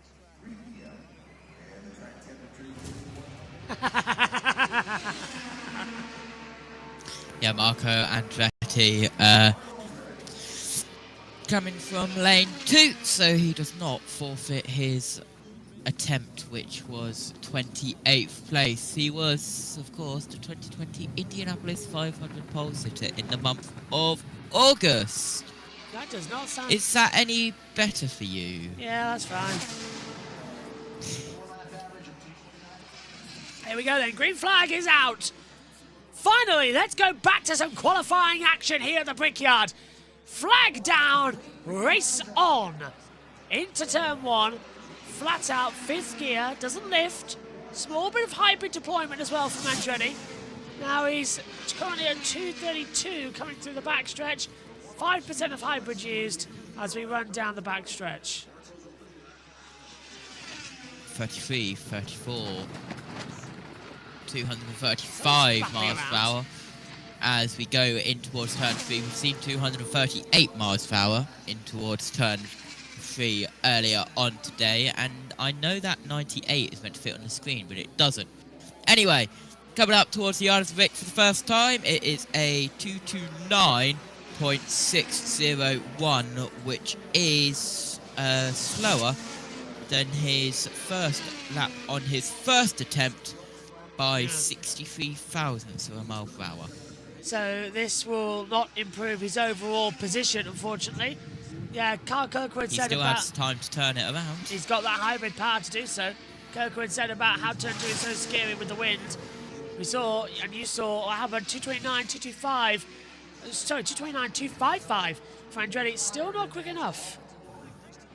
No, and that drops him further away from his previously best run, but he still has his old one because there was no one else on the track. He just went straight in lane 2 and straight out. Quite rare here at Indianapolis to go in lane 2 and then straight out on track, but number 98 did it, and he is the first on track, and I think we can say the second part of qualifying day 1. Out of turn 3 down towards turn 4 for the 3rd time, and we will go towards the Isle of Bricks to see his 3rd lap speed as he takes the white flag. 229.139. Now, will you go for a faster lap? Will you back out of it? It's turn 1 is okay. Turn 2 is the highest speed of the day. He turns it in. The rear looks planted. So you just always have to take your heart in your mouth to that part of the track and hope you get through it okay. Down the backstretch. Sunshine now, so the track's getting hotter. That's not what you want. You want cooler conditions in these stages of the day. Into the last corner. He's used all the hybrid power. Over the line for lap 4. And it is a 229.429. So averages out 229.356. No improvement there, JT. Is half a mile an hour slower than what his first run 4-lap average was.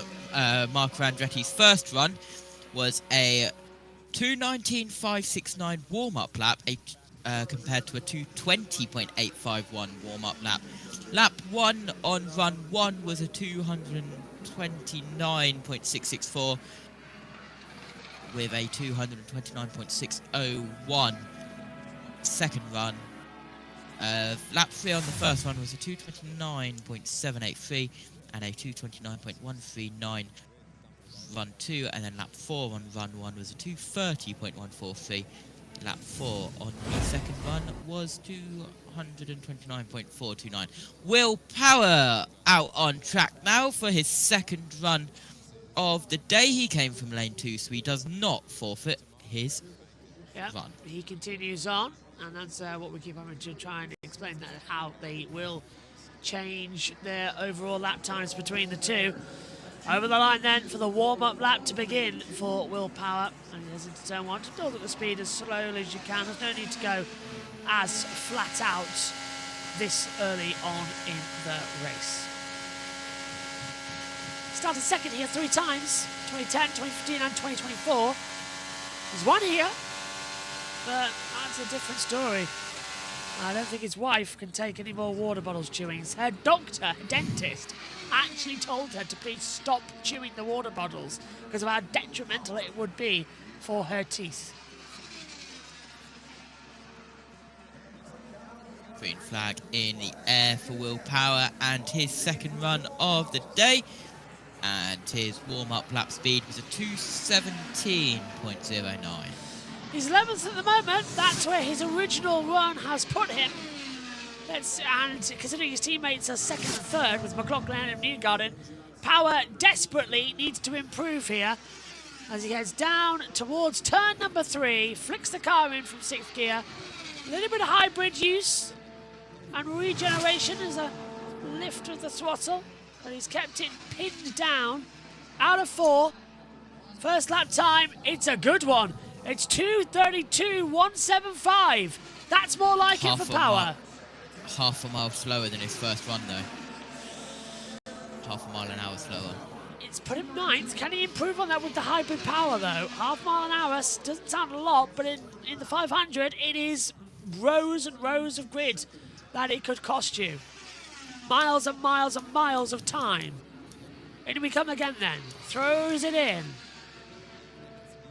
Car looks a bit more planted than it did earlier on, though. That's a good sign. Second lap time, 2:32.050. He's staying where he is. I would back out the lap time. He's not going to improve. So I would have bought the run, basically. But Power wants to go for a qualify run. Maybe finish it. He won't improve, though, the overall best. JT will tell us the times in a second.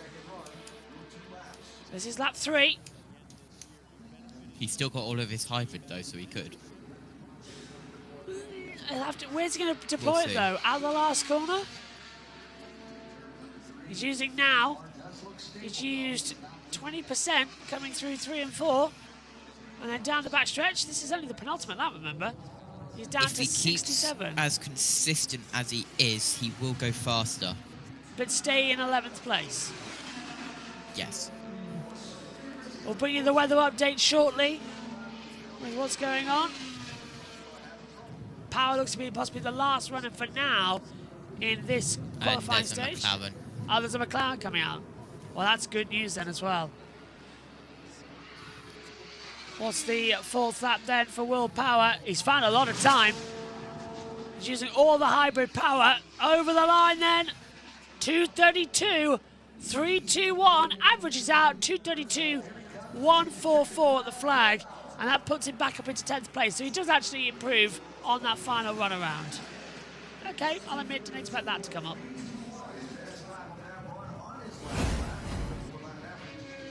Better run. Right, next up is Nolan Siegel. He's venturing out there. And power on run 1 compared to run 2. Run 2, he was faster at the backstretch in towards turn 3. So that's where he deployed the hybrid run that he didn't do earlier on. So he moves up. There's Nolan Siegel now. On his warm-up lap times. Currently 20th on his second run from McLaren. Stands a reason that he could do a better run. Harpoon says he's going to get bumped to the top 12 with that run. Stick a fork in Will Power. Penske will now re-sign him with that. Well, not to re-sign him with that disappointed run. Go for it, JT. Hello. I thought you were going to say something when I said about Power's coming. No, I just said that Nolan Siegel is from lane 2. So he is safe and already qualified. He will not currently 20th. Take a second run. I can't get this thing started. There we go. Second qualifying attempt today for Siegel. See what his fastest lap will be when it flashes up on the monitor. His first 4-lap average was a 2:30.571. Will it be a better time? Green flag's out from Alan at the top of the board. And we are qualifying. What was his previous best, JT? The 4-lap average? Yeah. It's a 2:30.571. So let's see what he's going to improve on here. 12th at the moment. I need a back scratcher.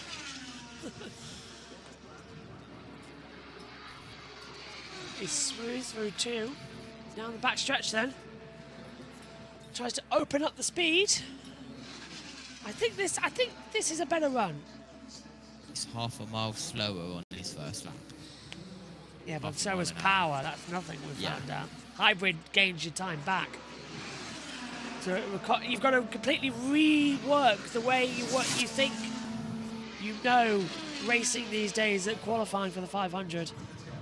It all changes so fast. There's a 2:34.59. That was your first lap time. Through 3 and 4 now again for Nolan.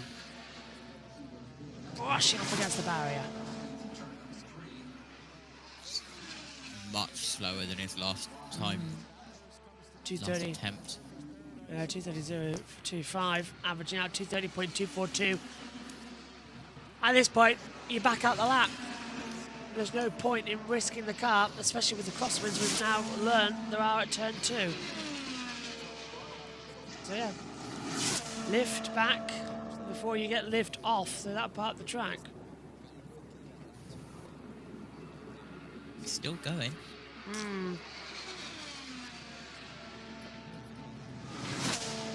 We'll see. We'll see. 0.03 of a mile per hour faster on lap 3 than lap 2 as he goes across the yard of bricks to take the white flag, but 0.03 faster is not good enough. Over then I'm surprised he's completed the run. It's more data for him. Anyone else down at pit road wanting to go out just yet? Can't see anyone revving. Kyffin Simpson's firing up, so is Kyle Larson. They're cycling through engines at the moment. 229, 885, yeah. Nolan Siegel stays in 20th position, but does improve on average time. So, that's not bad. Track closes 5:50 as well, yep. That's when the flag comes out. Larson is going out on the circuit. So Larson next up on the run. Will we see lane 1 or lane 2, or will we have to work it out ourselves? I think it would have come from lane 2, to be fair. 27. Well, Rahal is in lane 1. Because his lap time isn't there. That's true. Rahal's dropped out. Where is he running beforehand?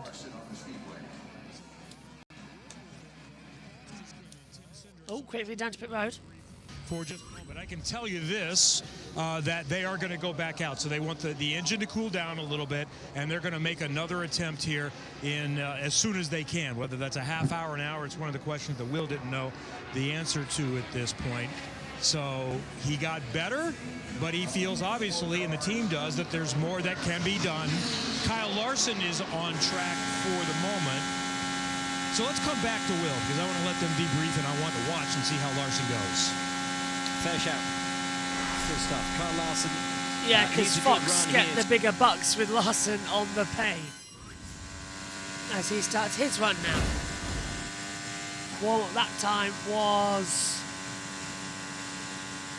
doesn't tell us. 2:16, 2:39. So now, green flag's out for Kyle Larson. On your 4-lap average speed times.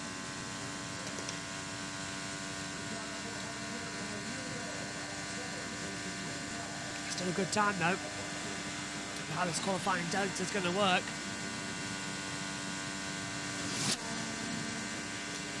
So Larson, 2:34 already on the backstretch. He's opened up the DRS. We'll find some better traction. I think you're in the wrong formula, JB. Wow, what am I on about? DRS. I say DRS, I meant hybrid. Sorry, this is what happens to my brain when I have no sleep and I've been covering so many different series. God knows what I'm going to be like tomorrow. My goodness me. Hopefully a bit more rest than today. Larson shot up the field, 2:31, 9:46. Much better lap time from Kyle. Jumps up into the top 12. That's more like it. Can he go faster now in the next 2 lap times around? Yeah, that is better.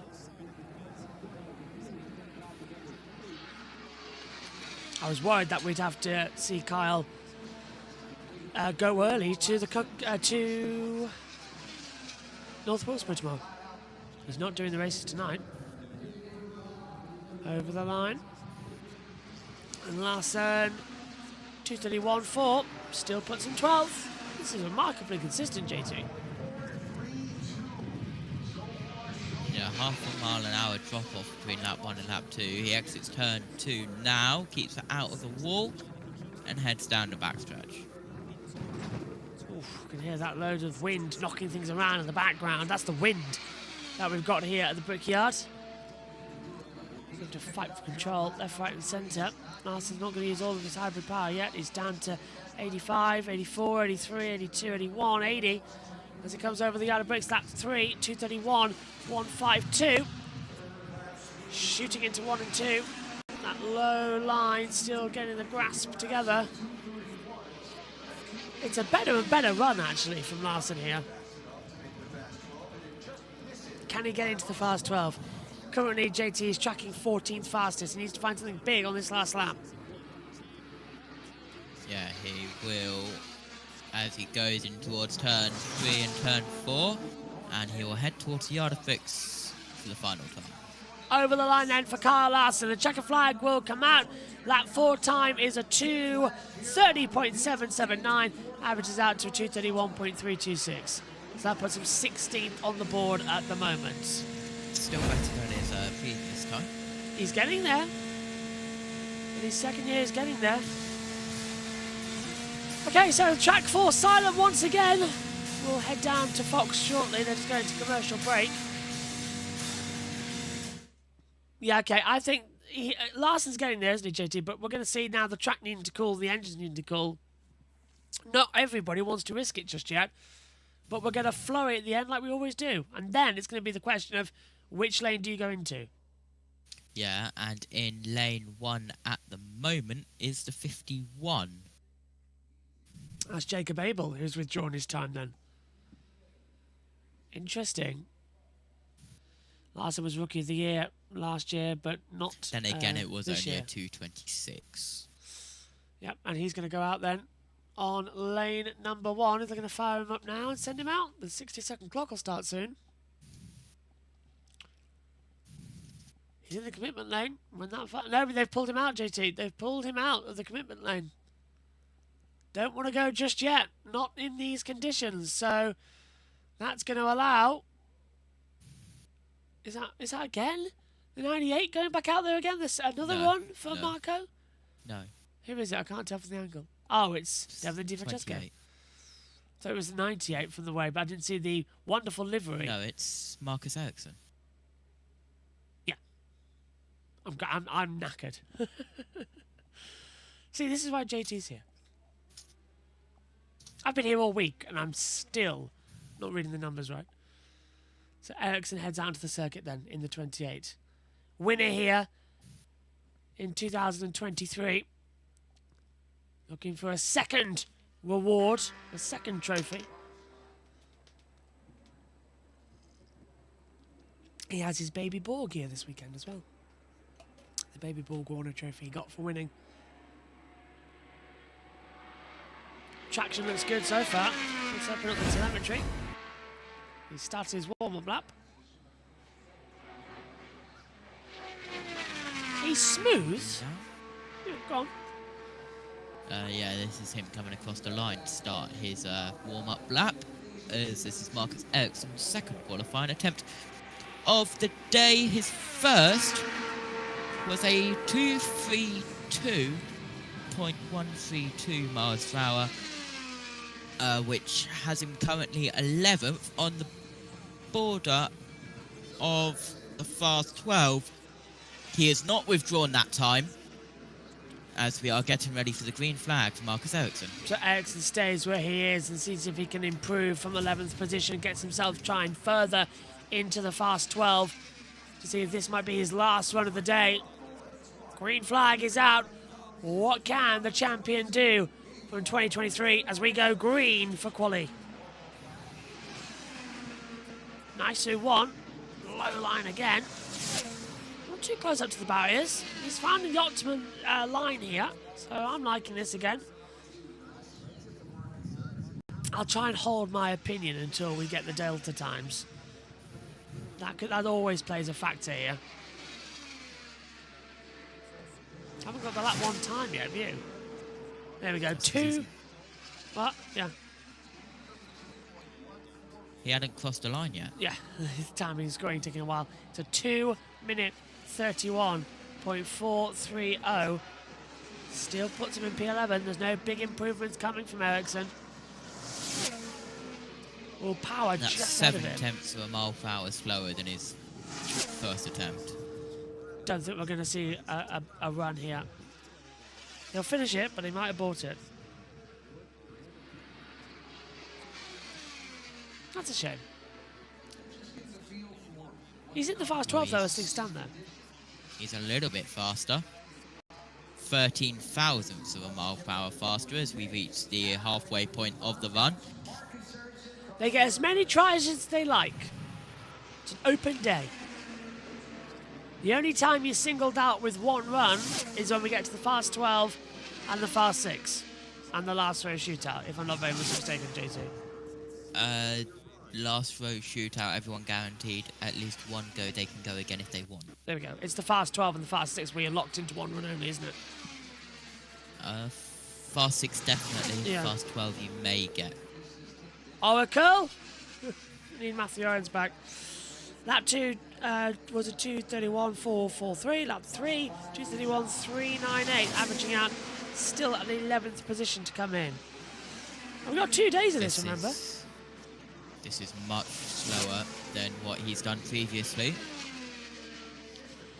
Yeah, I wonder if he might call this one off, actually, and just wait. Yellow, yellow, yellow. Yeah, yeah, they've called it off. Makes more sense, actually, just to hold it off. And this will be for track inspection, then, I presume. No, that will... INDYCAR have the power to... stop them. To call off an attempt if they are slower than what they are. Than their previous laps. Next up, Santino Ferrucci. In the second runs of this qualifying day. Oh, someone just had a lap time deleted there. Willpower. This time around, but I already heard they're going to go again. What did you find? What can you still find? It was actually a bit slower. I think the wind may have changed a bit, so it's not quite as fast a track. Unless the fact that we had to start up, pull out of line, come back here, pump out, and heat soak the engine, because there's this weird scenario where the minute, like when you start cool, you haven't got enough time to warm your engine, so you can't leave in time, and you need someone doing a run in front of you. That's why we pulled our line.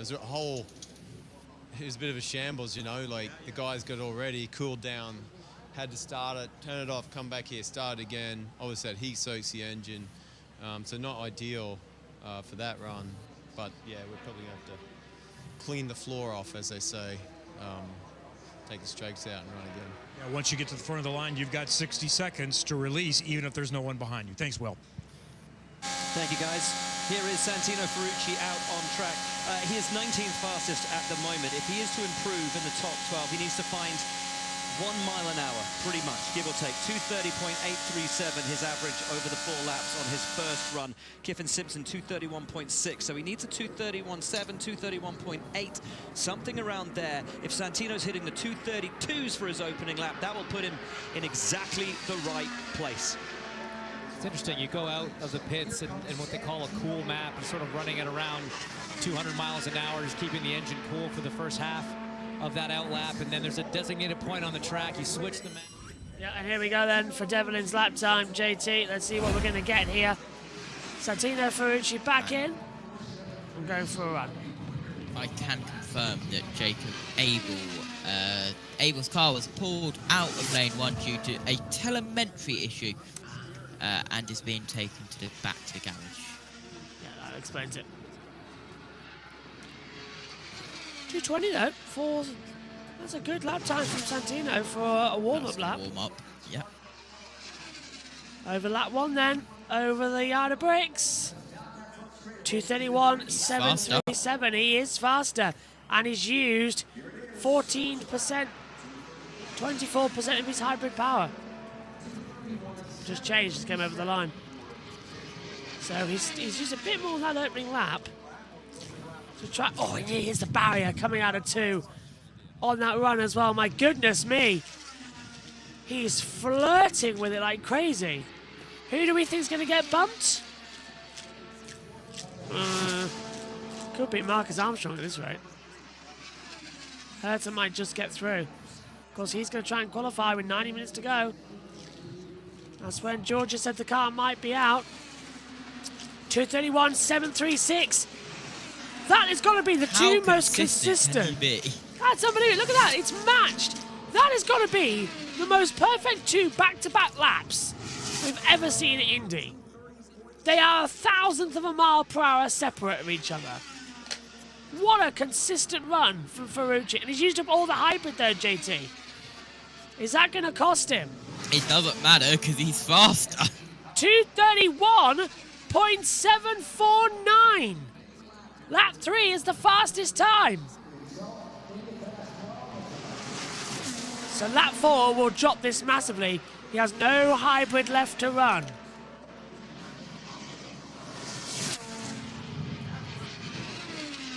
But has he gained that time back that he's losing?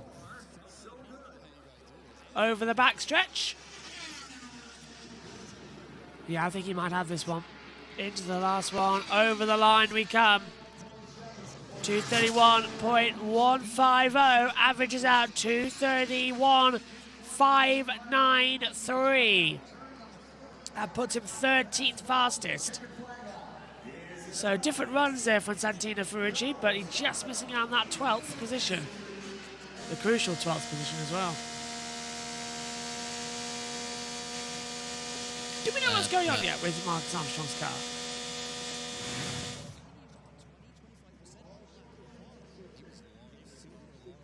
As there's a replay of Santino Ferrucci getting close to the wall. Santino Ferrucci's first run was a 230.838 four-lap average. That was a 231.593 four-lap average. So miles faster. Graham Rahal will go out for a run now as well. And he has backed out his time. Let's go down to Carl Larson with Kevin. And we will try to make our way through the scrum as you get back to engineering. You went quicker. What did you find? Or what did you do to try to go quicker? I'm not sure exactly what they did, but I would assume trimmed out a little bit. So I felt like they matched the balance well. I got a little free into the last lap. But other than that, I mean, I could tell it was like cutting through the wind a little bit better. So yeah, good to go faster.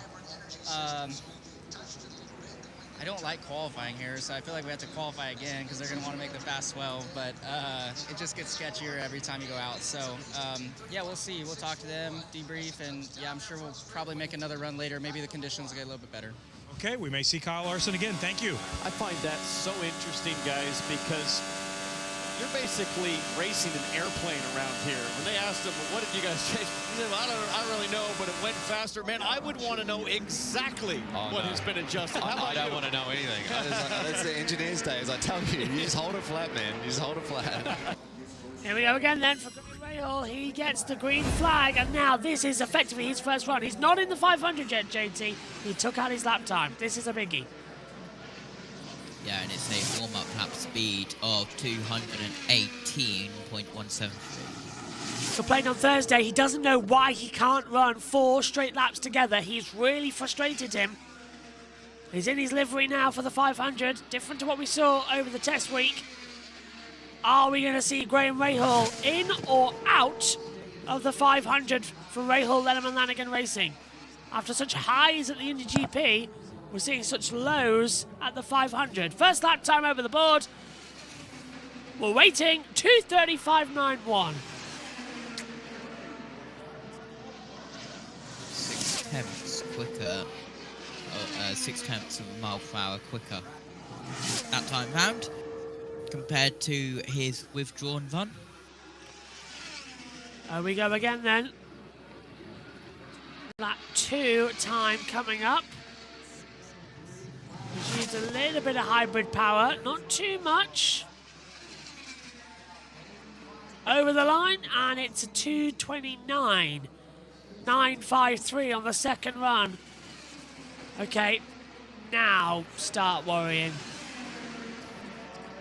That's a big drop off of time. 6 tenths in 1 lap, brought the average down to 2:30.271.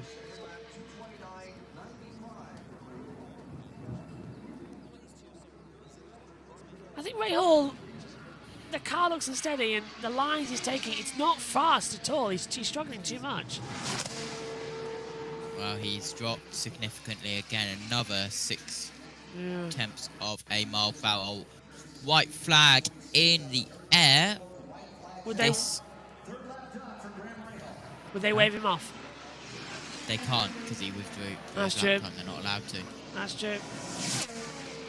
If a car withdraws their lap time, they're not allowed to call it off, however slow they are. Will this get him in? Just about. More drivers still to come. It's not a great time for Rahal. 2:29.453, average out 2:29.886. Yeah, 1:29. I'm going to have to do this again. 2:29.863. I had to really lean into that one to make that one visible. 2:29.863. So, and that is 1.2 miles per hour faster than his withdrawn 4-lap average. His withdrawn 4-lap average was a 228.694. That was a 229.848. Rahal put debris out. He's just coming back down. He's put debris out on the track. And the 77 has just gone out there on the circuit for a run of Stingray Rob. That might bring out and keep the caution out. While IndyCar want to do a track inspection, we'll keep that in my eye. I hope they don't throw the yellow. Go on. I believe Stingray Rob was in lane 2. Yes. He's kept his lap. He's kept his lap, yeah. He hasn't gone back for a deletion. We've completely lost the track audio, by the way. So Fox have turned that off at the moment. While they filter out other things. Keeping his power down consistently as he comes over the line. A little bit of dust being kicked up there. What's the warm-up time as we get going now? He's starting it now. Good, good, good. Stingray Rob for Yonkers Hollandia Racing on the track. 25th fastest at the moment, looking to get into the top 12. And could do it. He's definitely one that could be on the list to do so. Where's our audio gone from Fox? Come on. International feed means you should keep the audio. This is poor from them. Yeah, nothing. Dead as a dodo. Over the line then, lap 1 for Stingray Rob, and he takes the green flag. The warm-up was a 2:15. That was a slow warm-up actually, JT, for that one. Very slow. It sounds incredible. You do 215 mile an hour, see how you feel. But in this case, where you've got to go at least 15 to 20 mile an hour faster, you do start to feel it. Stingray Rob then, and his lap time coming through. Not using a lot of hybrid power here, but he's controlling the car well. It's not sliding It's an around. incredible first lap, though. 2:32.095, JT. That puts him up into 12th. He kicks out Kyffin Simpson for the fast 12. Yeah, he'll have to keep it consistent, but Stingray Rob's first lap on his first run was a 2:30.079. He's 2 miles per hour quicker. Much better then as they come down across the backstretch over the line. Lap 2 in the books, and it's going to be a slight drop off. It's a 2:31.380. Brings that down to an average of 2:31.737, JT, at the backstretch. We've got audio back. Yep, across the line he goes. Towards turn 1 Stingray. as we jump on board with Stingray Rob. Thank you, Will. Yes, we do know that is Stingray. Don't worry. Named after the car, of course, not the fish. And not the musician. Stingray Rob will be throwing it in.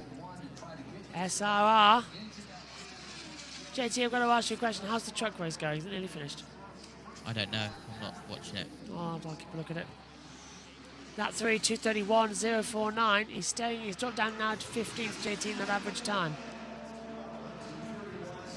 Still better than his previous one by 1.2 miles per hour without his 4th lap.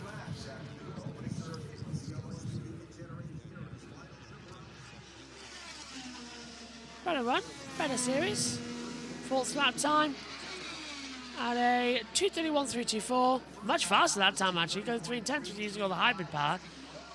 Averages to 15th with a 2:31.461. I think that might be it for now. Let's go down to pit road. 461, it's 15th, puts him right in the middle of the ECRs and well ahead of his teammate Connor Daly. Brilliant drive, brilliant run from Stingray Rob. Well ahead, 0.2 of a mile an hour average. But it's just interesting to see like how tight it is. Yeah. That put him, what, 4 positions ahead as we see Rossi now in one of those ECR machines heading out for, I believe, his 3rd attempt.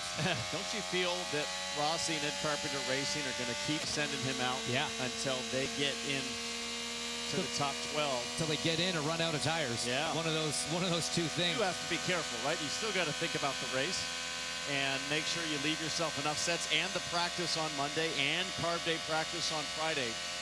So you see that line on the pylon between Simpson and Ferrucci, between 12th and 13th. That's one of the two important positions to remember for today. If you are inside the top 12, you will race again tomorrow.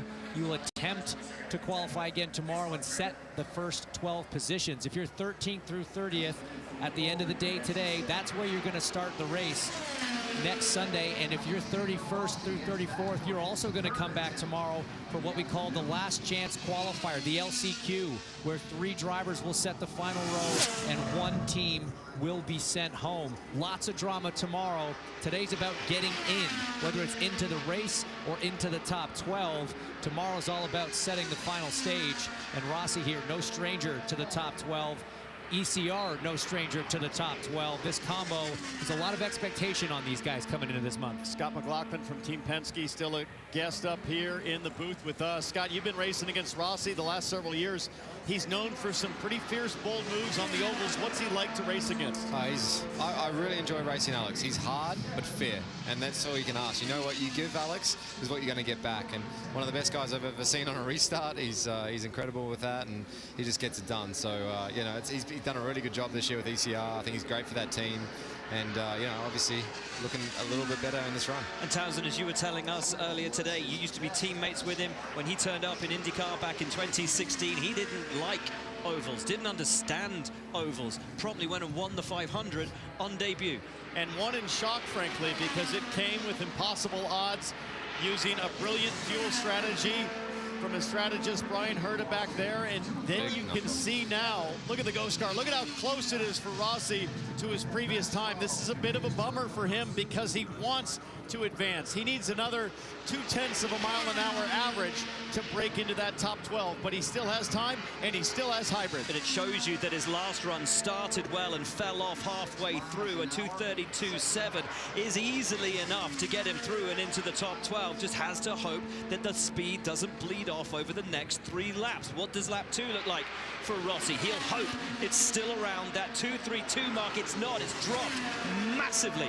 1.3 mile an hour, and this is the problem he had last time. Huge drop off, and it's we were just talking about how we're seeing more consistent runs across the 4 laps than we're used to seeing in years past, but for some reason not happening as well with Rossi. But look at the separation now. Maybe a bit of a trim there, Scott, because it really seems like he's pulling on that backstring. Well, it probably also shows that maybe his 3rd and 4th lap weren't as good on that last run. So obviously he's just been able to trim a little bit, get a bigger number than the first run, and he's slowly coming back. He's got a car on the last run, so it's a good run so far.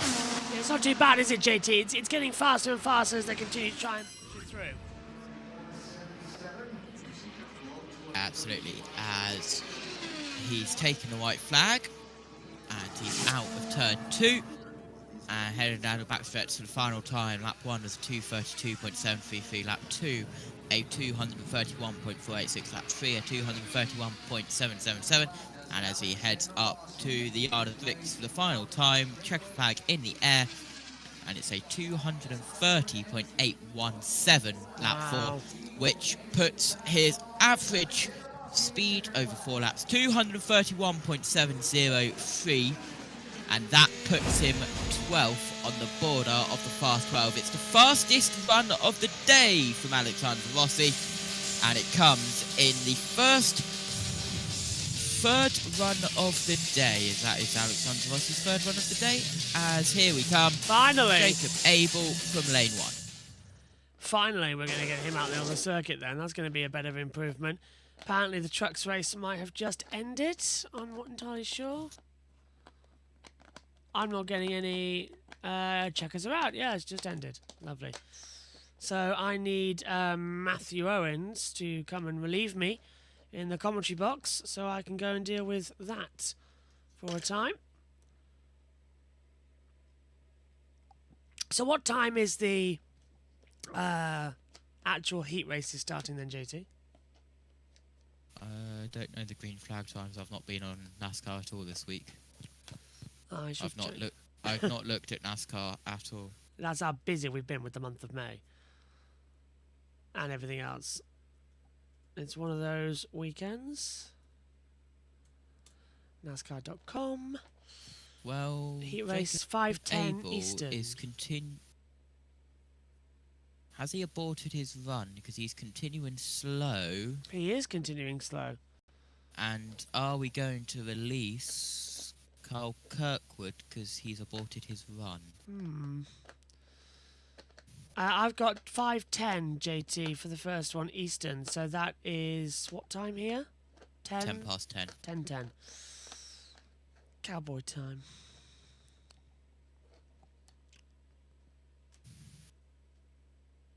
Okay, that's not too bad. That's fine. That's probably why the Fox schedule is changing around today to come through. Anyone in lane 1 right now? Says Harpoon. Not at the moment. They're all staying. Well, we did just have Jacob Abel in lane 1. But he has boxed. I believe he's boxed, yeah. So Herta, VK has pulled out. VK's wiped his lap time. Not surprising, he was like 31st anyway. So is that both of the Dell coins? Yeah. Well, that's probably why then. Data Okay, here comes Carl Kirkwood. Finally, some runs. And he comes out of lane 2, Carl Kirkwood. Where is he on the monitor? He is down in 20th place. There he is. With a 2:30.917 lap time. That is different to what I've got, but okay. I've got average qualifying speed on the board. I've got 2:30.922 now. Kirkwood's, well, it's gone now. It's been wiped. Starts his warm-up lap. Tension rising, isn't it?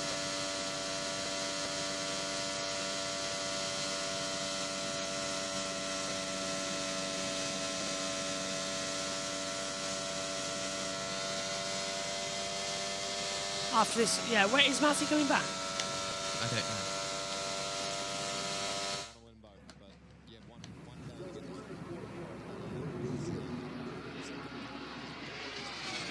Carl Kirkwood's best Indianapolis 500 start was 11th as he heads in towards turn 4 in the final corner as the green flag is raised at the flag stand. Green flag drops here at Indianapolis by the starter Aaron Likens, and Carl Kirkwood is on his way for his second run. His first run was a 2:30.922. Better lap time coming through as well. For a warm-up lap, coming up on 2 hours remaining then here at the Indianapolis 500 and qualifying day number 1. Yeah, it's going to continue holding it. First lap time is a 2:30.748 for Kirkwood. That's 1.2 miles per hour slower than his first lap on his first run, so we may see a call by INDYCAR to abort this run. I would not at all be surprised if that happens.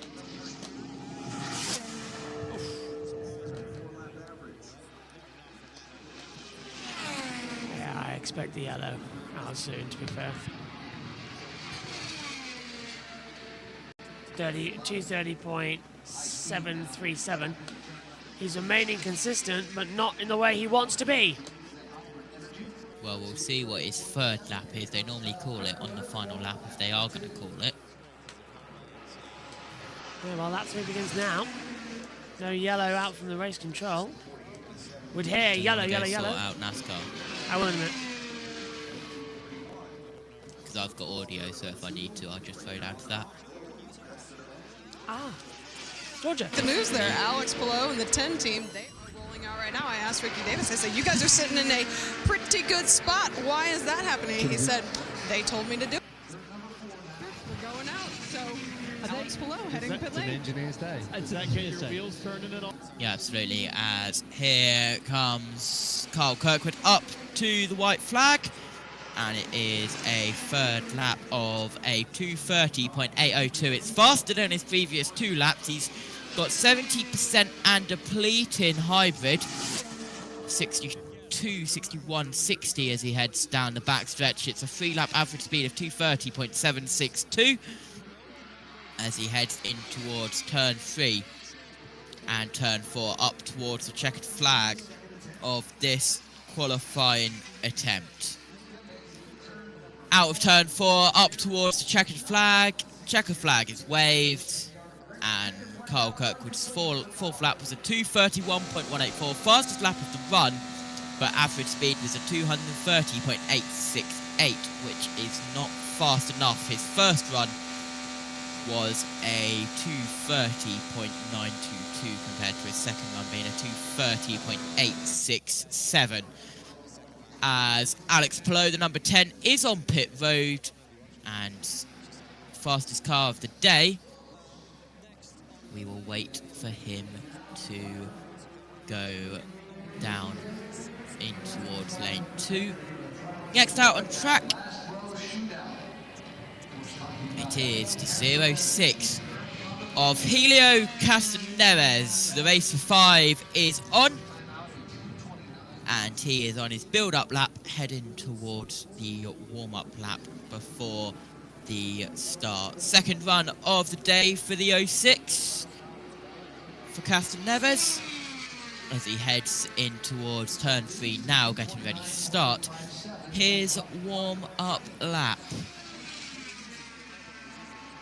Helio Castroneves currently down in 30th place. This is his second qualifying attempt today. He will start his warm-up lap, and I believe, he did not abort his qualifying attempt. I believe he did come out of lane 2, so let's just make sure that is on the spreadsheet, and you can see this big spreadsheet.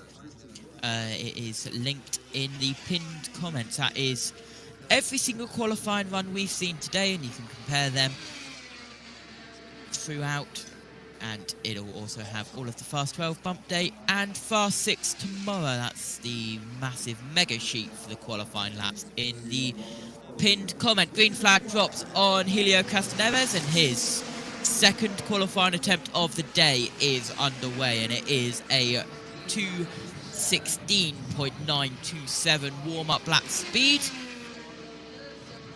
as he is getting ready to head down the backstretch for the first time. 235, 236, 237 as he heads in towards turn 3 for the first time. And we wait for Helio Castroneves' first lap time out of turn 4 up towards the yard of bricks. It's a 231.305 lap 1. It's 2 miles per hour quicker than his first run and his first attempt at qualifying. But Helio Castroneves has found some more pace as he heads through turn 2 out onto the backstretch for the second time of this second qualifying attempt. 235, 236. Will he reach 237? Yes, he does once again as he heads in towards turn 3 for the second time of asking. 96% of hybrid. He's not used any hybrid left. He's 6th gear through turn 4. He heads out of turn 4 up towards the yard of bricks. And as he crosses the yard of bricks, it's the halfway point of this run. And it's a 231.128, which makes his 2-lap average a 231.216.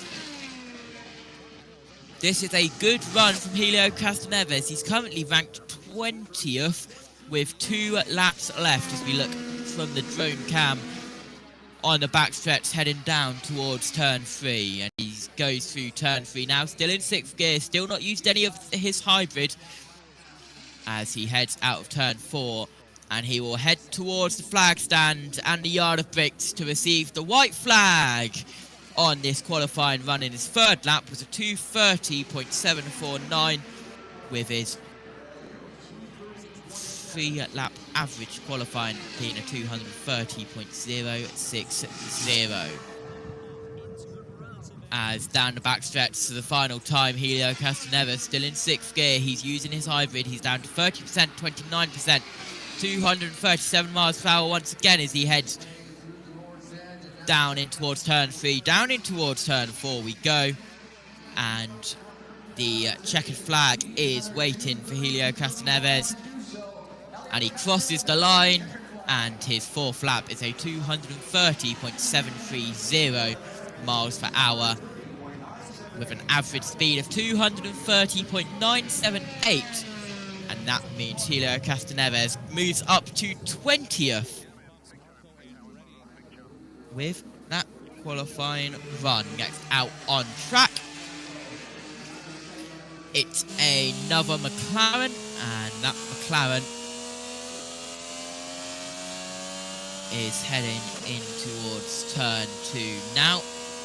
And it's the 7 of Christian Lundgaard for his 2nd run of the day. Christian Lundgaard currently 27th out of lane 2.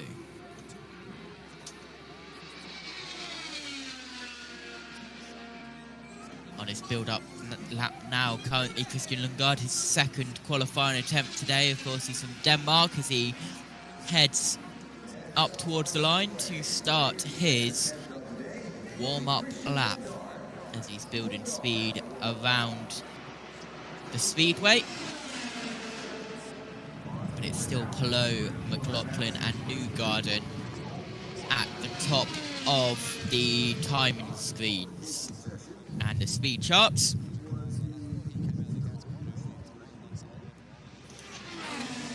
As we are continuing to build up speed on Christian Lundgaard's warm-up lap. And up towards the yard of bricks. Green flag drops for Christian Lundgaard's 2nd attempt at qualifying. And his warm-up lap was a 2:16.811. But the green flag drops, which means it's the start of his 2nd qualifying attempt. And out in towards turn 2. Down the backstretch he goes. 5th gear. 236 miles per hour. Will he reach 237? Yes, he does. Will he reach 238? No, he doesn't. Still 237 as he goes through turn 3. There's 1% of hybrid used, but no doubt he will regain that as we head to the yard of bricks for the first time of 4. And it is a 231.777 first lap for Christian Lundgaard as we head out of turn 2 for the 2nd time of asking Joshua Birch. Good run, actually, on the first run. 231.777 as we've just finished the NASCAR Truck Series race. Good 2nd lap from Christian Lundgaard. It's 0.3 of a mile per hour quicker. It's a 232.085. This is miles quicker than his first banker lap run that he attempted. Yeah, this is better, isn't it? Much more of a cleaner, faster, more aggressive run. How do you go faster these days? I keep saying it, but it boggles the mind. Hybrid. I know that, but it's strange. You're used to seeing Indianapolis cars going slower. Current run would put Lundgaard exactly 12th fastest, which would get him inside that brake zone for the Firestone. Fast 12 and then the fast 6. 231.649. Lap 3, averaging out still in 12th. That was using all that hybrid power through 1 and 2. He gets oh so close to the wall at the exit. I think Lundgaard's been he was the question, wasn't he, along with Nolan Siegel in the McLaren squad. But he's come into his own so quickly.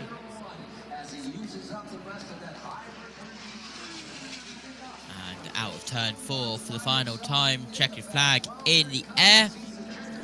And it is 4%, 3%, 2% of hybrid across the line for Christian Lundgaard. His 4th lap, a 231.724. He's 12th. And on the border of the fast 12 inside the border, his 4-lap average being a 231.80875 if you want all the decimal places.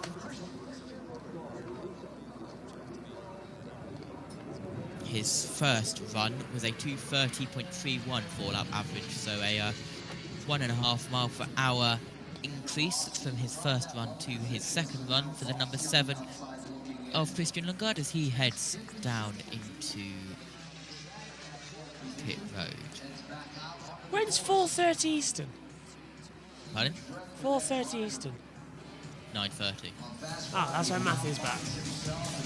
And out on track for his second run of the day, Kyffin Simpson from lane 2. He is currently ranked 14th in the number 8 car.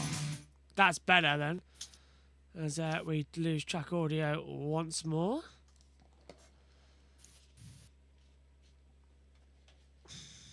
Can't get my charger out. There we go.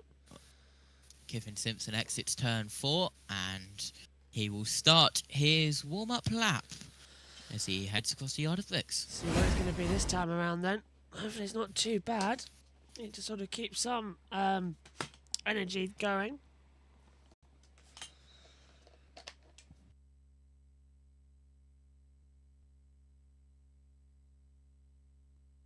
The second qualifying attempt today for Kyffin Simpson from the Cayman Islands, as he heads down towards turn 3 and gets ready to take the green flag of this qualifying attempt. If you are keeping an eye on the clock, as we are about to reach 9 PM here in the UK, we've got an hour and 51 minutes and 43 seconds. Green flag drops for Kyffin Simpson with a warm-up lap speed of 2:18.114. That's because, of course, the gun goes off at 17:50, 5:50 local time.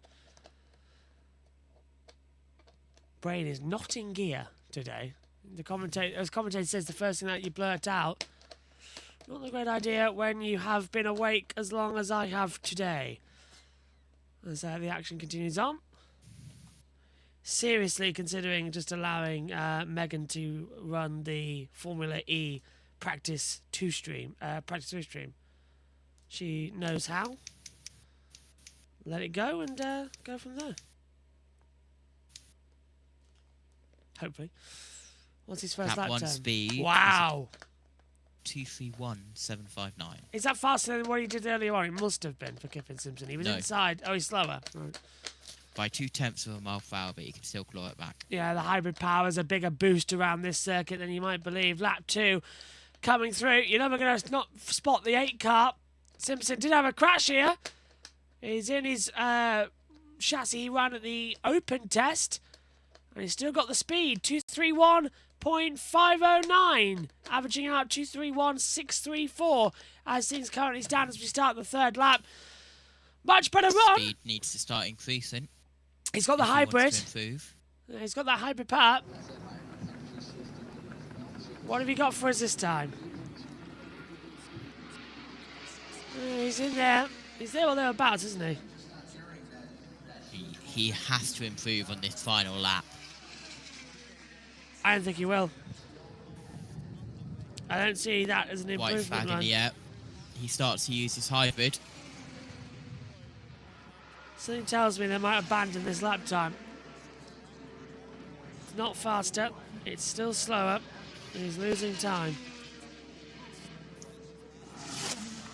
INDYCAR won't abort it because it's too close, but Kyffin Simpson themselves do abort it. Yeah, they had to. It was not going to work out, unfortunately, to come through. Track 4 silent for a time. Let's head over quickly to Fox. Up here in the booth, it's been an absolute honour having you up here. It's great to see it. This is tough, and you guys do a very good job of it, especially you with everyone like yelling in your ear. That's very distracting. Thanks, man. You didn't do too bad yourself either. You're welcome back anytime, although we'd far rather be talking about you. Thank you so much for being here. Heading back to his bus. Now, will you be watching the rest of the broadcast? Oh, yeah. I'll be texting you guys. Probably. Nice. All right, see you guys. Sounds great. Our thanks to Scott McLaughlin for joining us. Brilliant insight. One of the fastest drivers, not just in the NTT IndyCar Series, but of the day so far. His average, 2:33.013, puts him second on the timing sheets. A brilliant job from him, the man who was on pole position here 12 months ago and will be running for it again tomorrow. We hope. He's a good guy. He's a great guy. Good Kiwi dude. And man, is he a heck of a race car. Oh, let me tell you. Doesn't matter what you put him in, sports car, touring car, Indy car, gets the job done. And does it with a smile on his face. One of the most likable guys in the series. Just a genuinely decent guy. Good human being. And now we watch Rasmussen building up pace, building up speed. He was close in that first run. 2:31.438, as a reminder, was the time that he had set earlier. His teammate Alexander Rossi sits on the outside right now looking in. And you know that this team at Carpenter Racing that has had so much success in qualifying trim here at Indy will be studying and obsessing the smallest details to try to put it all together for Christian Rasmussen. And look, as the skies start to darken a little bit, the track temperature could drop at just the right time. And I was just going to say, I've been watching ambient, I've been watching track temp for the last 30, 40 minutes. It's barely moved at all, maybe but half a degree on either reading. So the difference right now is simply the wind. How much is the consistent wind? How high are the gusts? And when do they kick in? Your fate in the Indy 500 could literally be decided by a poorly timed gust of wind. That's how tight it is, but that's also how consistent the conditions are right now. 217. 236 turn-in speed for turn one. Let's see what this lap time's doing then as we get going. Are you struggling to mute it then? It wouldn't mute. Yeah, I pressed it twice and it popped back up again. So, what's his banker lap? 2:17.931 was his one. What's his first run down the yard of bricks? 2:31.6. Half a mile per hour slower. Yeah, 4.5. He's staying where he is. That's not the best call to have a start period with. Oh, but if he keeps consistent, he'll still be faster than his first run. So we'll see what happens here. He's got the hybrid power to keep it. Just holding together. Into turn 3. Swings it in. That car is so planted for Rasmussen right now. Out of 4. Down the backstretch. And it is 2:31.124. That's dropped him down to 17th now on his run. Still slower. Behind Stingray Rod now, the computer's put him. This is now slower than his first 4-lap average. So I presume they would call it off. Track temperature will be cooling. This will be the best condition. Yeah. Not at this point, because he's still too close. 2:31. Is he going to hold it together? White flags in the air. It's a 2:31.104. Stays in 17th, keeps consistency once more.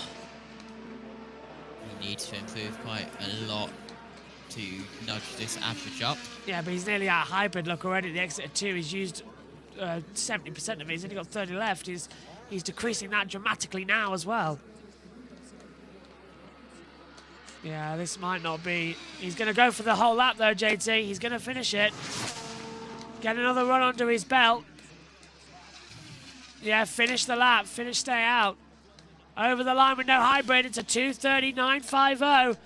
Average is out 2:31.206. That keeps him 17th at the moment. His first run was faster by 0.2 of a mile per hour. His first run was a 231.439, so that is the one that sticks. So, track 4 silent once more. Next up, Scott Dixon for his second run of the day. From lane 2, so he will keep his run. Scott Dixon currently 5th. Why has he gone out again? He doesn't need to. Unless he feels like 0.2 of a mile per hour is not the, he's just outside the realms of possibility. Because he's a 2:32.659, and Newgarden is at a 2:32.004. Unless Dixon feels like he needs to go up. Like, if you have an opportunity to go out and try and get further up the board and more safe, then why not? But you're locked into the 12 already. 5th is a safe space. It's sort of below you start worrying. If you're at 7, 8, 9, 10, 11, 12. This is sort of just about okay, but why risk the car? See what happens. You're speaking about Scott Dixon here, JB. I know, but it's already bitten Herta today. It can bite anybody at the wrong time. The 2008 winner, who had pole position and went on to win the same race. Not many have done that this century, only one other. That coming with Helio Castroneves in 2009, the next year. 5-time pole sitter. As I said, in 08, he had it in 15, he had it in 17. And his first lap time is coming on the board now for Scott Dixon as he'll start the lap.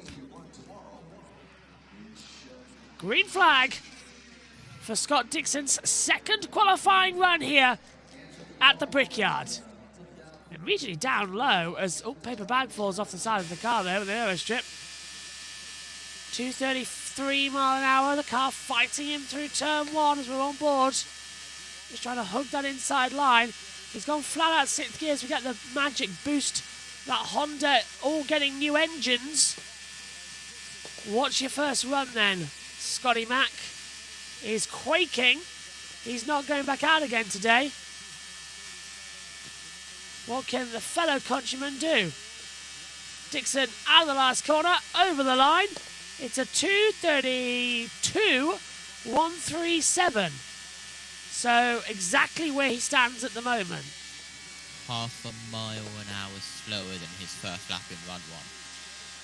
Seems like that's what we're seeing. He's already backed off. Yeah, as I thought he would. It seems like that's what we're seeing, aren't we, JT, in this run? The track is half a mile an hour slower. The temperature and the grip, it's just not there.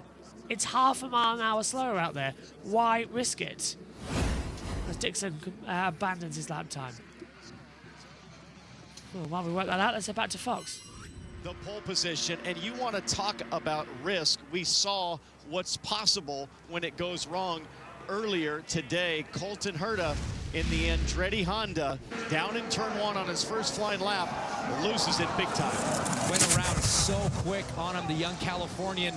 Massive shunt. That's a 235 mile an hour spin backwards into the wall. AMR safety team getting him out of the car.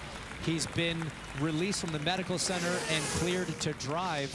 And incredibly, look at the job that Andretti have done. The car is passing technical.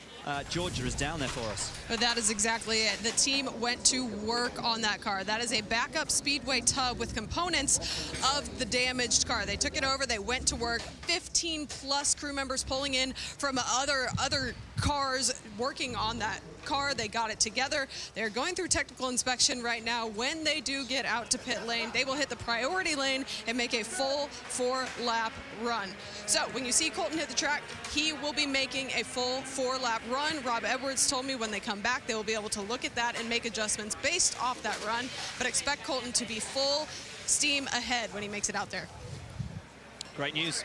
And very difficult for the mechanics to assemble a whole new car in a rush and get through tech inspection. We've already seen 2 cars earlier today fail inspection, namely Helio Castroneves, I believe, and Connor Daly after his run. It was Helio before his run and Connor Daly after his run. So many things that have to pass through a narrow window of technical inspection before you're permitted to even hit the track. Jacob Abel now out on track going for a qualifying run. He attempted to improve his time about 35-40 minutes ago, but the car lost power out on track. Qualifying for the Indianapolis 500 is a 4-lap average, so it's a 10-mile total run, 4 laps of this 2.5-mile oval circuit, and they've been doing it this way since 1920 was the first time they decided that the 4-lap average would be the way that we determine the grid.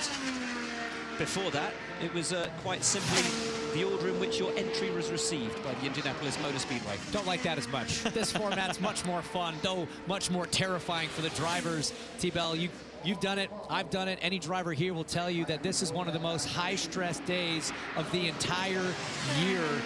It is 4 laps, having the absolute edge as fast as you're ever going to go, and the risks are higher than ever. And if you can take inspiration from anything on offer, you will take it here. And in the case of Jacob Abel, you saw that he's from Louisville, Kentucky. Well, there's been another driver in IndyCar from Louisville, Kentucky, namely Danny Sullivan. Yeah, and he's carrying that tribute out, isn't he, as well, for the spin and win. Over the line then, what's the first run then? We're going to see Jacob Abel is 2:28.114. JT's running outside in 31st position. Still 2 miles an hour faster than his first run, which he forfeited, so... Yeah, I'd say get this one on the board, really. Abel could be going home at this point for Dale Coyne Racing. Get it in, don't abandon it, just run the lap. They're not going to say they're not throwing it, they haven't aborted it yet. They can't because he aborted his lap time. So at the moment, he's not qualified. I'm on about him calling off himself and just going for another run later on, but we're running out of time. 2:24. Oh. That is difficult to witness that now.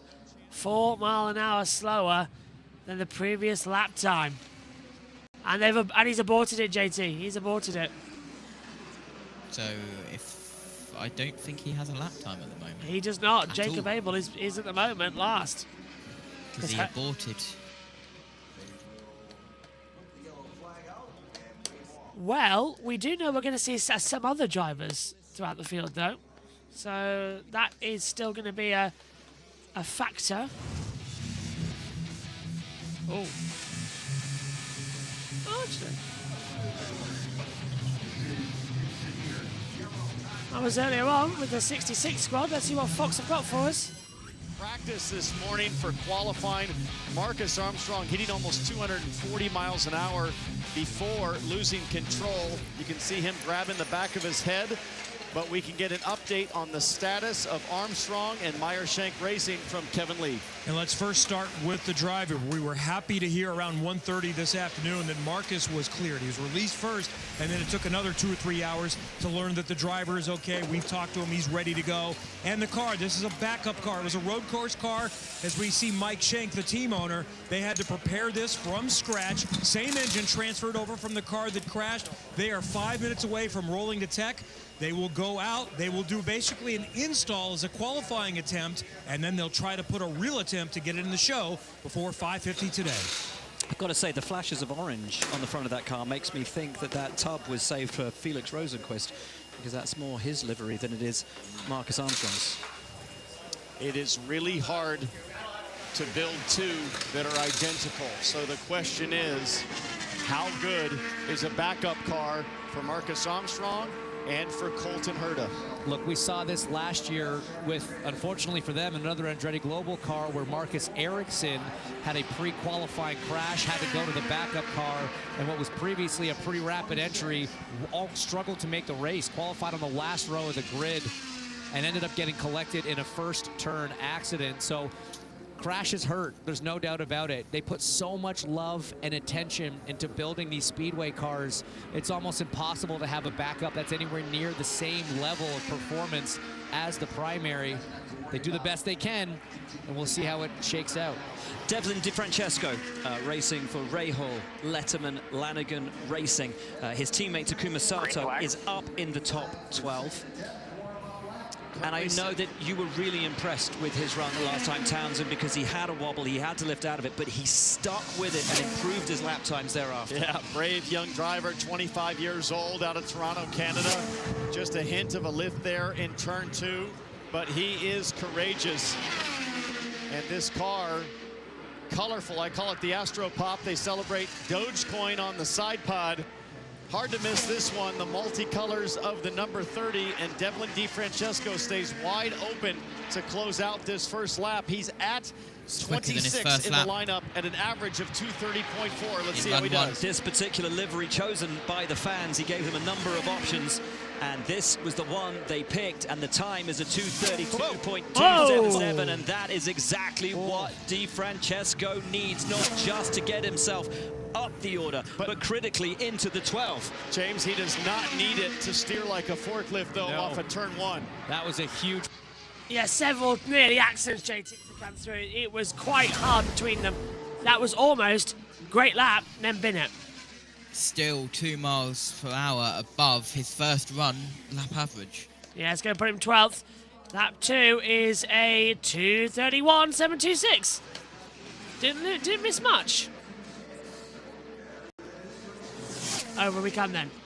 Into 2 and 3. That's the back stretch. Track temperature cooler now on that back run, and we saw last year how much it can make a difference.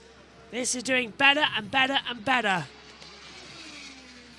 Lap 3 is a 2:31.475. Still in 12th. This will kick Lundgaard down. Faster than his first run. How was he doing that? He's got hybrid left to boot as well with the flag out.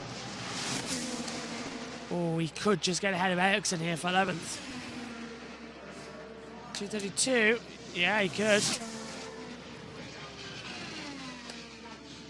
60% of hybrid power left in the backstretch. He's deploying all of it now. Just little pushes of the button. Here we go then. Over the line. All of the hybrid power goes out. Into 4 off the straight. He's flat. Flags out. 2:30.824. Puts him 16th fastest. What a massive loss on that last lap, JT. Well, 1.1 miles per hour quicker than his previous run. His first run was a 2:30.419. His second run was a 2:31.575. As here is Venus VK in lane 1. So here, oh yeah, lane 1, my goodness me. Okay. So the 5 going back out now. Pato O'Ward in lane 2. Pato's going out though for another run. So lane 1 gets priority. Lane 2 cars retain times. Only we qualify when lane 1 is empty. So that we're going to see a better run here soon.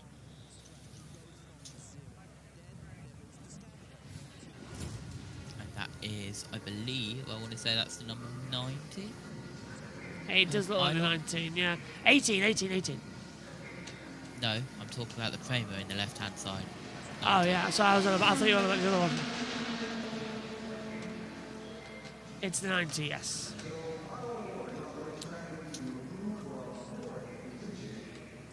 So that's Calamila in lane 2. Tons of cars coming to lane 2 to qualify now.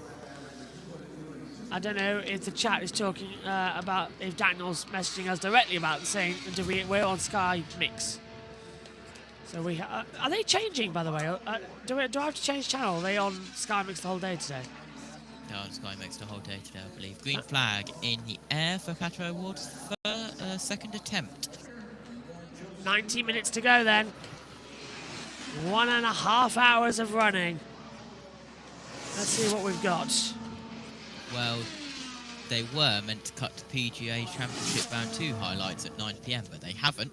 We're still on this. Sky Sports F1 running on delay because F1 qualifying was so long.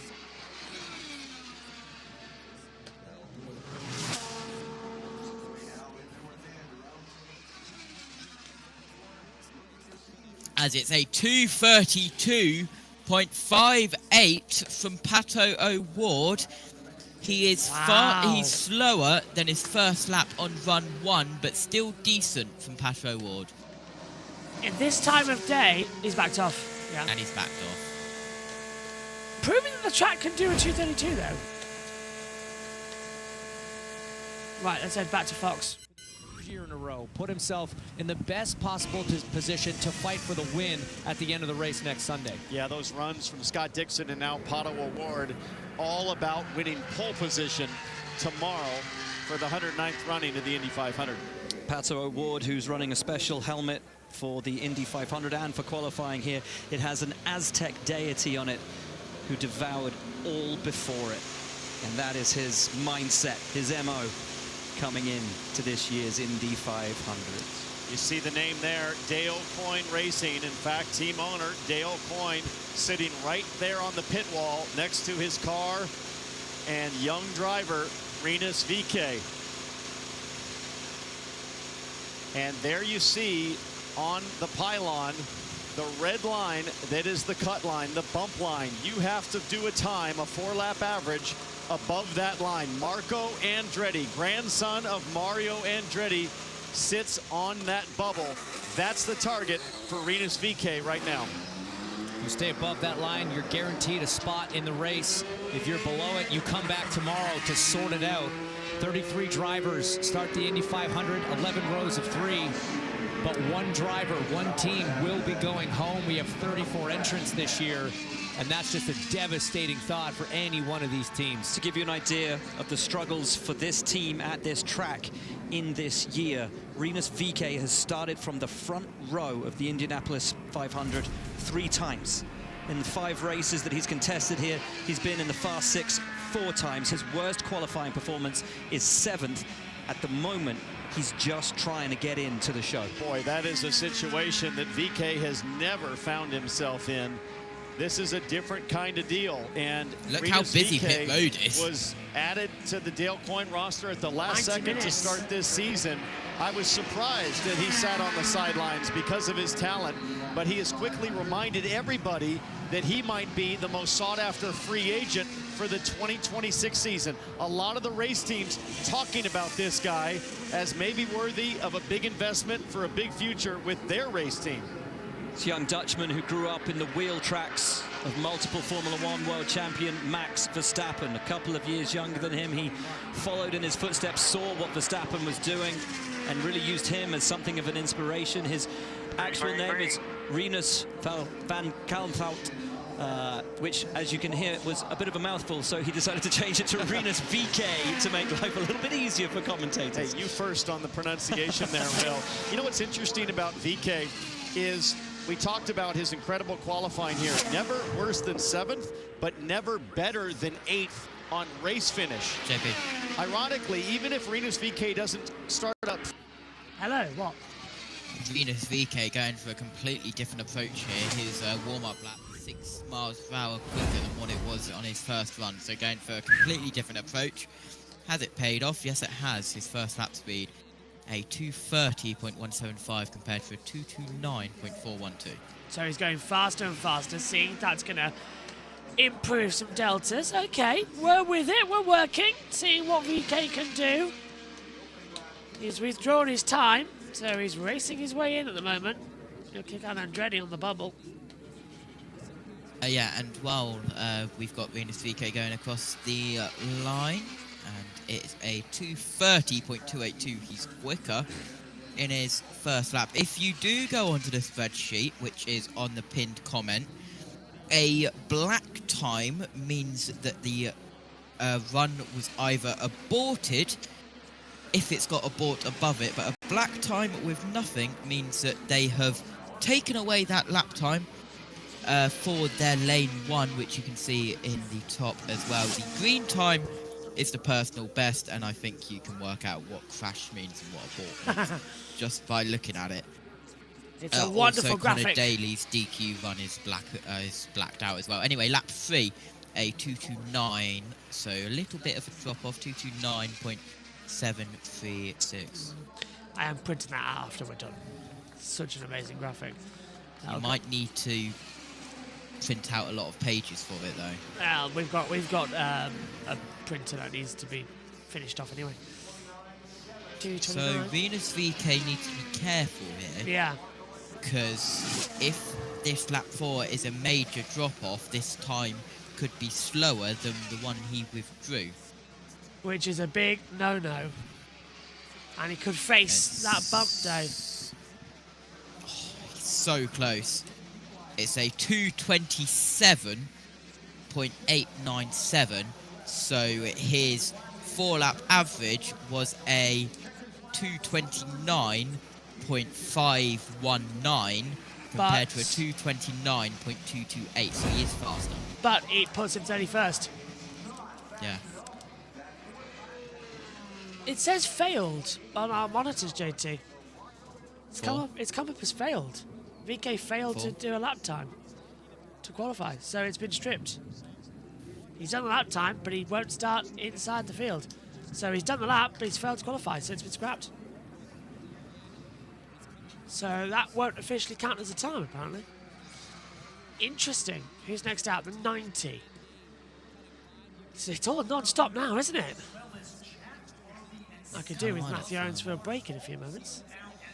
Matthew Owens should be in here any moment now, because it is 4:27 p.m. Eastern. Matthew, you're on the clock. Oh, he's just backed out and gone back to the bathroom. His setup changes. This is Callum Ilot's second run of the day. He keeps his time of a 2:30.704 miles per hour. Here we go again then. Warm up lap for Callum Ilott and the Prema. Not bad. Indoor football. Go on. That NASCAR truck race that you had on JBM, yes, was the fastest ever NASCAR truck race at North Wilkesboro. It beat Mark Martin's 96 win by 4 minutes and 29 seconds and 5.396 mile per hour average. It was the quickest ever NASCAR truck series race at North Wilkesboro. Green flag in the air for Callum Ilot's second attempt to qualify. Not surprised, it was a much better run anyway. They've held it together nicely.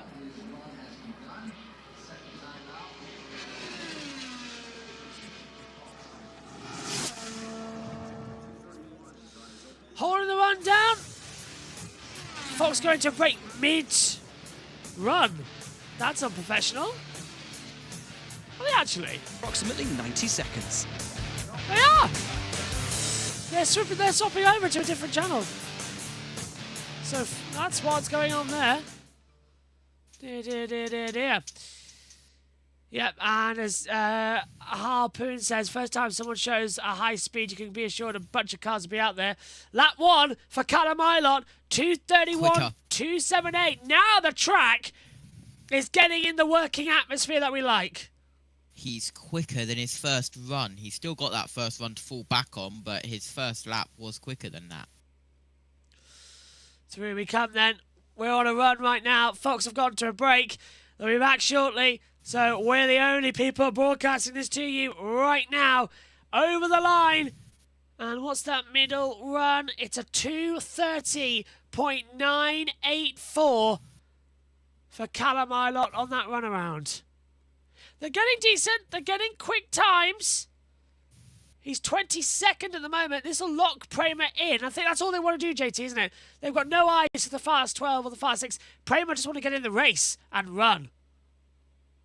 Yeah, absolutely. As here we go through turn 3 now. It's a 2:30.81 for Callum Ilott, heading to the white flag, Matthew Owens. Hello, Matthew. Welcome back. How are you?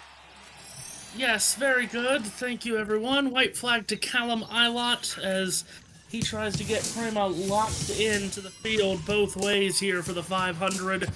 As we have, I rejoining just as Fox does the same. What a disaster on their end, putting this terrible football league on. But anyway, ready to go. Have been listening in when I have been able to. Great job as always, guys, as Callum Ilott is coming to complete this run. Over the line, it's a 2:30.900. Averages out at 2:30.993. 22nd in the field so far.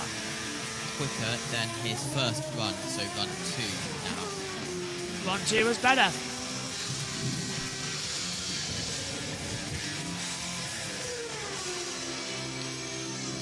Welcome back to qualifying for the Indy 500. It is day one inside the last 80 minutes of running, and the track now at a perfect temperature. Rejoining the commentary booth, it's the Oracle and the Mayor of Indianapolis. Hello, Matthew Owens, how are you? Yes, more false propaganda, that's what we do. Yes, glad to have it. There's Danica Patrick! Evil! Chris Myers and Danica Patrick showing up on screen for the first time today, with the Fox window becoming open in these final 80 minutes. So, as you've said, it has started to become a little bit more overcast. The wind has not really died down. I can hear Danica.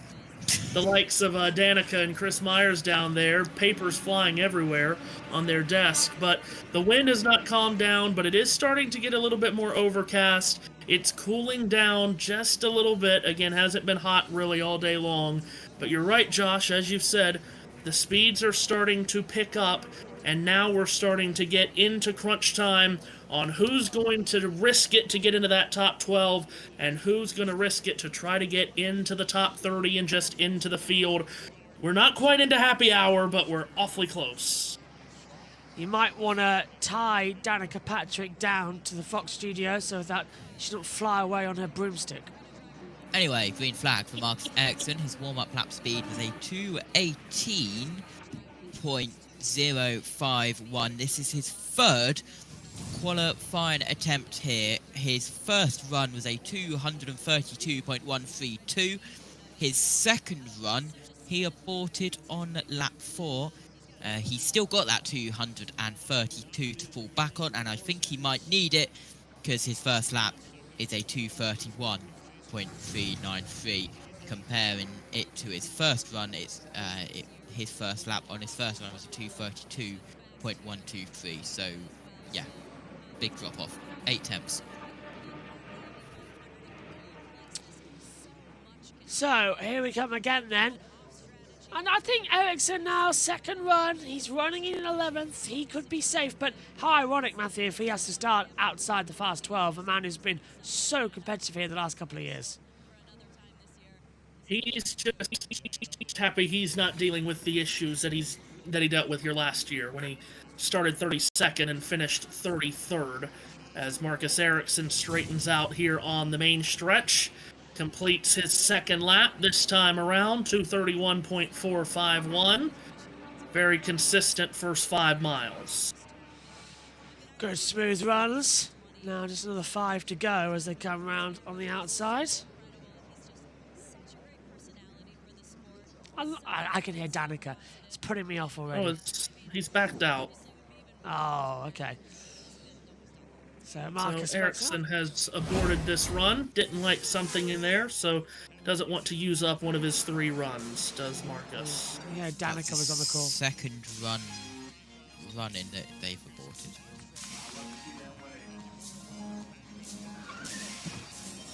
Still sitting there in 11th, so just inside the cut line to come back tomorrow and run for the pole. I know we talked about this earlier, just while I was still on. I don't know if I got any of your opinions, though, on it. Do we think to do basically a round of 12 and a round of 6 is a bit too much? Just pick a number, whether it be 6, 9, or 12, and just have one session for the poll. Why do we need to go from 12 to 6? TV ratings, just to push me into the brink of insanity. I think we should make the number 9, which would be the first 3 rows, come back on Sunday and have the run for the pole be 9 rows. That's just me. And I think the bump session should be expanded to the last 2 rows. That's how I've always thought it to be. 28th, 29th, and 30th, 31st, 32nd, 33rd. Hearing all of the runners go around, I think it's just you on that one.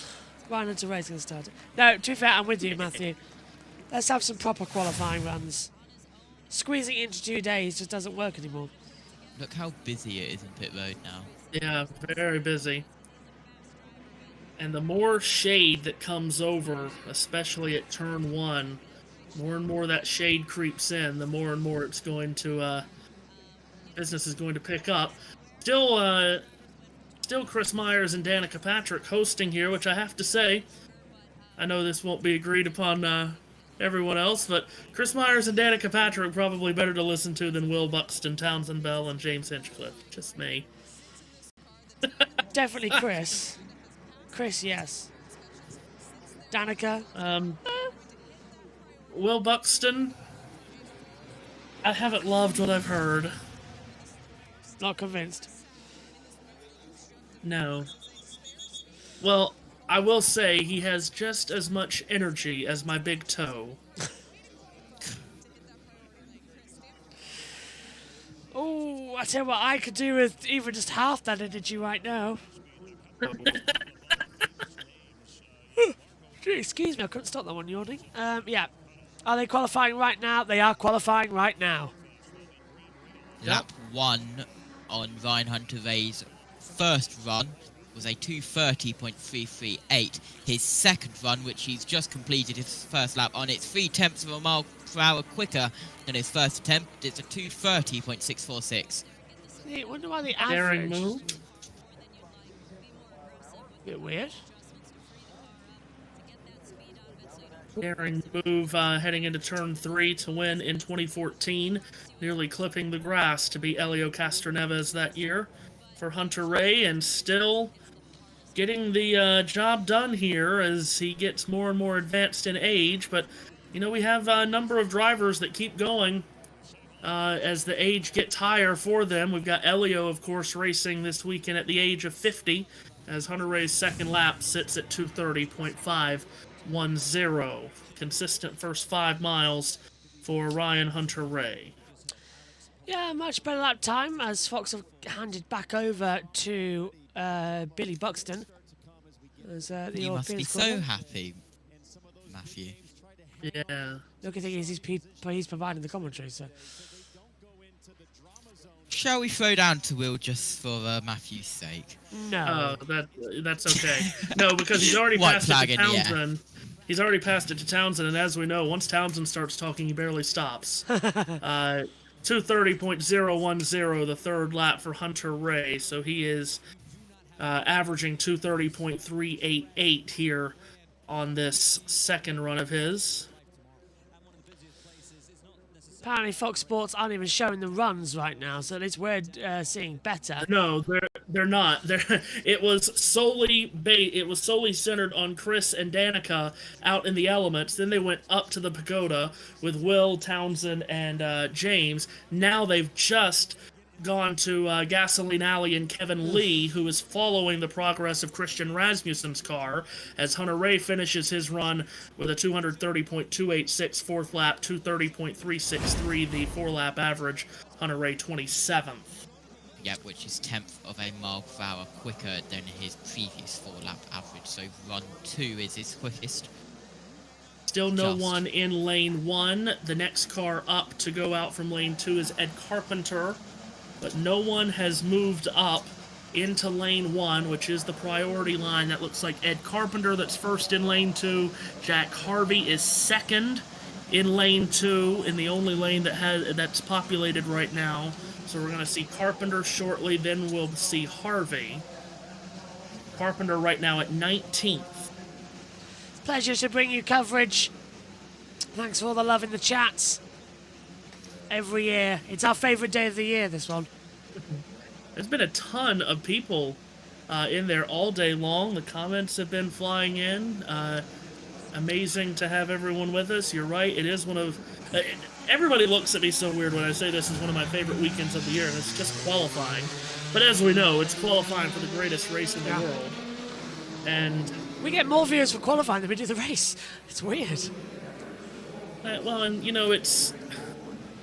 I know people look at this as a bit of a screwy qualifying format, but you can't just go to the Indianapolis 500 and be around for a qualifying session that would last for... If we just did single-car runs, one, that did 2 laps, we'd be here for, what, 45 minutes or an hour, and it'd all be over. Yeah, be done. That's it. Good night. We've got the whole day here. Would not feel very special now, would it? This is the event. You stick it out, you watch it. And this is what makes it different to Daytona, which only has practice, a qualifying, and then bang, you're in the race. And it's like, oh, that was the 500, was it? Right.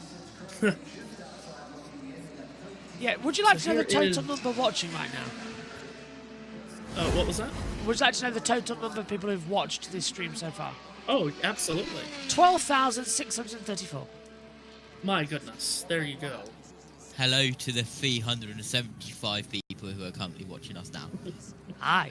And don't know hello to all of them. I don't know what Twitch is on, or a USON graphics, but yeah, there you go. Carpenter trying to improve from 19th here in that number 33. Three-time pole winner for the 500.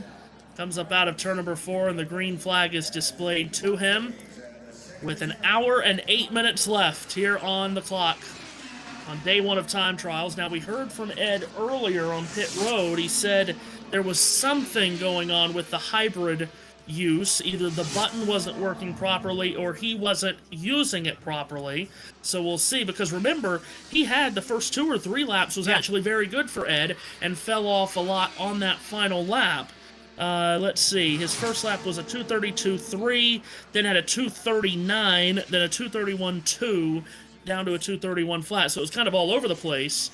And he said either he didn't do something right or the hybrid function was not working correctly. He completes lap 1 here at 2:32.016. So that's right around where he was on his first lap of his first run. 0.3 of a mile per hour slower. You've got the sheet open, haven't you? I have the sheet open. Well, this is going to be fun. Well, I no longer have to have my big notes open for the numbers and the statistics of their lifetime here, because we've already done everybody's first run. Yeah. So now we can go back to what they have done earlier today. Gets easier, doesn't it, as the day goes on? I find. I don't know. 2:31.462 was lap 2. So again, that's a pretty big drop off from 1 to 2, just as he had on his first run. Apparently, that. Wow. That's incredible, that time. Still going to 13th, just outside the time. Apparently, Armstrong's car is just going through the technical. He might get out for 1 run. He will go in lane 1. Yep. Same. No risk for them to go in lane 1, of course, so go ahead and get out. And, of course, if they could do it within the next 10 or 15 minutes, then they could possibly have even a second run later if they need it. They'd have plenty of time to cool it down. White flag for Ed. 2:31.6 was lap 3, so he's picked it up from 2 to 3, and he's on his final lap. Oh, and close again at turn 2 to the wall. Could get into the top 12 here, just if he's got a good 4th lap. He's currently 13th. He's running out of hybrid power. No. He's out of it. He's not going to have much more time. Still quicker than his first run, though, by 0.3 of a mile per hour. His 4th. Anyone from 13 to 30 is trying to improve their starting position for the race. He was 19th. Has he improved any? Yes, to 15th. That's a better run for Ed. He's in safely. Yeah. I'd go home. I'd say that's it. That, I'm in. Done. Bye-bye. I mean, that picks you up a row on the starting grid, picking up 4 positions there. So absolutely worth it to go from 19th to 15th for Ed, who would, as it stands, would start on the outside of row 5. There's Colton Herta's car. Has made it onto pit road.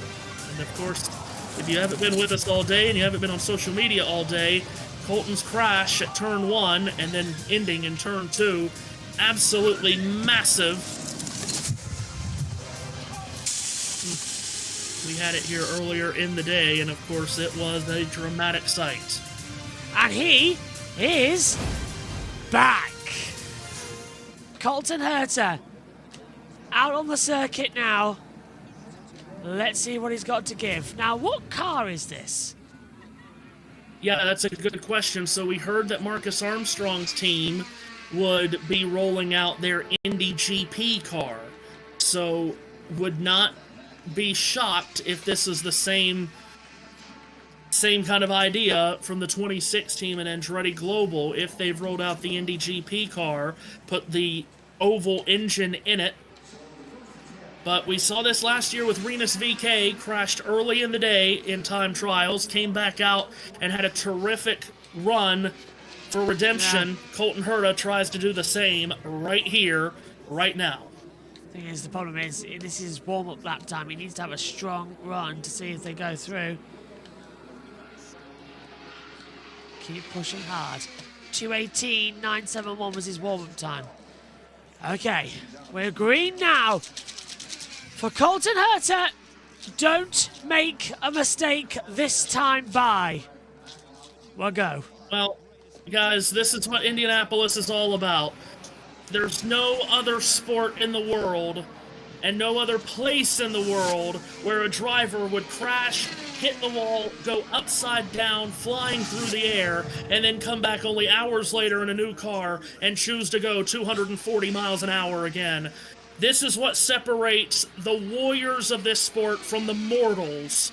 Colton Herta, an extraordinary piece of bravery being shown here by this young driver. First lap time. What is it? It's 2:30.077. That's okay to get through. That's decent for a first run. I think the basis here is just to qualify. Yep. Now, for this 26 team and then later the 66 team, if we see them on the track, their only goal right now is just to get into the top 30. Don't have to come back tomorrow. Oh, it's a little twitchy through too. I'm surprised if he uses just a touch. 2:30.255. Never mind, he's getting quicker. How on earth? Lap 2 will give us here for young Colton Herta from Valencia, California. Clocks in at 2:30.255 on lap 2, so he's gone quicker. He's nudged it up a bit. He's past the scene of the crime again from the earlier crash at the southwest corner. Now into turn number 2. He's 2.5 laps in. Over the backstretch then. Yeah, it's looking more planted, this one. He's really giving it beans. He's not scared, is he? You've just gone upside down and skidded in Indianapolis. Yeah, well, that was some hours ago. I've had a snack since then. Car's been rebuilt. 2:30.224. There you go. Yeah. Still on the edge of bump day, though. Kavan says Rahal should use his Grand Prix car too. Come on, Colton. Get 2 more corners here, and you've done your job extremely well. Just to get in and qualify would mean the world after an accident like that. And the misery we've had. He crashed on Monday after qualifying. His best car is gone. This one, they can do work with on Monday, and they can do work on Carb Day. It's not over yet. Herta is qualified. That's more like it for Colton Herta. And a round of applause. Yeah, that's better. 29th is where he slots in, so he's not out of the woods yet. At 29th, could easily be bumped by 2 cars and be pushed out of the field. But they've done that with an hour left, plenty of time to get the car cooled down and make another run if needed, if they get bumped. But that was job 1 done right there from Colton Herta. It's bumped Marco Andretti out of the field. Right, I have done some maths, and we're doomed. Well, you could be doomed. But in the past 10 years, because Dakota had a question in the chat, we didn't ignore it. I've done the maths. Right. And it is 8.2 is the average starting position of the actual winners in the past 10 years. 8.2. Okay, noting that now. 3rd, 17th, 5th, 8th, 3rd, 1st, 3rd, 4th, 11th, 8th, and 19th were your Hollywood starting positions. Hollywood's out. Hold on. Harvey trying to improve on his first run. The furthest back anyone has 7.45 in the past 11 years. And the furthest back anyone has ever come to win the race was from 28th on the grid. That was done by Ray Haroon in the first ever Indianapolis 500 in 1911. Could have been Scott Goodyear in 92. Yeah, very well could have been. Only, we've had 21 winners from the poll, the last Simon Pagenaud in 2019. Harvey is on it. And it was a 10-year gap before that, because then it was Cash Neves, and then the year before it was Dixon. Right. So what's Hollywood up to now then? 28th at the moment. He's trying to secure himself in. Currently 28th from lane 2. So he's kept his original times. When do I need to go start the heat races? I don't know. That's a good question. There were no plans for us to do those, so I actually have not been paying attention to when those start, but I'll have an answer for you here momentarily. You're asking me a NASCAR question when I'm fully focused on IndyCar this week. First heat starts at 5:10. I'll go in a minute then and start the broadcast. Allgaier will not do the heats in the 5 car. Okay. Makes sense. He qualified though. Lap 2 was a 2:30.297, so this I believe is... No, it is still faster than his first run 4-lap average, but he's still got 2 laps left. Halfway through the run, Harvey, 2:30.297 was that second lap. Neon green and black 24 car racing into turn number 2. Of course, the 24 car has done well here in the past on a stock car. Jeff Gordon won the Brickyard 405 times in that number here. Yeah, just to answer Top Secret Man in the chat room. VK's first run was, I can tell you, because I've got it here, was a 2:29.228. But then for his second run, he went in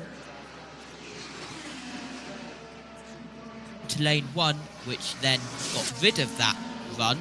But then Venus VK's second run, 4-lap average, was taken away by the stewards. So Venus VK has not yet qualified for the Indy 500. Back to the current qualifying run, and it's Jack Harvey's lap 3, 2:29.727. Okay, we are officially into the witching hour. I'm going to step away for 5 minutes to set the stream up. I'll be back soon. Over to you guys. Harvey comes to the checkered flag, JT. Will this improve his positioning is the question. Does not. Stays 28. 2:29. It was a 2:29 point something. I just need to go onto the official number time screen so I can actually get that 4th lap because I missed it. Anyway, Marco Andretti out on track, I believe, for his 4th attempt of the day. No, 3rd attempt, sorry. There we go. So into the final hour, and this is when all the drama normally happens around here. Conditions getting cooler, tracks getting in quicker conditions, and this is a man that needs to go very quick here, Josh. Or at least quick enough to get into the top 30, because Marco Andretti is currently not in this field. Cannot break the Andretti curse if he's not on the grid to take the green flag. His first run had the first 3 laps in the 2:29s. His 4th lap was in the 2:30s, but it was only good enough for a 4-lap average of 2:29.8. Yeah, as he is on his warm-up now is Marco Andretti. And of course, right now he has no official time because when you get bumped out of the top 30, you no longer have a time. So there is no time to improve on because he's not currently in the field. So Marco, sees the green flag in front of him and takes off on his third run of the day. Now, you can do more than 3 runs if you don't have an official time, which, as we said, he does not. So, you can do more than 3. He's on his third run right here. Takes a look at turn number 3, through the north short chute and off into turn number 4 for Marco Andretti. His first lap on his first run, which was his quickest run, was a 2:29.6. This lap here is a 2:29.8. Is that Fox going to an ad break by chance? Coming out of it, actually. And right back to Chris Myers and Danica Patrick interviewing Pato O'Ward, who we have most definitely seen the last of on track today, with him sitting 4th. He is easily going to be into the top dozen. Marco Andretti comes up out of turn number 4, and let's see what kind of speed Andretti has on this third run. 2:29.8 was the first lap. 2:29.3 is the second lap for Marco. Halfway through this run. In towards turn 2 now, out of turn 2, onto the backstretch. 2:30, 2:31, 2:32, 2:33, 3:34, 3:5. Doesn't hit 3:6, only 235 miles per hour.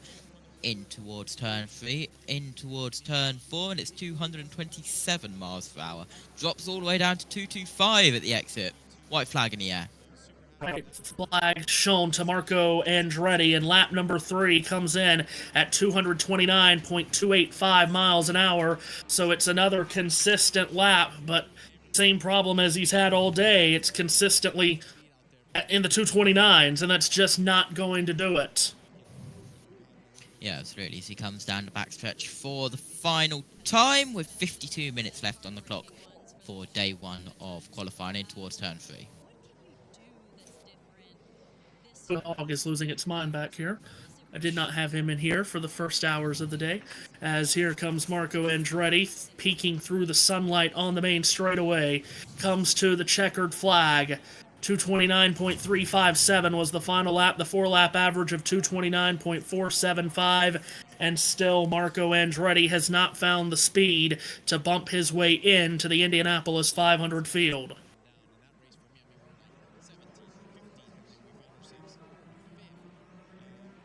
Oh my.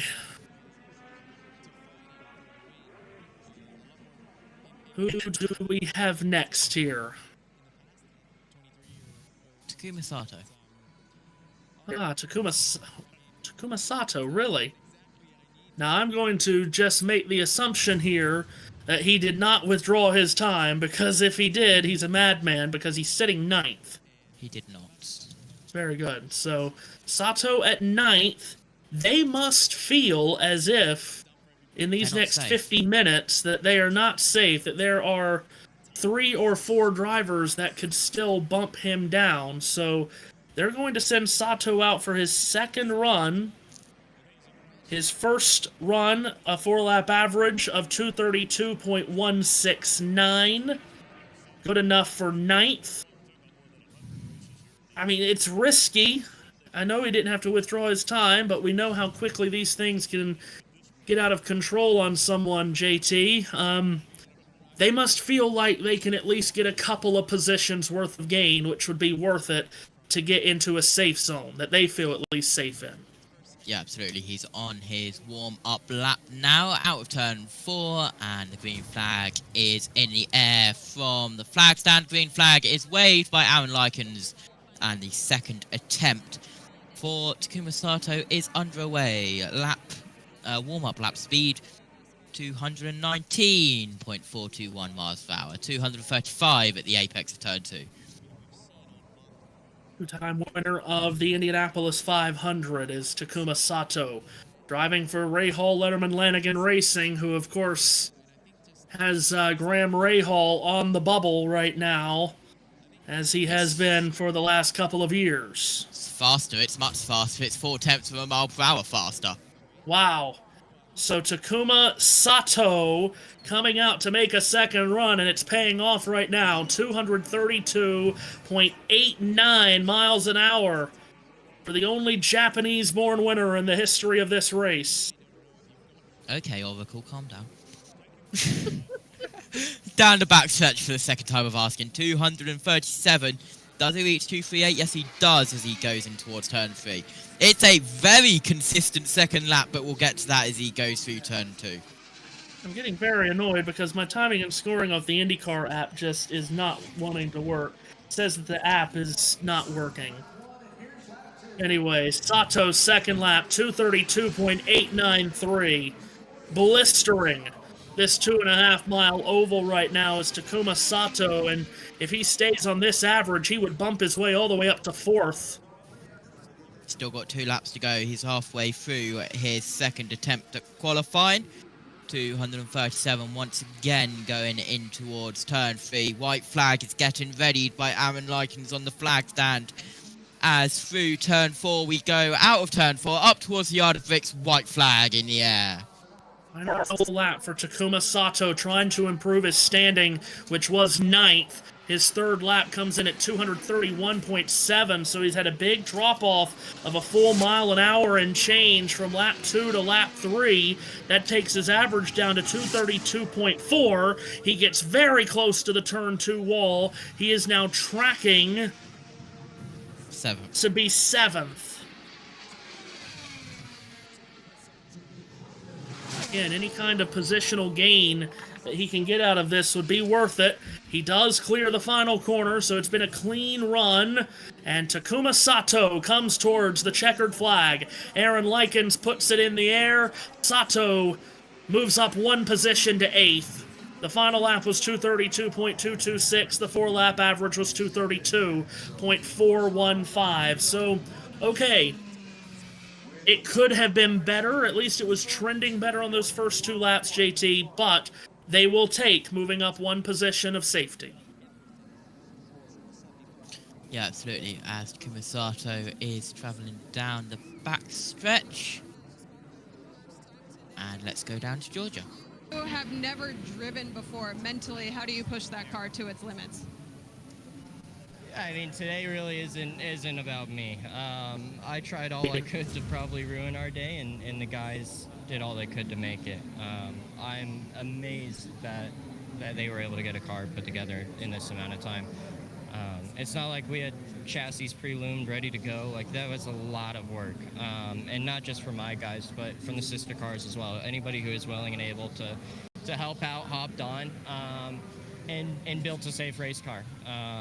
And so, you know, for me, it's less about me and what I just did to get out there. It's more about the crew guys and what they've done to put us in the position to even be in this race, and right now be in the position where we don't have to come back tomorrow. So there's a lot of eyeballs on that. We'll probably have to run again. I want to run again, just to get a little bit more comfortable with this thing. Colton Herta there, and Marcus Armstrong is out on track for his first run of the day. Well, we talk about the bravery, we talk about the intestinal fortitude that Colton Herta just showed us. Marcus Armstrong now doing the same here as he takes the green flag in his Indy GP car from a week ago, now to set off on a 4-lap qualification run for the Indianapolis 500. Armstrong is on it after a massive crash earlier this morning in practice put him in INDYCAR concussion protocol. Sweeps up out of turn number 2, heads down the 5/8 of a mile back straight away. And what a moment this has to be for that young man, and hopefully the heartbeat is controlled, as controlled as it possibly can be. Here he is out of turn number 4.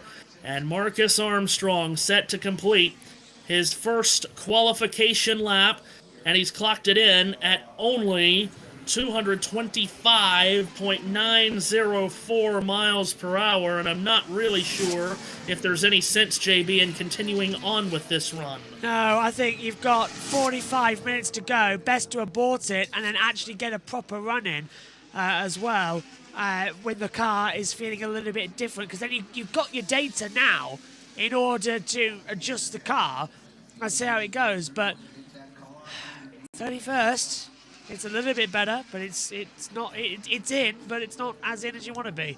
You still have to go through bump day. Yeah, this is not even going to be close Ice cream? to getting in at 226.172. I mean, he's got to average 229.8 to bump Graham Rahal. He's not even close. IndyCar called it. Yeah. Yeah, I would have to think, normally, especially when we get to the last hour, if the run is not looking like it's even close, IndyCar themselves will say, bring it in. It's not over yet, though. That's crucial data for tomorrow. And I think we'll see him one more time today. I've started the Cup Series streams. And I helped myself to an ice cream, because my voice is dead. It's been a long night. What have you got left, Matthew, after this, anyway? This is the end of my day, thankfully. I will take in the heat races. I've still got to go back and watch qualifying from last night to catch up on that and the pit crew competition, because I was doing basketball during that, so I'll take all of that in tonight off of the DVR, get ready for everything that we've got tomorrow. There's also a hockey game tonight that's on the network, but I'm not doing it. Right. As this will be Alexander Rossi. Fourth run. On the racetrack. Yeah, fourth attempt. Why risk it 4 times? Well, he sits 13th. If they believe that could just pick up a little bit, he only needs 1/10 of a mile an hour to bump into the top 12. So Rossi trying to get into that top dozen here. Yeah, this is going to be easier to calculate with lap times than average speed. Believe it or not, it's always been done with speed here, but when they did try it with lap time on another speedway a couple of years ago, we had several failures. So we abandoned it and went back to speed. They trialed it, didn't work.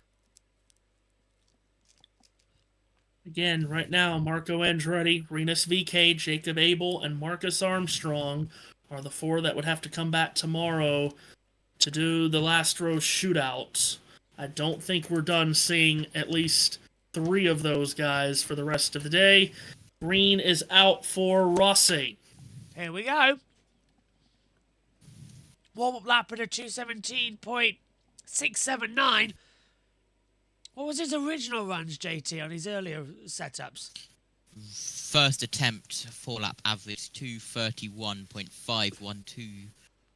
Second attempt, 231.350. Third attempt, 231.703, which is his fastest attempt so far, which is what he stands, but it's a 232.013, and, well, they may call it. Yeah. Give him another lap, Fox in the background. I think they've got to let him go, because again, all he needs is a 231.8 to bump past Lundgaard and into the top 12. So I think he's still in it here.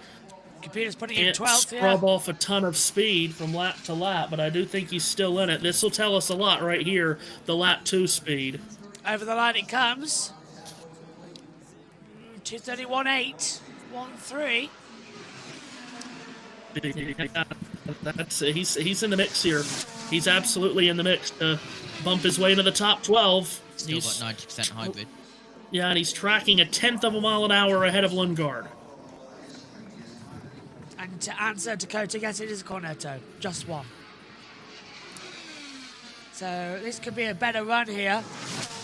Oh, he's down to 13th. No, he's not going to do it. Yeah, He's pushing him. It was There was a bit of a lift coming out of turn 2. It just got a little wobbly on him coming out of turn 2.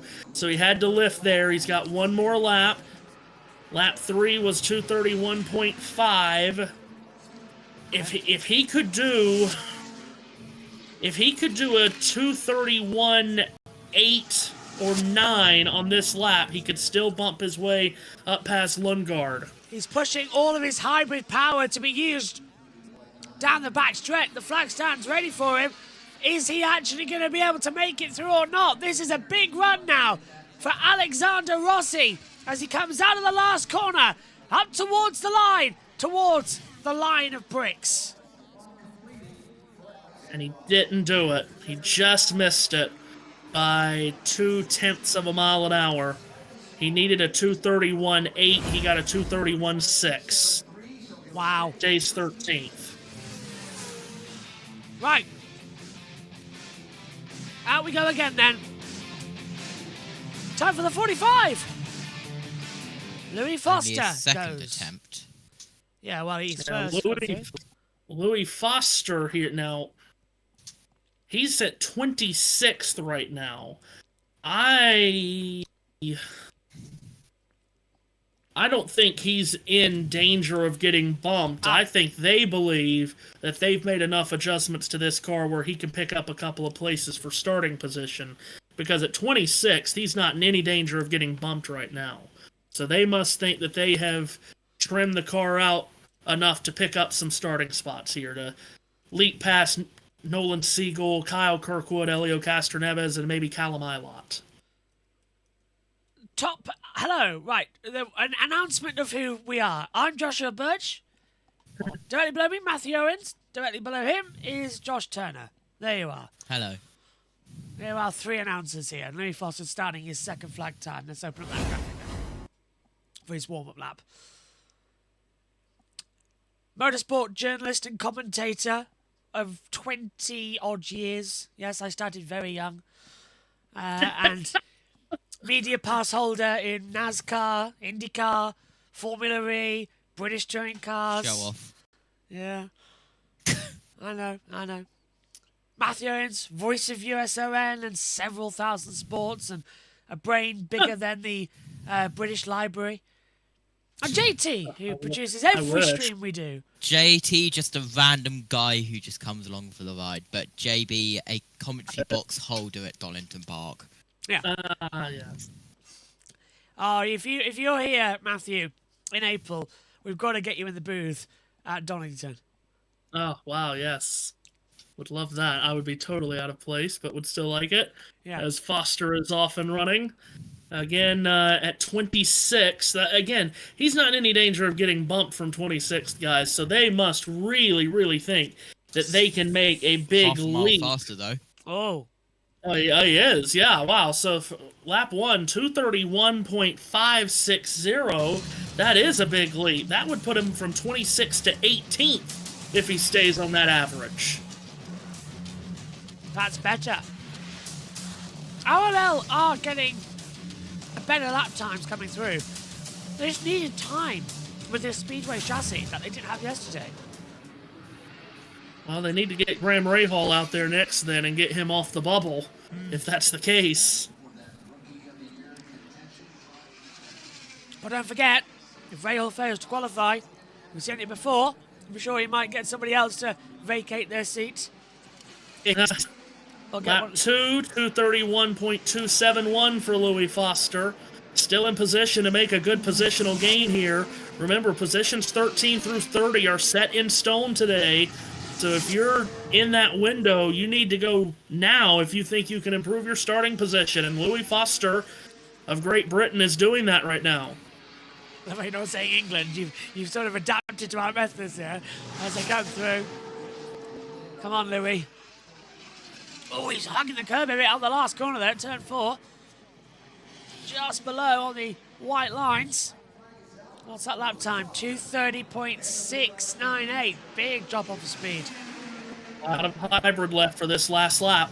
Still very close to the wall in turn 1. Wow. He's pushing. He's determined, you know. What have you got for us then, Louis? You think that team's determined? Well, they just want to get him out in case Rahal can't qualify. One car's certainly in. It's the fastest one of the day from Lee Foster. Yeah. By half a mile an hour. This is going to yield a couple position gains here, JB. He was 26. Let's see where he gets up to. 22nd or 23rd, I think. 22, yeah. That's a much better lap time on the board. Great run, Louis Foster. I mean, that's meaningful to pick up 4 positions on the start. We know how volatile the start is. 11 rows of 3 going into a 90-degree corner. Further up you can get, the better. Out now is the 4. Coming out from his second run of the day. David Malukas. Currently 9th. Yeah, so he must not think he's very safe in that top 12. Jake says, will ever you be at the race next week, sitting at the row of bricks start-finish line for the 33rd time next week? Oh, that is amazing. There you go. No, we're calling from here. An absolute dream to be there one day. I have been at the Speedway before. And I believe it was in June. I believe I have that right. Did a lap around the track, got to kiss the bricks, went to the museum, which was just spectacular. But no, have not been for a race. Being able to take, though, a ride around the racetrack, I can tell you guys, 9 degrees of banking in the corner. We look at this as a flat racetrack, and 9 degrees of banking pretty much is. That is the steepest 9 degrees of banking I think I could have ever imagined. It really did feel like you were leaned over. I've got a question. What do you think is the most kissed thing in history? The Pope's ring or the yard of bricks? Well, the Pope's ring has likely been around for many, many, many centuries, I'm guessing. But how about that American Pope now? How about that? Yeah. How much did Donald bribe the Vatican? Oh, no. Well, we don't need to go into that conversation, do we? David Malukas on his second attempt of the day. Warm-up lap speed, 217.313 miles per hour. It's ironic that he's finally got a president, and now he's finally got a pope. Going through turn 4, David Malukas. Wow, that's very Exit good. of Thank you. turn 4 up towards the yard of bricks for the first time. His first lap speed, 233.009. AJ Foyt have come out to play. Where has David Malukas come from? 233 flat on lap number 1. Well, again, if you were sitting 9th and came back out, then either he or they had a lot of confidence that they could improve their position in the order, and clearly he can if he's doing that. Oh, yeah. Oh, my goodness. So Malukas, monstrous first lap as we're closing into the last half hour here. Comes up out of turn number 4, lap number 2 about to go on the board. It does at 232.933. Right now, tracking to be 4th from 9th. Where on earth has this time come from the AJ Foyt lot? That's come out of nowhere. That's good. That's very, very good. I feel like I'm commentating into my cornetto at the moment as well. Yeah, there was a comment up there, that guy on top can't even eat an ice cream cone right. What am I doing with an ice cream cone? I'm trying not to get on my muffler. And I just like to point out, I had surgery for my teeth. I had sepsis in an affected tooth. I'm still not allowed to eat things a certain way. Yes, it was He nearly died at Brands Hatch. Yes, I did. It was 6 months or so ago, but how long ago was it now? 7 or 8 now. But either way, I'm still, I've still got things wrong with me. Like, they've cracked my tooth on the other side, so I have to eat things carefully. White flag. 232.147 with that third lap for Malukas. He's tracking to be 5th. First, I'm trying not to chew on air. Like going, no. Thank you for that. As up towards the yard of bricks, check a flag in the air, Matthew Owens. Malukas, he was 9th.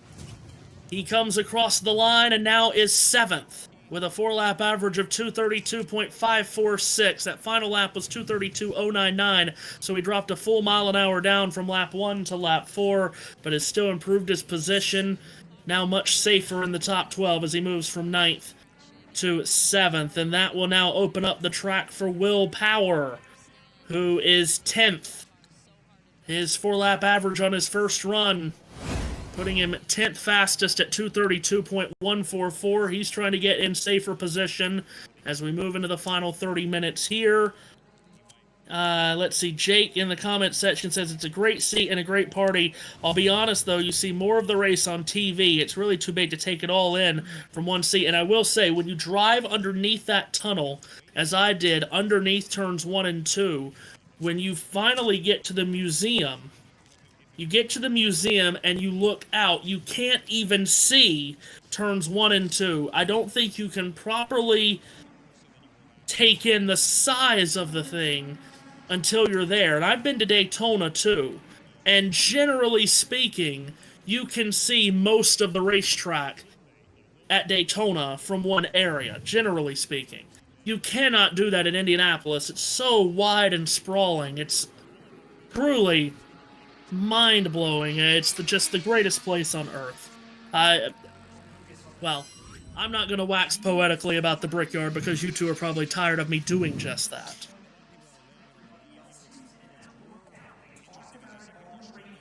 Julian asking in the chat, how busy is lane 1? I believe empty. Will Power. Green flag. Empty right now in lane 1. Power takes the green, and let's see if he can improve from 10. Swifty asks, is Larson making another run? I don't know. Do you guys think it's worth making another run? Oh, no. Do you guys think it's even worth making another run here for Kyle? I'm not sure. As Will Power comes around turn number 4, he will complete lap number 1, and let's see what kind of a lap it is. It's a 232.305 for Will Power, basically right on the number that he had for his first run on the 4-lap average. Power through turn 1, heading to turn number 2, the southwest corner.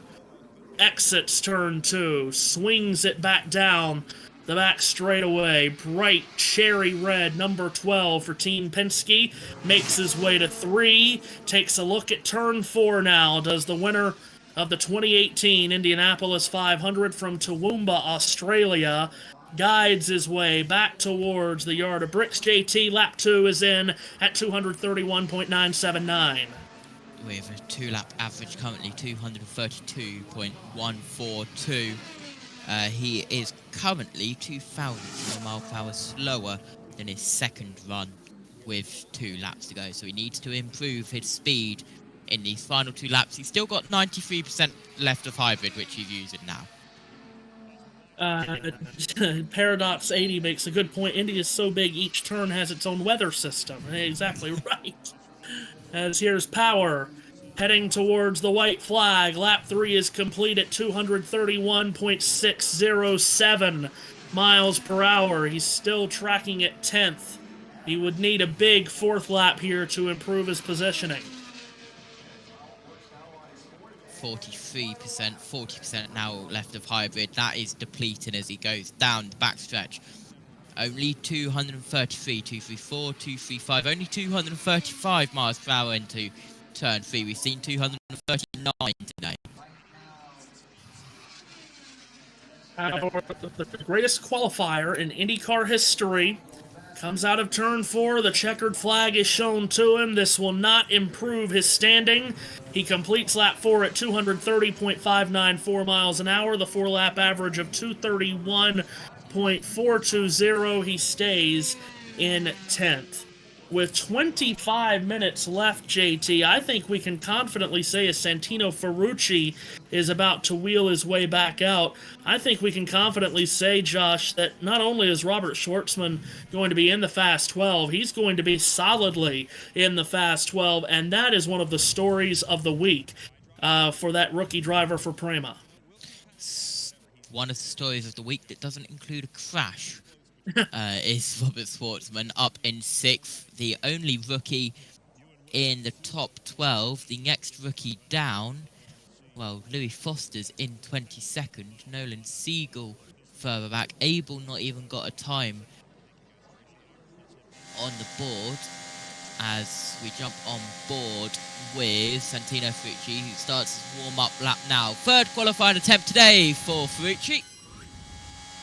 And found some speed on that second run to get up to 16th. So, can he find even more speed here, Ferrucci, to get into the top 12? To do so, he would have to jump Carpenter, Simpson, Rossi, and Lundgaard. He needs a 231.8. Power did willpower did not improve. And Santino Ferrucci came out of lane 2. Right.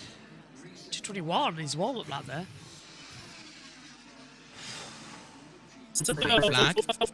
Ferrucci will take the green flag here. Needs to jump quite a bit to get into the top 12, but as I said, found some speed on that second run that they really haven't had all week long to this point in that 14. All I'm thinking is 23 minutes till bedtime. 3 hours of sleep.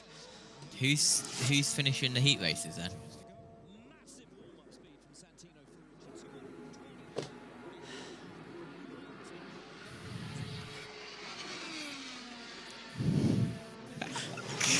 I can tell you that Kyle Larson has just been interviewed down on pit road, so maybe indeed we'll have our answer on if Kyle Larson plans to make another run or not. We will see. The first lap for Santino Ferrucci is terrific.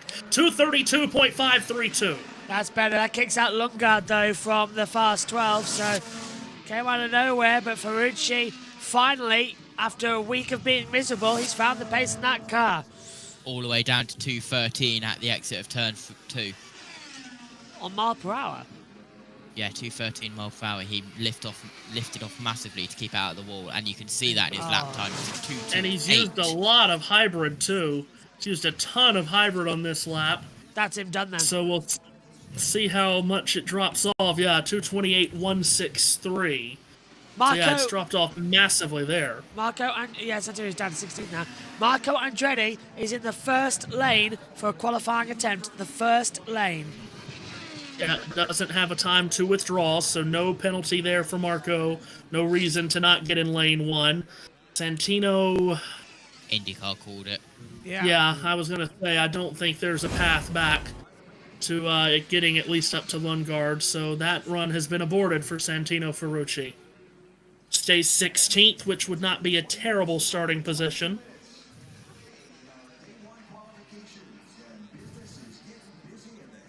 This will be Marco Andretti's 4th run of the day.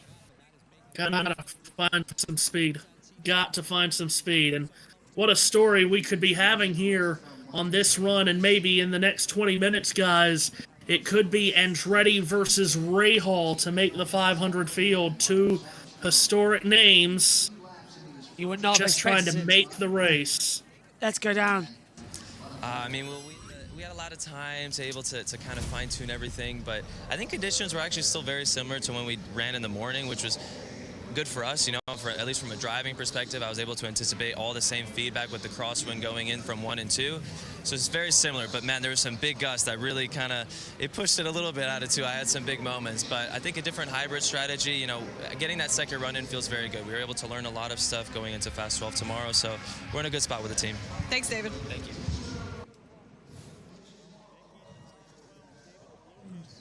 Will already be locked in to start better than he ever has for the Indy 500, but he'll get a chance tomorrow. Oh, isn't that sweet? Delete the lap time. Oh, did I say that out loud? Oh dear. What a shame. David Malukas has gone through a whole heck of a lot last couple of years. And he's going to have a chance to go after Indianapolis 500 pole tomorrow, it would seem. He sits 7th. I do not have Marco Andretti on track, actually. I have Felix Rosenqvist. I can confirm. Second lane, 8th place. So trying to get further up the order in the top 12. The further we get down, we're down to 20 minutes now, and the further we get down, less chances for guys to bump into the top 12. Felix must think that he's not yet safe, but I would say that if you're 8th right now, you probably are safe. I agree.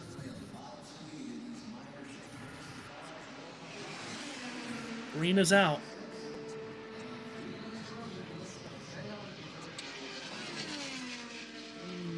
Just looking at the times. It's cooler track temperature now than we've had all day. And that's benefiting for some of the high speeds we're seeing, like we saw yesterday. But yeah, this is going to be difficult. 3 miles per hour slower than his first run. Yeah, I don't see the point in continuing this from Rosenqvist. 2:30.938 first lap. I don't really see the point of why they rolled him out there again, really.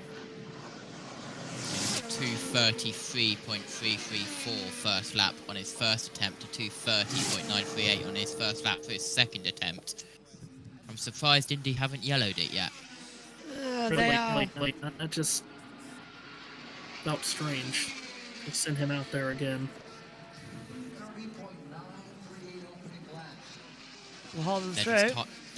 They're just time wasted. Yeah. Yellow card for time wasting. Oh wait, wrong sport. 2:30 flat that second lap. It's nowhere close to improving. Clock continuing to wind down towards 18 minutes. 18 minutes to the gun. Yep. And then Santino Ferrucci gets escorted out of the premises as well because, you know, all of his things.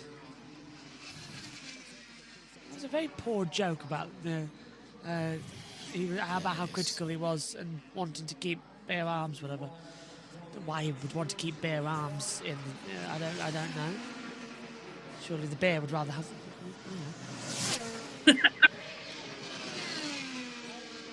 Indy called it. Yeah. Surprised they didn't call it before, actually. That wasn't. Yeah, I really am. That wasn't just a time waste. That was a, I'm going to waste everything you've ever done type of race. There should be white flags. Venus VK behind Andretti. That's Venus VK's colours. 98.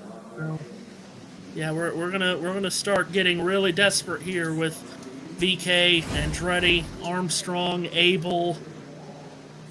Yeah, but that's 2 cars in lane 1, which is stopping lane 2 going out with only 16 minutes left.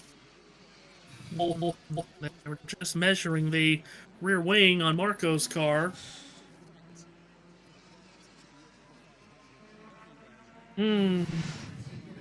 Synchronized hymns going through.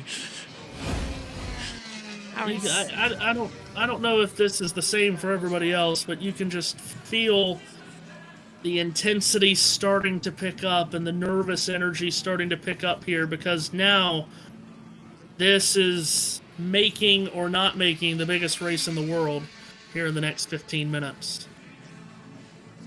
This is his 4th attempt at qualifying for the 109th Indianapolis 500. At what point do you give up? Warm-up lap is green. Trying to make his 20th Indianapolis 500 start. Second here as a rookie in 2006. In fact, he finished in the top 3 in 3 of his first 5 500s. He was 3rd in 2008. He was 3rd in 2010. 3rd again behind Rossi, Hunter-Reay, and Helio Castroneves in 2014. Fighting time, fighting pace, delivering it all. What have you got? It is Marco Andretti's time to throw a big punch and land it. Green flag is in the air. That's the first 2:21 warm-up lap we've seen today. Okay, better and better. Can he keep that pace going? He's only used 2% of hybrid power. He needs a 2:29.863 to bump Rahal. Sorry, I didn't realise how common 2:21s were. It's 2:29.8 is what he needs. On lap 1, he got a 2:30.4. Marco is in this. So that pushes Hertz is actually in it as well, actually. Yeah, this would bump Rahal out and put Herta on the bubble. Under 15 minutes to go. This is what Indianapolis is all about. Yeah, tomorrow's going to be even more impressive, isn't it? When they all get one guaranteed run and then we just go to see who's going to go better until the end of it. Don't forget, they've changed the time. We're later than normal. We go almost towards sunset for the action here. Later tomorrow as well, isn't it? Yeah. 7 p.m.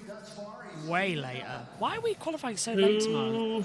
2:29.7. That puts him just above Rahal. By the way, we're doing it so late tomorrow because of Fox. It is only a TV call. As per usual then, it's Fox messing up our schedules. Blame Fox for everything. You should know this. Yeah, they want to lead it right in. They want to lead it right into the All-Star race is what they are hoping to do. Here comes Marco looking for the white flag. Yep, you're right, JT. He has improved. 2:30.223 on the third lap. Marco Andretti needs one more strong lap to bump his way into the field. It pushed Herta completely safe as well in 29th place. He wouldn't realistically have to go out again. He can just get away with it with the ones that we've got left to go through because I don't think they're going to get it. Oh, wow. The grandson of Mario Andretti against the son of Bobby Rahal here to try to make the Indianapolis 500. Marco Andretti is in turn 4. Can he get to the line in enough time to bump his way into the field? Checkered flag is out. He did not do it. He missed it by 4 1/1000ths of a mile an hour. That's Indy for you. 2:29.859. Oh my goodness gracious. That is insanely close. Oh Lord. Oh. The aggregate time difference was 3 1/1000ths of a second. And now it's Rinus VK trying to do the same.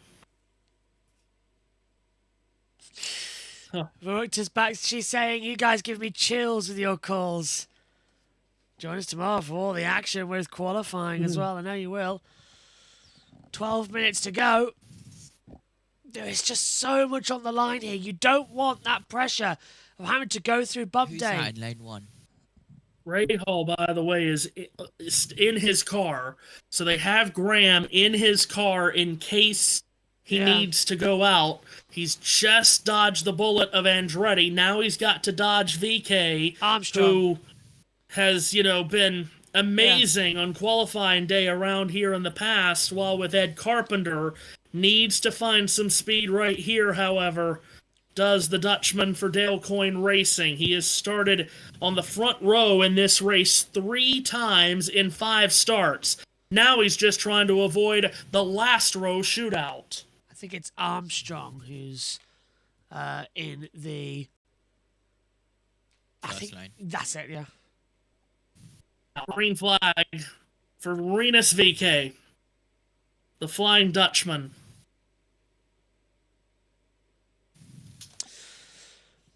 Times are not looking good. It's not telling us either who's down in the sectors who wants to go back out again.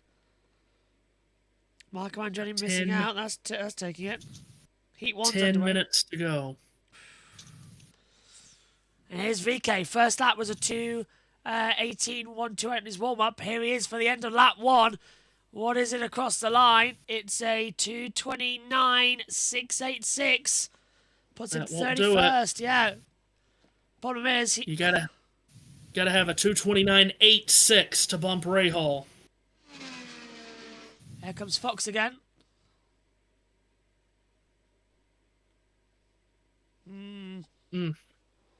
I don't know. If you need a 2:29.8 and you start with a 2:29.6, I'm not sure it gets faster from here.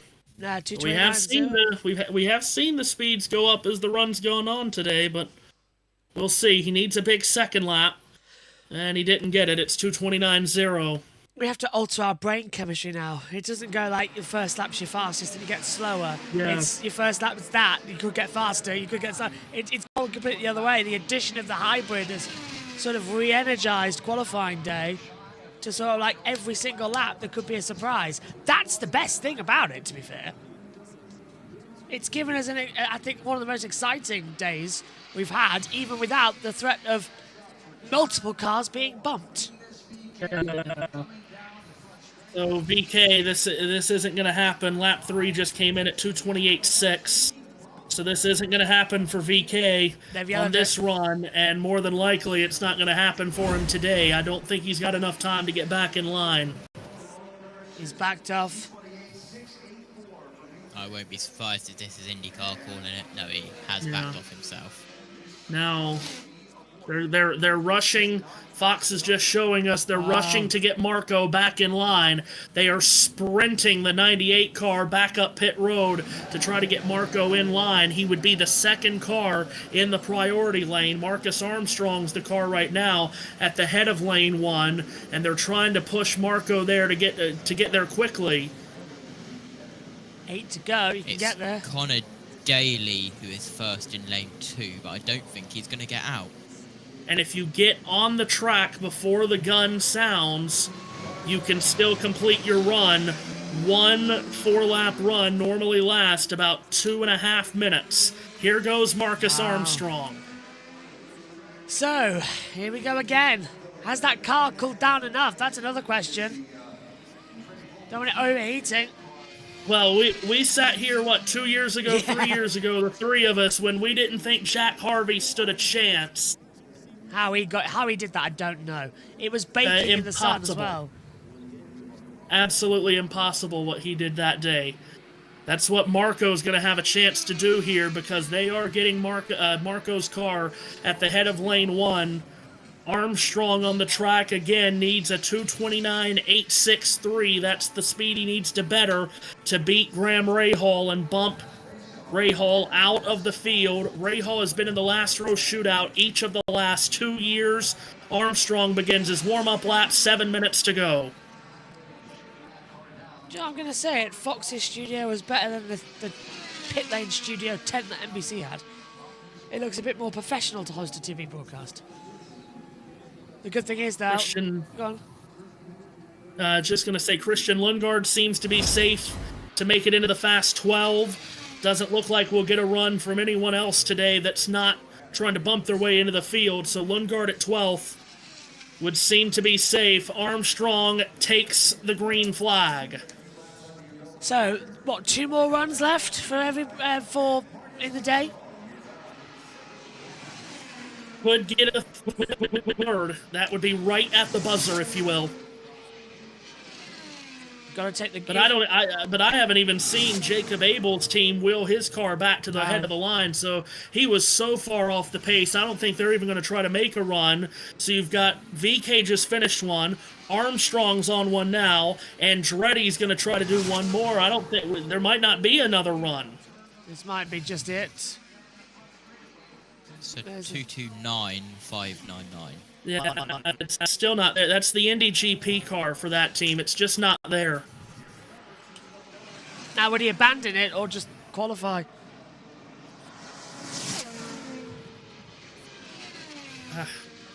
Why run out the clock for other people? Are you going to have to fight tomorrow anyway? Yeah. I mean, he's got a lot of hybrid left to use, but I mean, you're so far down at 229.5 right off the bat. Hard to imagine he gets up to that 229.8 that he's gonna need. Gonna need a miracle. Lap 2 was not any better. 229.520. No, he's done. He's done. All this would do was put him to the front of the queue going out tomorrow. Yeah. Maybe worth it, I suppose.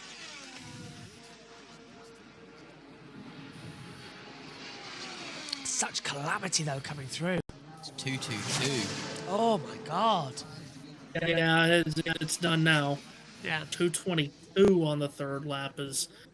That's one of the slowest laps we've seen today. He's lifted off. Yeah.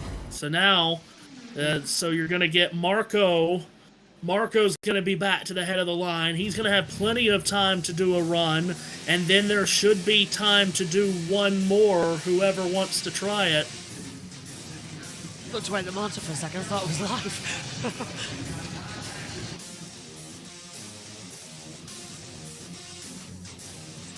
Having myself been wheeled on one of those, it's the weirdest feeling because you feel like everybody's looking at you on one of the ambulance trolleys. Hate it. Weirdest feeling of my life. Several times. Oh, hello. This is from lane 2. How? Oh. Yeah. So they weren't ready then in lane 1 for the 98 car. Yeah, Marco wasn't fully ready to get on the track, so Connor Daly is out. That's why you heard the big cheer from the crowd. Daly at 21st, trying to get into the top 12, or at least improve his starting position from 21st. So you're going to get a run here from Daly. There should be just enough time for Graham, and I do mean just enough time. Would that be to get out on the track, and then you can complete it if they're out on the track? Yeah, just get on the track before the gun sounds, but it's going to be really close on whether Daly is going to be finished with his run. Andretti will not get on the track unless Daly does cut this short. Right, I think that's about right, because Daly still hasn't taken the green flag, and we're at 3 minutes. This is close. This is insanely ridiculous right now. But even if Marco gets on the track, we just saw him run, 10 minutes ago? That car's had 0 time to cool down. I know we said that was impossible a couple of years ago for Jack, and he pulled a miracle out of his hat. I just don't see how Marco could do it. Green flag in the air with 2:20 to go. Right. Yeah, I don't. If he goes the whole way, the run takes about 2 minutes and 36 seconds. So if Daly goes all 4 laps, this is it. He wants to go through as well. Build-up lap was a 2:14.803. So I think we've got it locked in, guys. Wow! 2:31. Yeah. 0.769. Okay, that's a big lap from Daly. That gets him at least in the mix to try to get into the top 12. So he's not going to back this one off. He's not even used any of the hybrids yet. He's going for it. Not unless he has a big lift. He's good through 1. Into 2, the low line. Carries the speed. Close to the wall, the exit, down the backstretch. He's good through 2. Oh, lovely drone cam. He's fine. It doesn't look like 238 miles per hour on the TV, does it? Larson won't get another run. He was trying, but Larson will start this race 20th. Second lap has gone faster for Connor, 2:31.875. Oh, he's 12th! He has now pushed himself over Lundgaard to try to get in to the top 12. Keep 1 minute Be left. a masterclass from Connor Daly. Come on, Connor! Come on! Everything you got now! I tell you what, that's it. Yeah. And you know, Marco and that 98 team are going to have that engine fired in case he were to pull off on the last lap. If something happens where he has to abandon it, Marco's team needs to have that engine running now. Let's have a look. Over the line, 30 seconds, white flag. How long's the lap here in reality? About 40 seconds. They've won, that's it, the time's up. Time's up. So this is it. This is the last run of the day. Marco's not going to have a chance to bump in. Time's run out for Marco Andretti. He lifted. Daly lifted mid through 1. The rear snapped, but he's managed to save it, but he has lifted massively. Everyone's got the heart of the mouth right now. They've got the gun out on the flag stand. Will they sound the gun? Yes, the gun just sounded. This is over. It's over for Marco. The gun is sounded. Day 1 of time trials at Indianapolis is complete. Oh! Daly does his bump his way in. Oh my goodness! He missed it! That was super close. He's 13th. And no, Marco, you don't have any time left. You've got to come back tomorrow. Wow. Through goes Palou, McLaughlin, Newgarden, and O'Ward, Dixon, Shwartzman, Malukas, Rosenqvist, Sato, Power, Ericsson, and Lundgaard. They will battle for pole position at the Brickyard. The last row shootout, VK Armstrong, Abel Andretti. And Herta does quali. Yeah, Herta sneaks in by the skin of his teeth. He'll start 29th. Graham Rahal avoids the last row shootout. Oh my goodness. Things just got interesting. Daly missed that by less than 1/10 of a mile an hour. Just missed it. So, VK Armstrong, Abel Andretti go through. Rahal's in, but starts 30th. Right. Oh. Harvey is in. Harvey does make it in. Only just. I feel sorry for Daly, but starting 13th, that could be good. It did improve his positioning quite a bit. What was he, 19th, I think we said? Yeah. And he gets up to 13th, so, that's still I can't believe big it. deal to move up 2 rows on the grid. We are doing tomorrow, yes. The stream's going to go up after this one. Yeah, so tomorrow at 4 o'clock is the Fast 12. So the 12 fastest from today. The top 6 from that session will move on to the run for the pole. Then after the Fast 12, you'll have the last row shootout. And then after that, you'll have the aforementioned run for the pole. Hey, you're going to like this one. 237 people voted.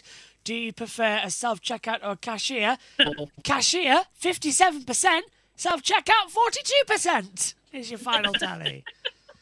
Now, I'm not a rocket scientist, but that's 99%, not 100. That's the YouTube. That's the way it goes. What a day. See you tomorrow, man. Also- Can't wait. Also, Mighty Dapper this tip, by the way. Oh, Mighty Dapper indeed. Nice to have you here again, my friend. He did lift. He had 8 deploy left. Daly lifted. Did you see that? He did lift. Yeah, coming through 1, he lifted. Had a snap and he lifted. Could have got it, but that mistake at 1 cost him. Yeah. By the way, just the official timings on those sessions tomorrow. Fast 12 is 4:05. Last row is 5:15. Run for the pole is 6:25. Just 1 run per car in the last 12 and the Fast 6. It is an hour on the last row, as many runs as you want to make in that hour. And at what point do I collapse from exhaustion? Actually, I'll be coming fresh off a 4 hours nap, so should be good. As soon as F1's done tomorrow, bedtime. The link in the pinned comment, that is the qualifying laps mega sheet.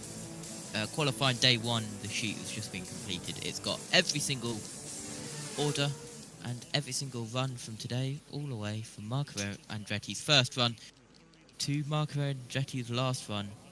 Every single driver, even if they only completed 1 run like Joseph Newgarden. I tell you what, if you lot stay in the chat now, especially Don, I will make the chart now as we go down to Kevin. Have you ever been so happy to qualify 30th? Yeah, I mean, well, first off, I'm going to say this.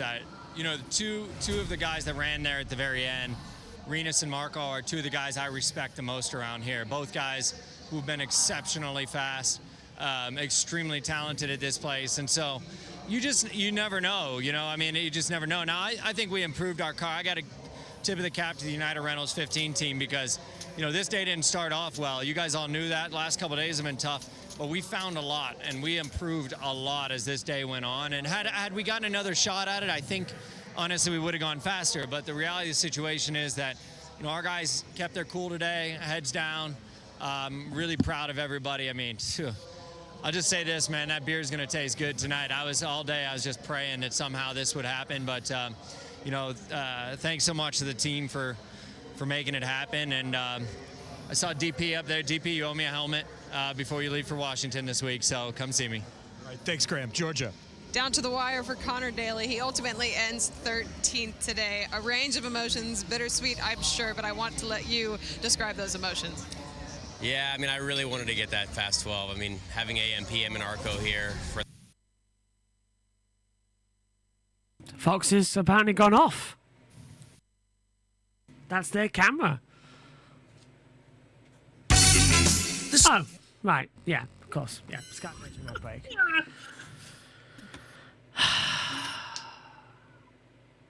That's nice. Well done. Okay. Closing thoughts. We'll try and sign off together on this one. Matthew, what did you make of that incredible day? I mean, it's just... This commercial is shocking that we're seeing. I was not expecting to see all that we saw right there. Anyway, taken aback by that momentarily, but yes, just another great day of drama at this racetrack that brings the most drama of any race course in the entire world. And now we're going to see all of that magnified tomorrow as we go for the pole and, of course, go for the last positions on the grid. JT? It was a very, very good day of qualifying, and, well, tomorrow is going to be a good one, and, well, just for fun, as it's gone again, here is the full sheet you can get in the pinned comment of the YouTube chat. There it is. It's absolutely massive. Have fun. All 15,000 of you who have watched this stream of qualifying on the YouTube, thank you very, very, very much. Well, both me and Matthew do a sign-off here as well, and considering he's the mayor, we'll let him go last as well. From my side on JBM, my thanks to JT and to Matthew, my thanks to all of you at home. What an amazing day. And we now know the 12 that will go through to the final part of qualifying and who will face bump day. It's going to be a blast. Matthew? It's going to be an absolute show, and we aren't going to spend much time waffling on about it here because we've been on for nearly 7 hours. We do have Game 7 between the Jets and the Stars coming up in about 2 hours here on USRN, so stay tuned for that. Again, tomorrow is a mad day right here on USRN to start all the second day of time trials here at 4 p.m. Eastern Time, and then stay with us until 8 when we get the start of the NASCAR All-Star Race. But that's all I have to say, and for JT and JB, I say thank you to you two for staying with us all day long, as that is it for us from the world's greatest race course. Day 2 of time trials is going to be spectacular. Today was amazing. We say so long from the Indianapolis Motor Speedway.